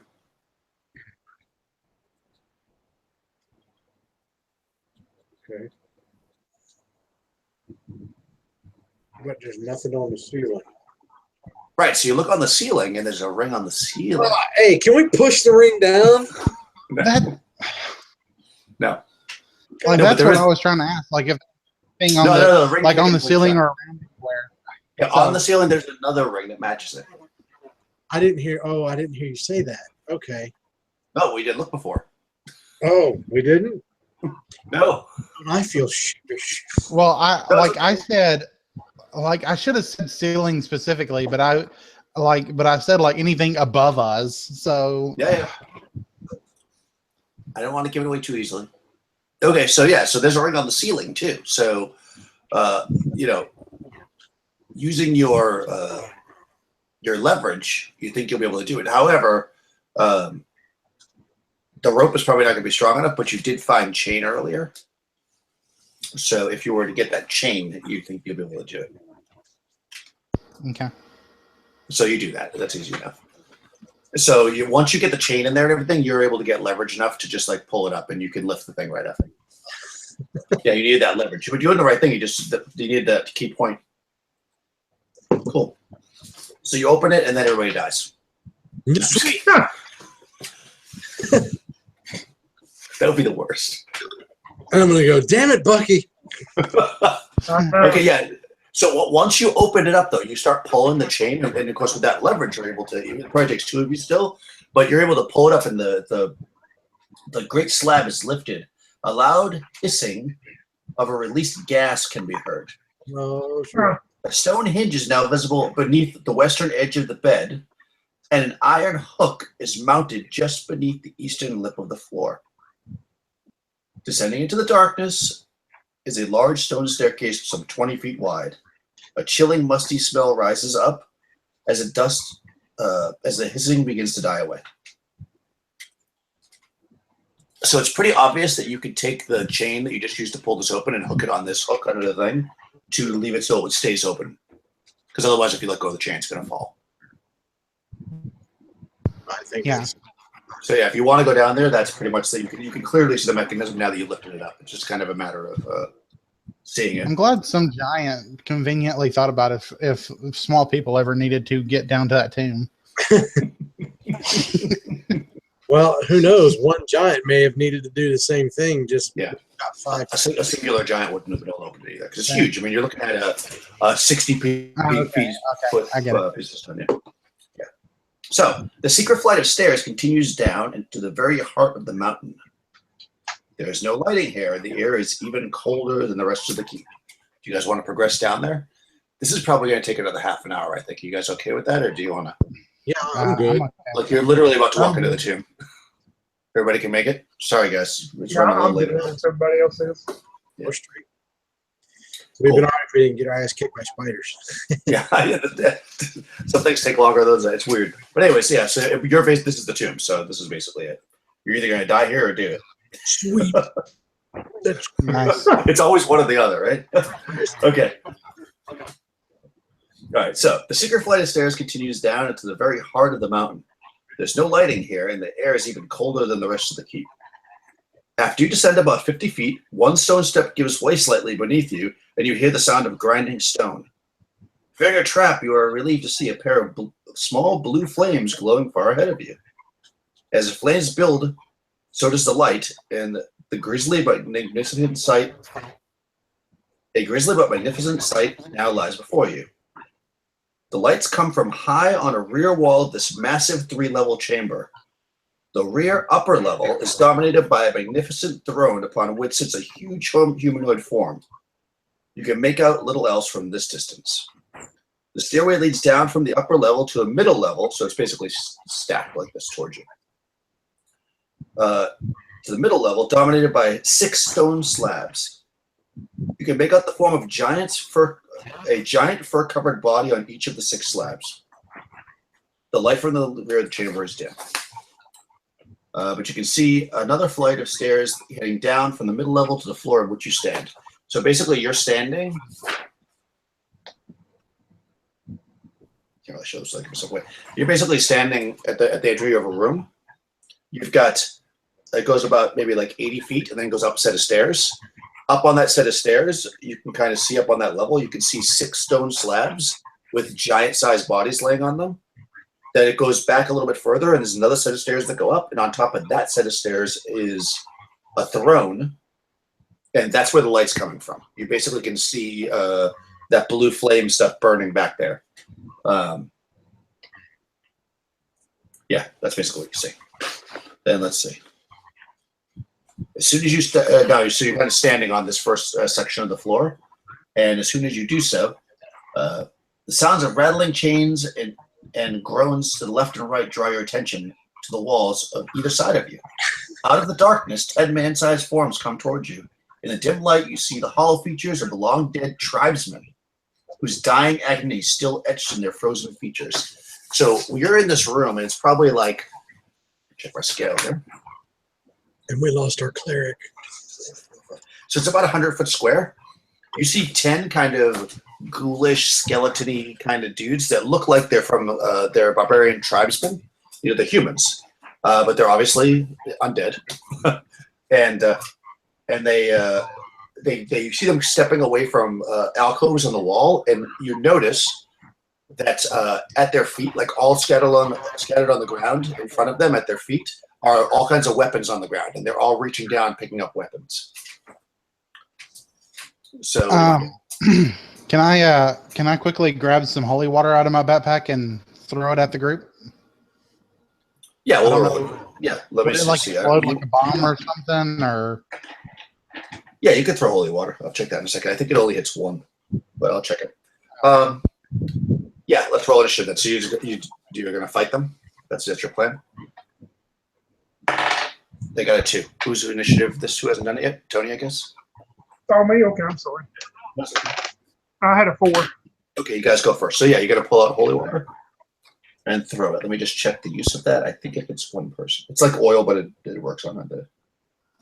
But are they all grouped together, or they're like, staggered? They're not super close together. They're like each one is. I'll check the map in a second. They're not like right next to each other. Let's see, each one is X25. X25. Are they all 10 coming from the same side, or No, is it 5 on each. 5 and 5? Okay. Holy water must be kept in the small. That's for aerial combat. Okay.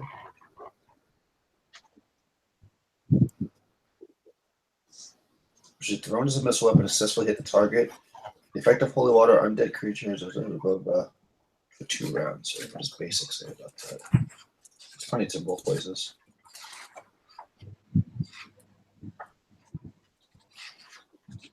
What the difference is.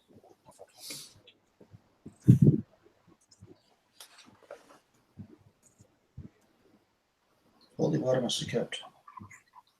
Oh, it says the exact same thing. Okay, cool. So yes, you can throw it. You have to make a missile attack, basically, if you want. The range is, I think, 50. But let me just say where they're spread out before we even get into that.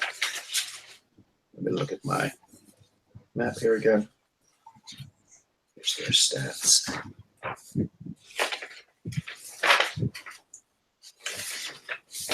Okay, so they are. You see, if you're there, you're kind of in the entry of the room. They are. Mm-hmm.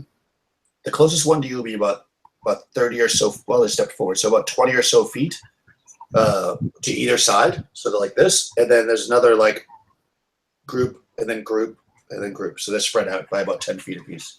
They have a 10-foot square in between each of them, although they are gathering together at this point. But right now they're spread apart. They haven't closed on you yet, basically. So we're a first movement, is that right?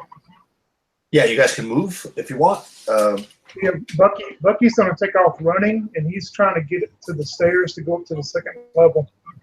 Okay, so you got to run, so you can go 60. Okay, so they'll put you about dead center in the room. It'll take you 2 running moves to get there. Although they'll probably close on you before you do that, but you can certainly try. Okay, so Bucky runs. Who else is moving? I'm going to just withdraw a little ways back toward the staircase, or the staircase we came in on. Okay. And just get the bow ready. Okay. Anybody else moving? Nope. Okay, so how about Jessica? You're staying still? Yeah, for now. Yes, 20-foot entry to the I'm trying to pull out that holy water right now. Okay, cool. So you pull out your holy water. Okay, so now missile fire. So if you want to throw the holy water, you can. It's it'll be medium range if it's 30 feet, so you can throw it if you want. Nat 20. Okay, cool. Nice.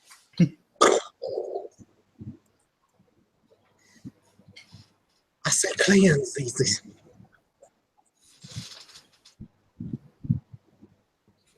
Oh, does it do damage like It does a D8 again. it does a D8? D8. Yeah. D8 against undead. 8 damage. Nice. Okay, so you hit this thing with the holy water, and you expect that it's going to reel back, burn, or something, and it doesn't seem to do anything to it. Yeah. Other missile attacks? Sling ring.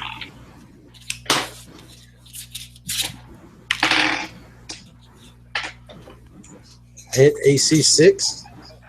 Cool. They are AC 4, so it misses. Oh, shit. Yeah, these guys are badass. The Okay. AC of 6. Yeah, they're AC 4. Can I still take Anybody a else? missile after running that far?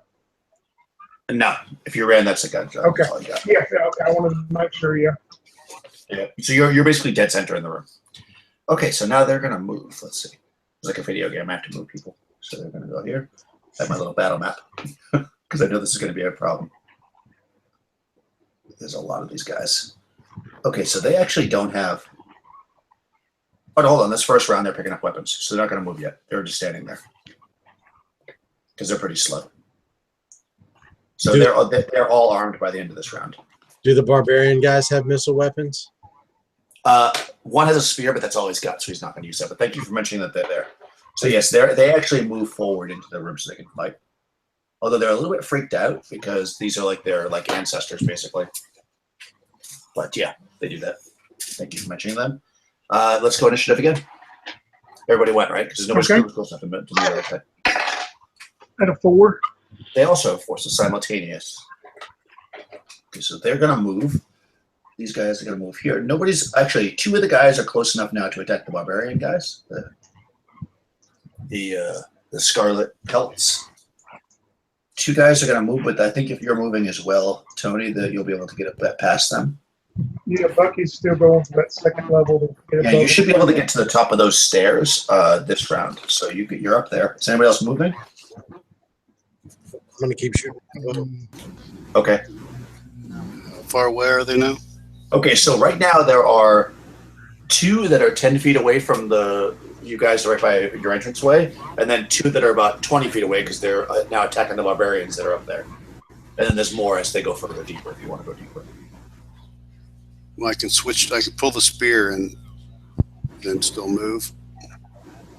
Yeah, because you're using the sling ring, so that's not a it literally just disappears. So that shouldn't be a problem. Yeah, I'll close the distance and pull out the spear. All right. And activate it. Okay, so now it's on Flame fire. on. Nice. Good. So you come in there and your torch, the tip of your spear gets red hot as you approach your enemy. So go ahead. You're moving. Anybody else moving? Yeah, I'll pull my shield off my back and run towards the zombies. Okay. So the one that's closest to you. Good. Okay. Anybody else? No? Missiles? Go. I'll shoot the. So you've got several options. You can shoot the one that each of your 2 guys are engaging, or one that are engaged with the barbarians in front of you, your partner barbarians that haven't done shit yet, or there's more in the room. You could, without going into a longer range, you could still attack one that's 3 ranks back if you want with the bow. I think it's probably better to attack the closest ones as they get there. Okay. I'm going to attack the ones that the barbarians are on. Okay. Do I get short range for that one? Yes, actually, I think you are in short range.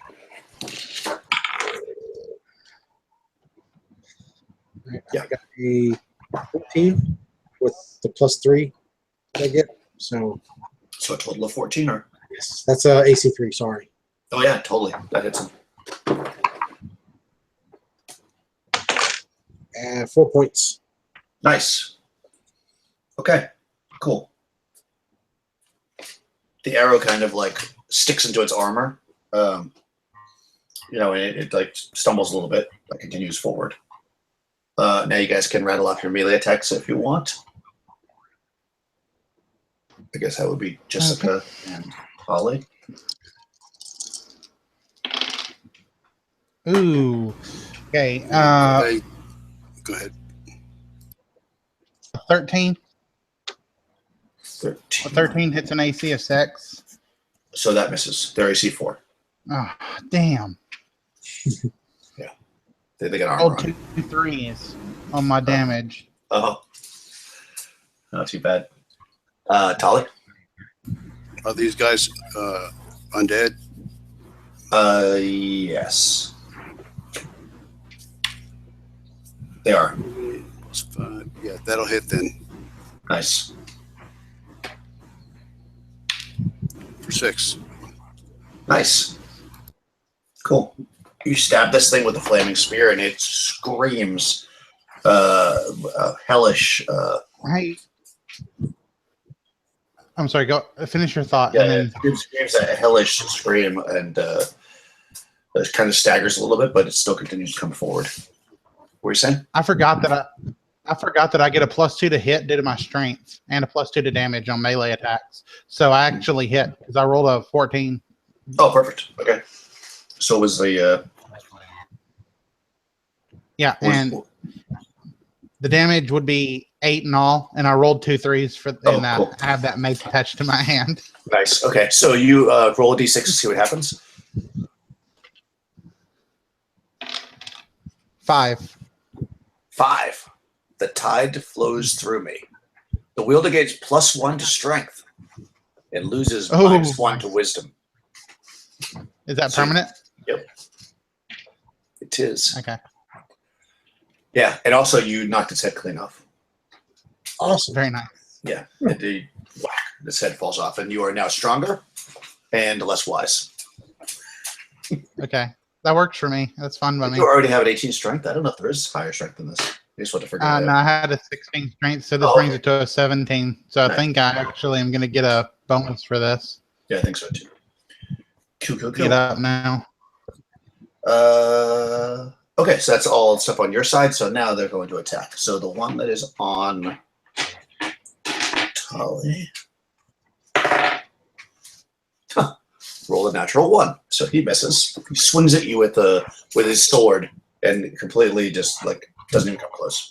Right over your head. Oh, hold on. The barbarians didn't get to attack. Let me do that first. 11 misses. 15 is that? Nope. Damn it. No, it does actually. Armor class 4. Perfect. So one of them hits. We're going to hit him with a spear. Oh, for 6 points of damage. Ah, he killed it. Sweet. Nice. Good barbarian, dude. He shoves the spear and thing breaks its ribs. Cool. Good. This is dead. And this one's dead. And this one's still alive. And that one's still alive. And that one's still in there. Okay, so now they're attacking. Sorry. So the one on Tully rolls an 18, which I'm sure probably hits. There are 2 hit dice.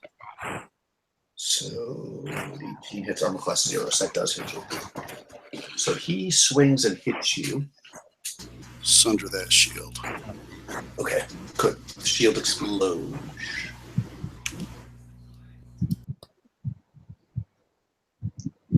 Perfect. Okay, now the one that's on the barbarian misses. And the other ones can't really hit anybody yet. So next round. Initiative. They got a 5.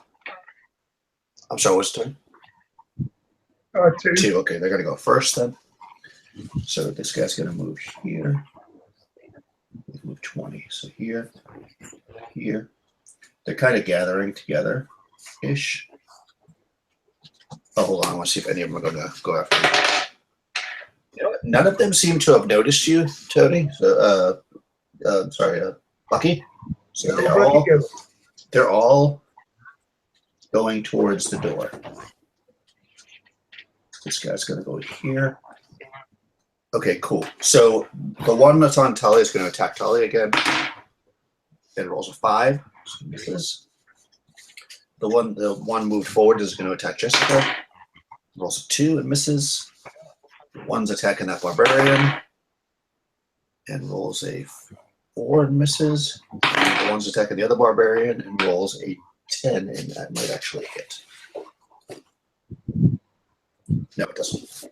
Because they only have leather armor, but that just barely. They need 11 to hit them.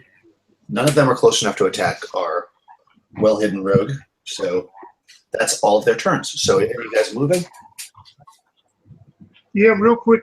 If I'm up on the second level, can I have a better view, I guess, of these fur-covered? Can I tell if they're just are they live, or is it just some kind of decoration? There's definitely bodies underneath there. If you take your turn to go in and investigate them, you will see that at least the first one that you walk up to does not move. Like if you touch it, it seems like it's dead. Okay, I'm going for the third level then. If I can take my movement and get up to the third level where the throne is. Okay, cool. Well, when you search, this round you check the body, so next round you can shoot up there. Okay. Yeah, because it's to get to those stairs is only it's 30 feet. If you want to run, you can run to the top, or you can move. Like just take 2 rounds. Oh, by the way, I should tell you what you see though before you move. Remind me before you move next round. I'll tell you what you see because it may affect how you go up there. I'll just tell you now. Hold on, let me just look it up. Okay, yeah, it says here. Okay, ascending the first flight of stairs carefully, although you weren't very careful, you can see that there are indeed 6 blocks of stones with bodies on them. Along the floor are piles of furs and pillows, and the walls are lined with tapestries and more furs. Each body appears to be perfectly preserved female frost giant, peacefully resting on a bed of luxurious fur and decorated with sparkling, rich jewelry. At the foot of each of the bed of stone is a large iron chest. A set of stone stairs lead to the throne level. At the bottom of the stairs is a gigantic double-bladed axe that has apparently fallen from somewhere above. It is jet black and covered in frost giant runes. The huge weapon rests on a pool of liquid, and the scent of blood is in the air. Yes, that's what you see. Anybody else moving?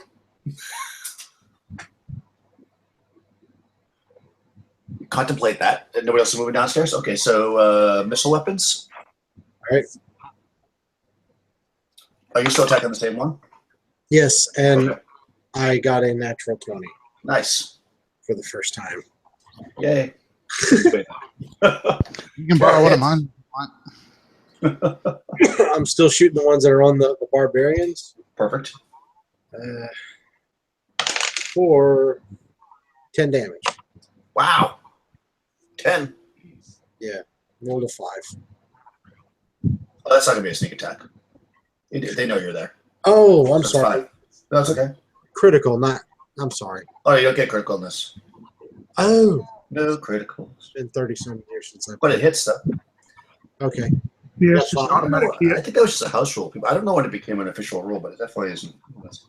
I think it became an official rule in Advanced D&D, the first edition. So technically before this. Let's see. Sorry, so it's 5, right?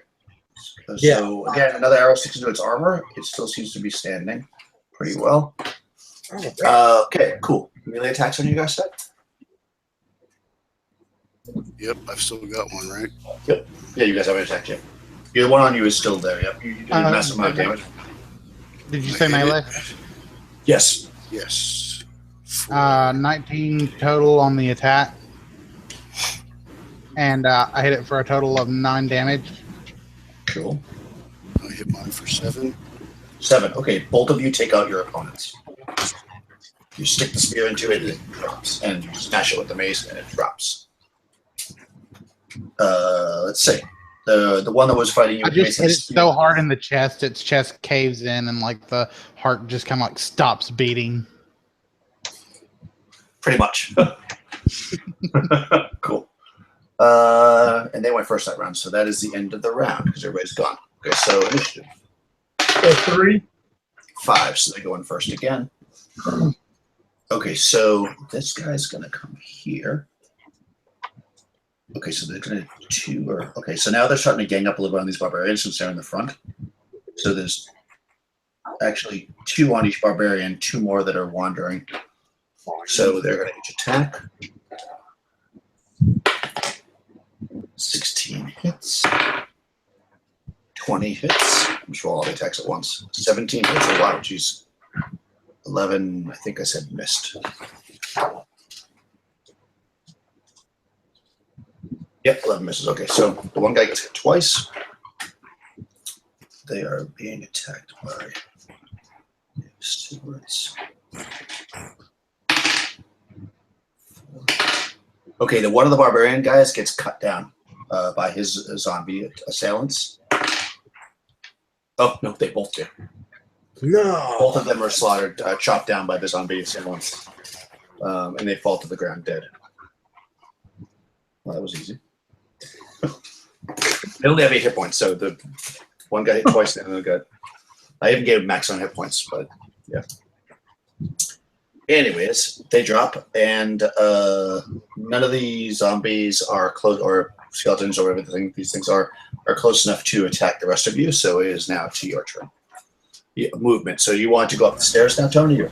Yeah, seeing the big giant axe, it's giant size. I would know there'd be no way I could try to lift it. So yeah, I'm going up to the 3rd level where the throne is. Cool. All right, so you run up there, and is there a box text for that? There must be. Lost my pages. Oh, 7. And I'm searching for something, but I probably don't have enough to do it this time. Not if you get up there this round. That's all you can do with your round. But I'll give you the quick description.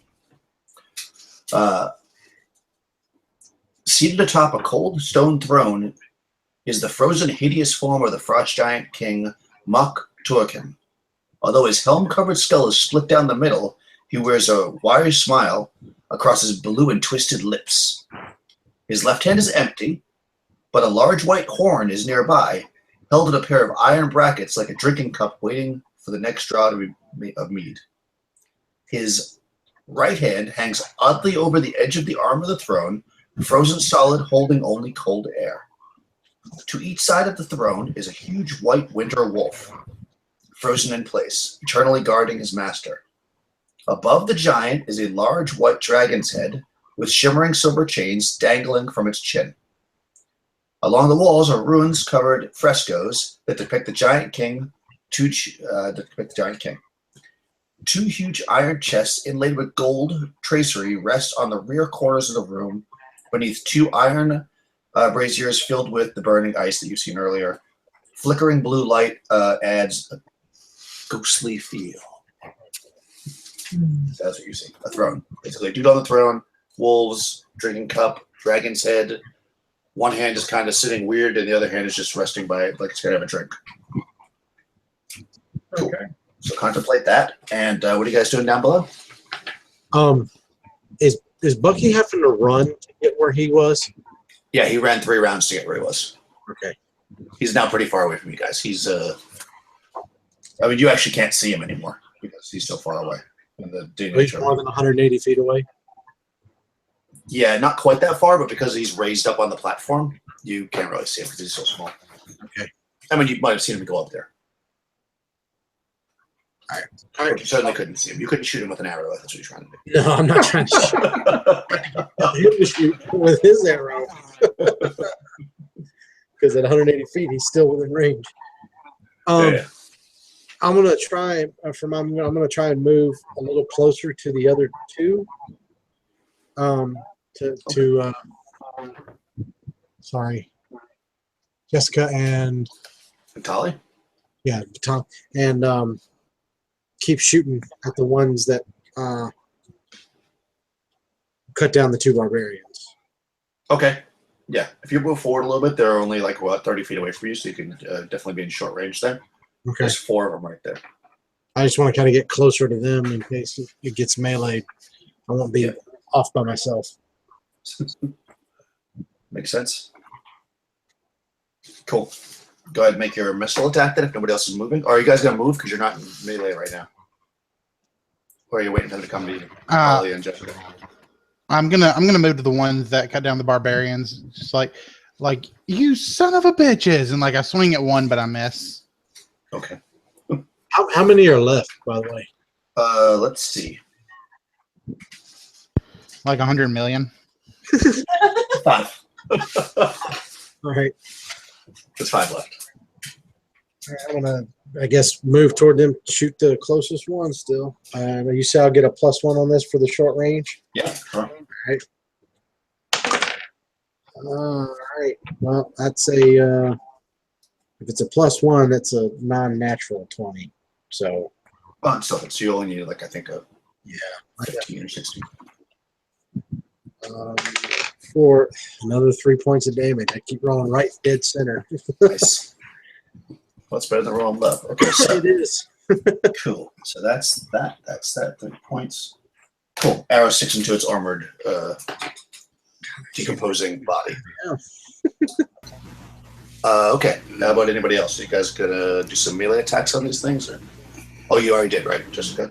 How about Tali? I don't have one in front of me anymore. Yeah, you could. Did you didn't move forward? You're gonna wait. I was just gonna. Oh, you want a missile? Yeah. All right, perfect. Let's see. What would that hit? It'll hit AC 5. They're AC 4, so just misses. Nope, miss. All right. Cool.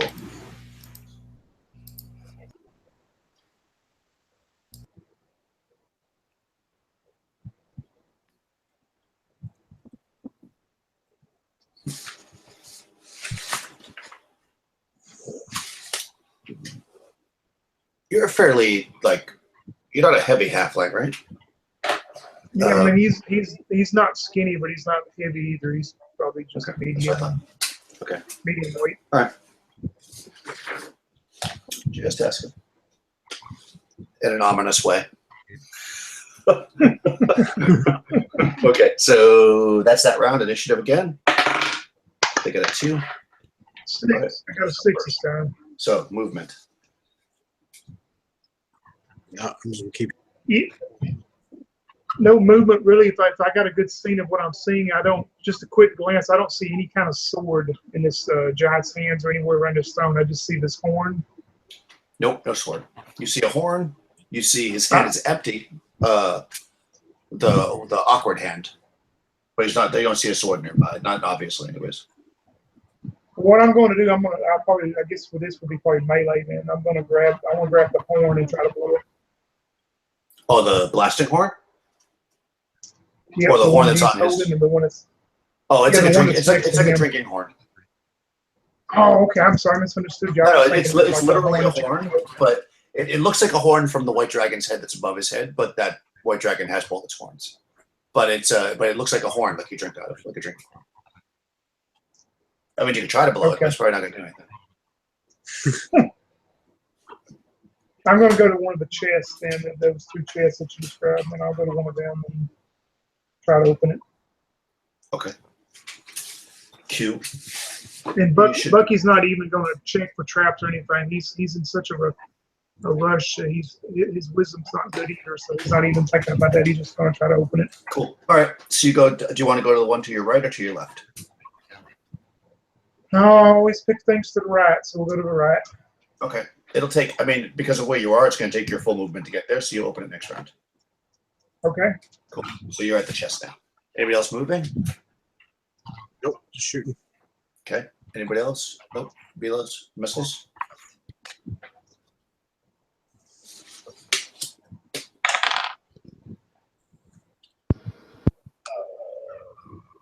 That hit AC 3. That hits. And I actually rolled 6 damage on that one. Nice. Cool. That sticks in him. You think he's going to fall over, and he kind of just resets himself a little bit. Cool. Tali?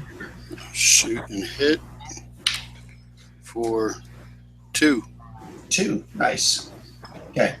Pops off one of their heads, stumbles, keeps coming. Gonna do a melee attack, Jessica? What are you doing? Yes. The one that he hit and damaged. The one that's been shot with 2 arrows, or the one that got hit with the slingshot? The one that got hit with 2 arrows. Okay. Punches one of those arrows and causes it to go deeper into the wound with her Nice. mace arm. It does a total of 4 damage, and that damage was caused by 2 1s and my Nice. +2 strength. I'm hitting them every time now. Okay, that actually you Like, smashed I the actually arrows. want stupid stuff to happen to me. So roll a d6. Like maybe I'll get a mace upgrade. All of a sudden, it just becomes humongous. But I'll like it does like 4d6 or something. All right, so roll a d6. Like all of a sudden, it catches on fire, so I have like a flaming mace on my hand.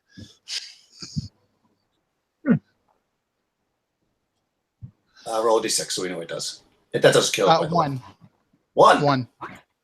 And his heart sang of the deep. You lose 1 wisdom.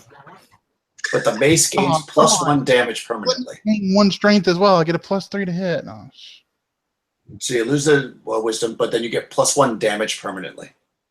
So you always get +1. Well, with the mace. Oh.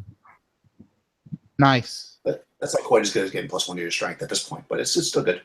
So now you do an extra +1 damage. But well, you lose one more wisdom. One more strength, and I'll have a +3 to hit, damage, and open doors. Nice. Cool. All right. So who has not gone this round? You've all gone, right? So now they get to go. So you have 2 that have closed on you. Let's see the other ones. These ones are going to move. 1, 2. Okay. So I think 1 each can move towards Sally and. All right. So we'll do Jessica first because you have 2 on you. First one rolls a 7 and misses. And second rolls 18. You had 3 on you, but now you have 2. It's only so 18 hits you. Hold on, 1, 2, 3. There's 5 of them left, right? No, there's only 4 left. Yes, that's right. So 2 on you plus 1 each on the other guys. Okay, so you get hit once. He's attacking you with a spear. It does 4 points of damage. Okay. Okay. Yep. No, go ahead and finish your thought now. No, but I was going to do the other attacks. So if it's on you, let me know. I just want to say, for my +1 damage, can I say that just like spikes all of a sudden like come out of the mace? Yes, like bigger It's just spikes. like I hit it, and it's like I hit it, and then all of a sudden I just see these spikes go boom, and I'm just like, holy shit, this is so cool. Yes, that's a good idea. Now it's more spiky. Nice. Okay, so against 17 against our thief. That probably hits you, I think. Which race do you? You're the thief, so you have to have the worst AC. Although AC 4 is not terrible. 17. That hits AC 1. So you get hit. That guy also has a spear for 4 points of damage. So Olaf is stabbed for 4 points by this wretched zombie. And Tala, your guy who's attacking you with a sword, rolls a 17, which I think also hits. 2 hit dice. It hits armor class 1. And the sword does a d8, but he only rolls a 2. So 2 points of damage against Tali. Okay. So you're getting chopped out with a sword. These guys are getting whittled down, but there's still 4 of them. And that's the end of that round. So initiative. I don't know why I rolled 1. You guys go first. So you're opening the chest, right, Tony? Yeah, I'm opening the chest and I'm looking for a sword. So the sword that was described to me by the other party members. Gotcha. Okay. Is anybody moving? You're all engaged, so I guess nobody really wants to move at this point, right? Unless you want to try to back off. Well, I definitely do not want to back off. 1 second, guys.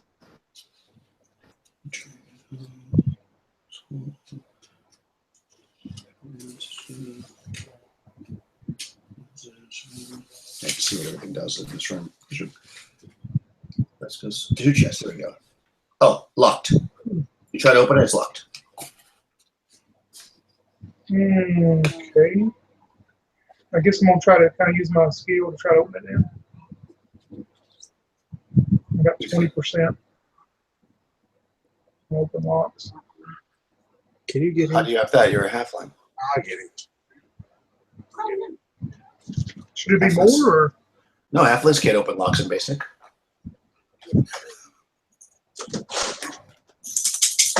Yeah, it says 20%. To open locks? Yep, on page B8 is what I'm looking at, if that's the right.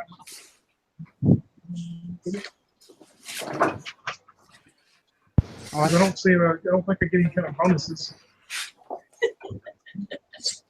That's under the thieves abilities. Open Yeah, but lock you're for not, second you're not a level. thief, though. You're a halfling. It's BX. Halfling is a class. I don't No, There's no halfling thieves. I guess I'm getting. Yeah, in BX, Okay, I got you. You're just a halfling. Yeah, unless you want to be a thief, then you're not a halfling.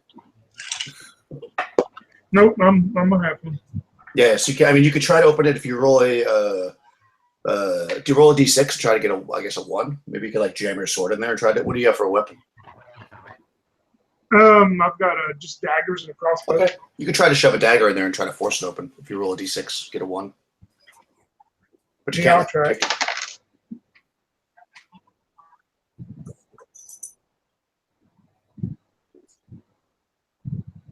Any luck? No, I got a 4. So I'm Okay, yeah. So you're trying to jam it open, you can't quite get it. Yeah. Cool. Nobody else moving, right? So melee attacks. Yeah. Come on, come on. Aw, double aw. I miss. Bummer. I'm so excited by these new spikes. Like I try to just like come down in a hammer motion and miss. Nice, That'll hit nice. I'm on. for 8 Oh, nice. Okay. big ones. Boom. Hold on, you're missile attacking, right? Or are you melee attacking? Well, I'm in No, with the melee spear. range. Oh, you're You just said he was in okay. melee now. Yeah, you are. That's why I just want to make sure. Sure. Thought he was talking to me. Sorry. No, I'm sorry. I didn't want to jump you over if you were doing missile attacks. But yeah, you guys are all in melee range. Okay, good. 8. That actually kills him. He's dead. Dolly kills another one. I'm sorry. Orlov? So yeah, I'm gonna pretty much just drop the crossbow and pull my axe. Yeah, And, because you guys are close. yeah, and I hit AC 4 That hits. for 4 points of damage. Nice. Okay. You take a little chunk out of him. He's still going pretty strong, but he's getting weaker. All right. Let's see. So there's currently 2 on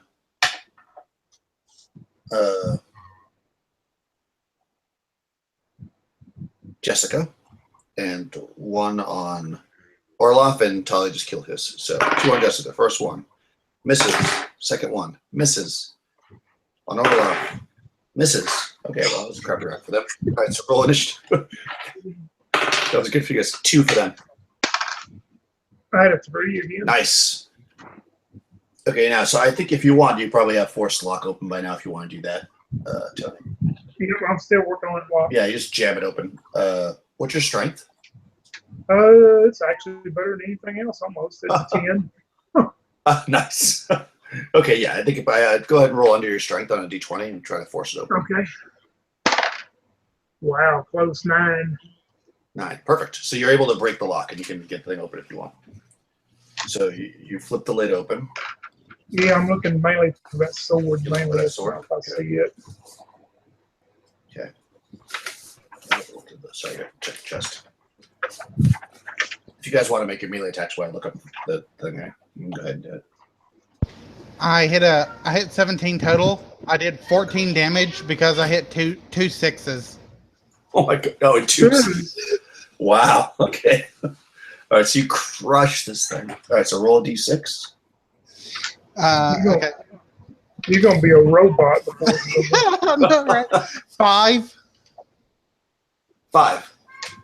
Oh, you got this one before. Yeah. The tide flows through me. Wielding its +1 strength and +1 yes. wisdom. So now you've lost 3 points of wisdom. What's your wisdom now? So I'm still at average, but just barely. Okay. Yeah. Cool. But now you're Oh, super that strong. damage! I forgot that damage actually would be a +1 more, so it's actually 15 damage total.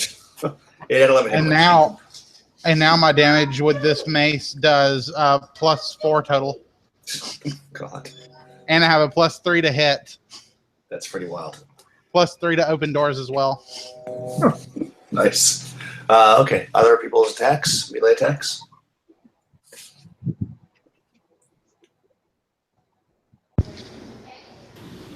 I missed. Sorry. Okay. That's okay. How about Tali? Hold on. No, I killed mine, right? Yeah. Do you want to attack another one? I mean, they're all pretty close. You don't have to, but They're all close enough. yeah, you're all kind of close enough. If you want to move forward. One on Orloff. No, that'll be a miss. I'm sorry, I missed it. Nope, that's a miss. Oh, you missed it. Okay, so you move forward and you missed. Horrible rolls. Okay, there's only 2 left, and they're staggering. So, anyways, our halfling on top opens up his chest +5 to hit this. I still can't hit it. in search of a thing. Let's see. Go ahead and make a saving throw. Because essentially, when you open this chest, it was trapped, and when you opened it, the blue fire above just dumped on your head. So that'll be which kind? So Dragon. it says, I guess, breath weapon would make the most sense. That is a fail, a bad fail. Okay. This is bad. Oh, I know. This is a, oh no, let's do it twice, I guess. All right, so damage is 20. And as this blue fire just engulfs and just drips down all over Bucky, he turns around and walks to the edge of the deal, and he looks towards the rest of the party, and you see him holding an apple in his hand as he just falls to his death in the middle of all of it. Oh, my He only had 10 HP. Oh, I know. 20 is like devastating. That's like, oh. Well, the good thing is that it dumped both sides of it and set up the trap, so now it's already set off. So, Hot dog lost 2 characters in 1 session. Man, well, that's pretty impressive right there. Okay, so you guys hear this like scream and apple chopping or whatever goes on upstairs. And yeah, well, what do you guys want to do? Try not to get hit again and die. Okay, it's your turn actually. Okay. So you guys can engage if you want. Everybody can get a melee attack. There's 2 of these guys left. Bailey. That time to hit. Oh, is it melee time again already? Yes. Yeah, it's getting faster. I hit 83. That'll hit. Total 12. That doesn't hit. No, that doesn't hit. 4 points from Tully. Okay. How about Olaf? 2 points. 2 points. Okay. Guys are getting them almost there. This is probably the last round for them. They're gonna make attacks. Let's see. So I'm gonna roll. There's 3 of you. I'll roll randomly. See, you're all kind of close together at this point. First guy's going to attack Orloff. Second guy is attacking Orloff. It's because you called over for help. Both people are turning around and attacking you. Oh my god, natural 20. Well, that's it. And then nothing. Why do you have like 1 hit point left? I've got 3. Oh god, here we go. I should make you roll it. Go ahead and roll a d6 for your own damage. That way I don't feel bad. That's Kill thyself. all right. Hold on. We're gonna make sure we do this the right way here. Here we There go. we go. This is it. 4. Oh, Oh, Oh no! wow. Oh, Orloff. I almost made it. Almost made it. I died. Well, that was good though. You almost made it to the. I did. I didn't get hurt until this fight. I know you've been doing good. All right, so Orloff drops from a spear into his gut. Okay, so yep. I haven't gotten hurt till this fight either. Yeah, right. You killed a giant earlier. Okay, so that's the end of that round, right? So initiative. okay. Come on, Team Bucky. 2 on their Got a side. 5. Nice. Come on, guys. 2. They're staggering. You guys hit this time. You probably got him. Okay, so nice. So there's 2 more. Are Yeah. both of them on him? Yeah, well, you're all kind of gathered together, and both of them just decide to turn around and stab Warlock for some reason. 15. Okay. Nice. Then I'm gonna bring points of down damage. my Kills it. I'm gonna bring down my hammer arm, hitting it with 21, and it does 15 points of damage. Nice. So you simultaneously that you see these things stab your friend, and then you come from either side of them, and you just whack, take them out. Well, I guess probably stab with the dolly, and you drop the last two, and then it's quiet. Jessica, who would normally like she's lost so much wisdom during this and everything. Like she's just kind of breathing heavy, and like normally she'd be upset that she lost some friends, but she's just like, "Whoa, that was awesome! Let's fight something else." Oh my god! Wow, that was And, pretty devastating. Yeah, like the mace on her arm. I'm gonna say it's like all like it kind of looked like a normal maybe like iron mace or something, and now it's just like all black and twisted, and like there are big spikes on it. Nice. And her arms have seemed to kind of like pumped up like 4 times their normal size. It's true to get a lot stronger. So in the scheme of things, I'm at max strength now. yeah, exactly. We'll have to figure. Well, if you gain any more, we'll have to figure out how to do that. So basically, in the scheme of things now, since Bucky was kind enough to set up the trap, you can kind of leisurely take your time. And there's you do actually find the sword. Actually, the guy that attacked Tully in the beginning was using it. Oh. He yeah. Nice. It was in the pile of weapons on the ground, and he's supposed to randomly roll to see if somebody picks it up. And one of the guys picked it up and was actually fighting you guys with it. So Nice. it was a slick move to run up there, Tony, but they didn't have it again. But in the end, there's a bunch of treasure here, but I don't know. It's getting late. Maybe I'll just put it in the event. Yeah. What you can reasonably carry. Like I'll sort out the gems and stuff. Because there's only 2 of you now, so you can only carry so much. So you're probably leveled up for sure. Yeah, super fun. Sorry so many people died. That was pretty devastating. I didn't think it would be. I love my mace hand. What can I say? like I don't want to lose this character now. It's Right now you're like locked in. yeah, I'm like I already kind of like this character, and now I'm like, no, I can't lose this character no matter what. Oh man. I do remember basic D&D being very brutal. I think Yeah. they expect it from the spiders, but not the zombies so much. Spiders.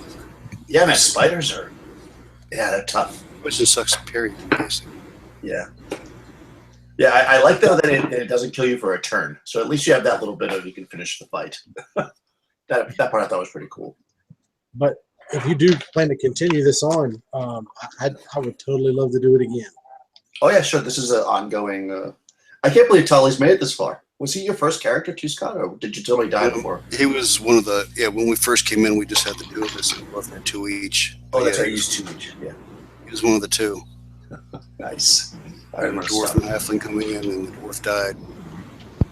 Will you also post how much experience? Yeah, I'll you post get? the treasure and the experience tomorrow, I guess, because I'll go through it and I'll figure out what you could actually physically carry, because there's a lot of gems and stuff, so you could probably still get a lot of experience points. I'm quite sure you're going to level up. The way that it works in this is you can only go up 1 level, but you can go up to 1 experience point less than the next level. So you might even get that far depending on where you are. I have to look at it, but there's a pretty decent amount of like gems and jewelry and shit. I mean, if it was a full party, it'd be different, but I think there's something like 9,000 gold pieces worth of stuff. So you're probably going to end up getting, yeah, there's a ton of gems down So there. I can get like spikes all over my armor to match my mace. Yeah, you'll definitely have a lot of gold. So, but yeah, for sure, it was super fun playing with you guys. Thanks for staying up so late. I didn't know it was going so long. You never know, Oh, yeah. actually. This little adventure gets better every time, I think. Oh, good. Thanks.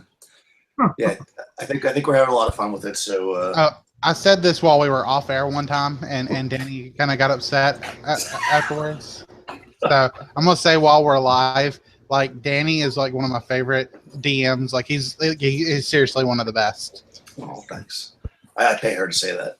It's nice. Yeah. You did say it right after too. I was like, oh, you could say it on air. Yeah. Come on, go. Come on, tell me. No, I have a lot of fun with you guys. So thanks. It's And been yeah, very I'll- fun so far. Yeah, and I'll post the next one. Essentially, I think what I'll probably do is hand wave the trip back to civilization. So the next part of this will be going after the next relic. Because essentially, once you're back at the barbarian village, it's just like basically a river ride down to civilization. So I think that's probably what I'll do, but we'll see. And I'll definitely invite everybody. So let me go off air here. All right. Sounds great. Cool.